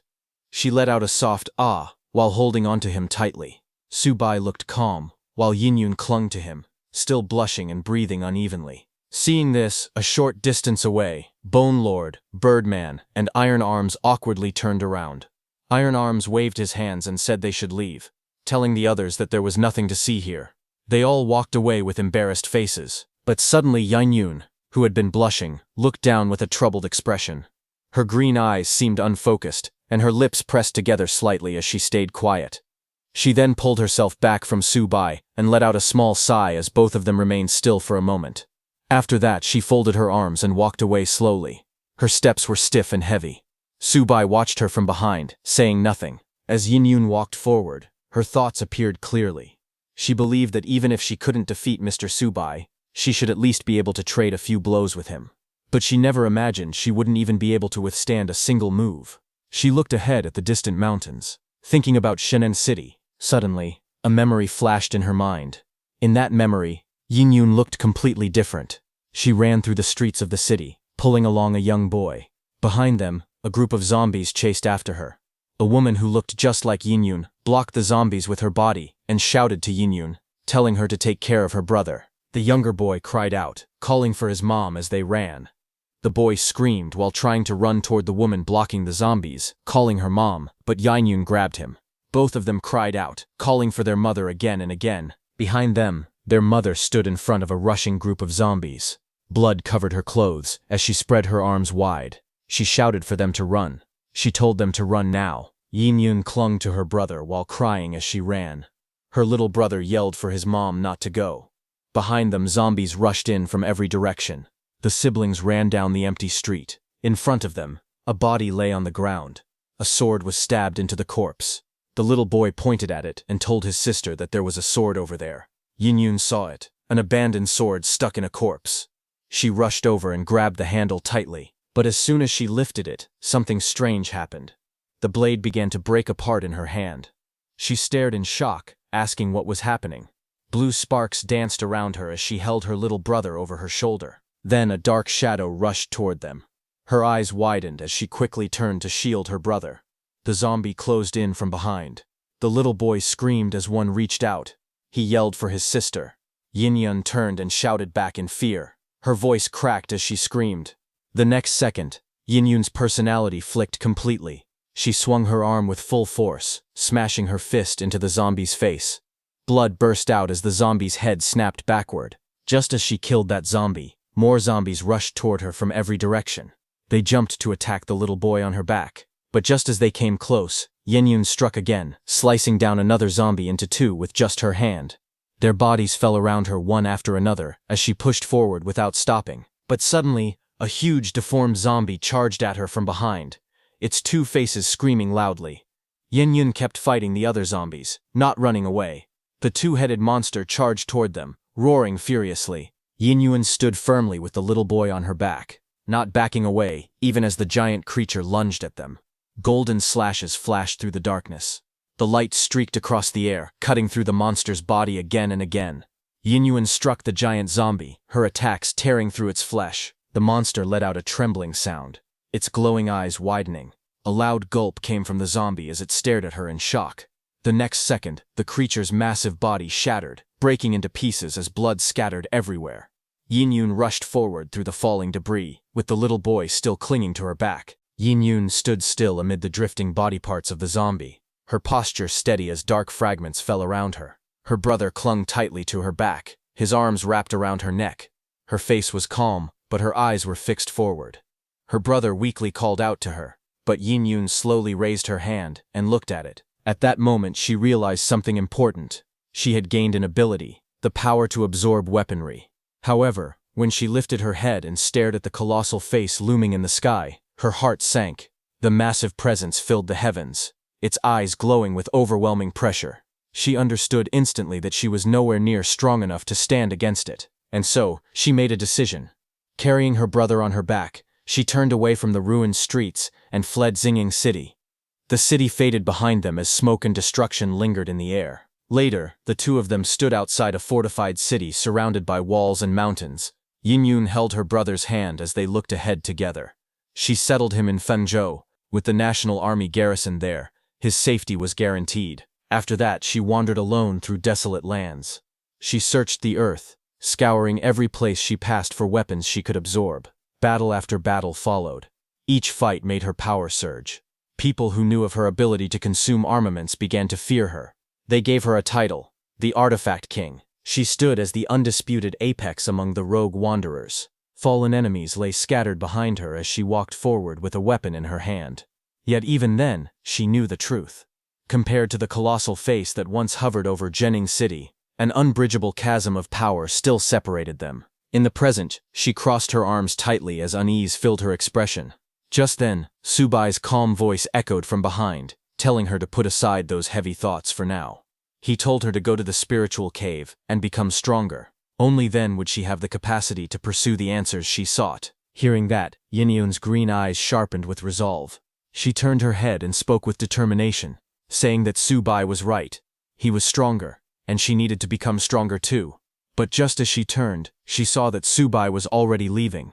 She raised her arm and shouted after him, calling out his name and telling him to wait for her. Then, sometime later, the jagged mountain spires known as Blade's Edge Rift rose sharply into the sky, their stone surfaces glowing faintly under the pink light of dusk.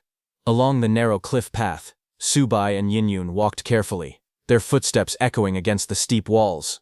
The air around them trembled with faint ringing sounds as loose stones shifted beneath their feet. From the Soul Banner, Iron Arms and Birdman observed the towering formation. Iron Arms raised a hand to his forehead, shading his eyes as he stared upward. He said that north of Yangshi, the enormous Blade's Edge Rift truly lived up to its reputation. Beside him, Bone Lord responded. He explained that in his own world, a place like this would be perfect for secluded meditation. But Birdman disagreed, muttering that the land looked completely barren, with not a single spiritual artifact anywhere. He scoffed at the idea of meditation. Back on the cliff path, Subai tapped the ground lightly with his soul banner. The moment the tip struck the stone, a sharp sound rang out. Instantly, light surged across the entire rift as Subai opened his spiritual mind. The world around them shifted into a glowing blue outline. Countless crystal-like peaks rose in perfect rings, surrounding a circular basin. At the center of that illuminated formation, Subai stood alone, bathed in blue light as ripples of energy expanded outward from beneath his feet. Subai studied the glowing map in his mind. According to the markings, the spiritual cave was somewhere within a 5-kilometer radius. His eyes narrowed with slight frustration. His cultivation realm was still too low. He couldn't sense the cave's exact position. Beside him, memories of Lin Wanchu surfaced. Without her guidance, finding the cave had become extremely difficult. He admitted silently that he had no way of knowing whether she was still alive or already dead. Then, a cold thought crossed his mind. For a disciple who had betrayed him, perhaps an early death was only what she deserved. Just then, a sudden cry echoed through the towering cliffs of the Blade's Edge Rift. Both Subai and Yinyun lifted their heads. High above, a massive bird streaked past the sharp stone pillars, Birdman reacted first. He shouted that the creature was a golden-winged eagle. He explained that the bird's golden feathers shone with a metallic glow as it stretched its enormous wings. It was a raptor over a meter long, strong enough to tear a mountain tiger apart, but iron arms standing behind them corrected that assumption. He told them that a normal eagle would never have such a deafening cry. This one was clearly a mutated golden-winged eagle. Judging by the aura washing over the cliffside, its strength was comparable to the Golden Core stage. The eagle released another powerful cry, the sound ripping through the air. The next second, the eagle charged at them. The golden-winged eagle shot downward from the sky like a falling spear. Its sharp beak cut through the air as streaks of green light followed behind it. The eagle crashed onto the ground with tremendous force. Rocks exploded under its claws as Subai and Yinyun jumped and dodged its attack. Yinyun then leapt high into the air and raised her wooden stick to attack the eagle. She countered with a powerful strike. A flash of yellow energy erupted beneath her as she struck down, landing directly on top of the eagle. Her attack sent feathers and fragments scattering everywhere. When the eagle pulled back and fled upward, Yinyun stood on the cliff, watching it rise. She smirked and lifted her chin slightly. She said that she might not be able to beat Subai, but a small bird like this was nothing to her. Below, Subai raised his soul banner and shouted for the Mosquito King to chase after the fleeing eagle. He explained that the eagle carried the scent of spiritual energy and the scent of humans. The giant mosquito spread its wings wide and shot forward at high speed, following the creature through the air. A fiery shockwave tore across the towering stone cliffs as the mutated golden-winged eagle darted through the narrow rift. High above, the Mosquito King rushed after it. The Mosquito King spoke to itself proudly, saying that after absorbing the mantis's power, its stealth ability had grown stronger again. One day, it believed, it would earn recognition as a full member. The eagle continued circling through the rising peaks. The Mosquito King pursued from behind, weaving between the tall rocks. Soon, the eagle descended toward the ground. Before a dark cave entrance, a lone figure stood waiting with a crimson flaming spear in hand. The man looked up calmly as the eagle landed before him. He greeted the eagle by name, Ah Deo, and commented that it had led an enemy straight to their doorstep. His voice remained steady as he added that he could not blame Ah Deo, since the intruder's realm was far stronger than its own. The fiery red spear glowed in the young man's hand as he stepped forward with determination. He lifted the spear over his shoulder, readying himself for battle. A sharp throw followed. The blazing spear shot across the rocky cavern like a streak of fire, rushing toward the approaching Mosquito King. The Mosquito King darted aside with incredible speed, narrowly escaping the incoming strike. It boasted loudly, claiming it had survived countless battles. It said that under its sovereign, its power had only grown stronger. It mocked the attack, asking if the man truly believed such a simple throw could harm it. But before the Mosquito King could finish, the spear suddenly erupted in a violent explosion. Flames burst outward with a deafening blast. The Mosquito King jerked back in shock, letting out a startled cry.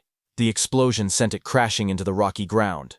Its body tumbled through debris as it groaned in pain, barely able to move. Then the young man stepped forward again, with the eagle perched proudly at his side. He learned from the eagle that every one of the newcomers was above the level 3 mutant realm. Finding the situation amusing, he smirked slightly. He then turned to the eagle and said it was time for them to make their introduction, but the young man suddenly stopped and narrowed his eyes. He sensed something and turned his head. In the distance, he saw Subai and Yinyun standing on top of Birdman. The young man frowned slightly, watching them from afar. His red-eyed eagle stood beside him, also staring towards Subai's group. Behind them, spiritual energy was flowing out of the cave. Seeing that, Yinyun leaned closer to Subai and pointed forward. She asked if the place ahead was the spiritual cave. Subai smiled calmly. He said he had searched everywhere for it and never expected it to be right here all along. Hearing that, the pink-haired man lifted his flaming spear and swung it sideways, pointing it towards Subai. His aura grew fierce. He said that Subai had arrived sooner than he expected, but warned that if Subai dared touch his spiritual cave, the consequences would be clear. He launched himself forward with incredible speed. Flames swirled behind him as he charged straight towards Subai. He shouted that Subai had chosen death. Seeing him coming, Subai didn't flinch. He calmly reached for the sword strapped to his back, gripping the handle as the young man's attack closed in. The next moment, the two weapons collided. A burst of white and red energy exploded between them. The pink-haired boy's attack was extremely powerful. but Subai blocked it with his sword. The pink-haired boy's body flipped through the air as fiery aura trails twisted around him.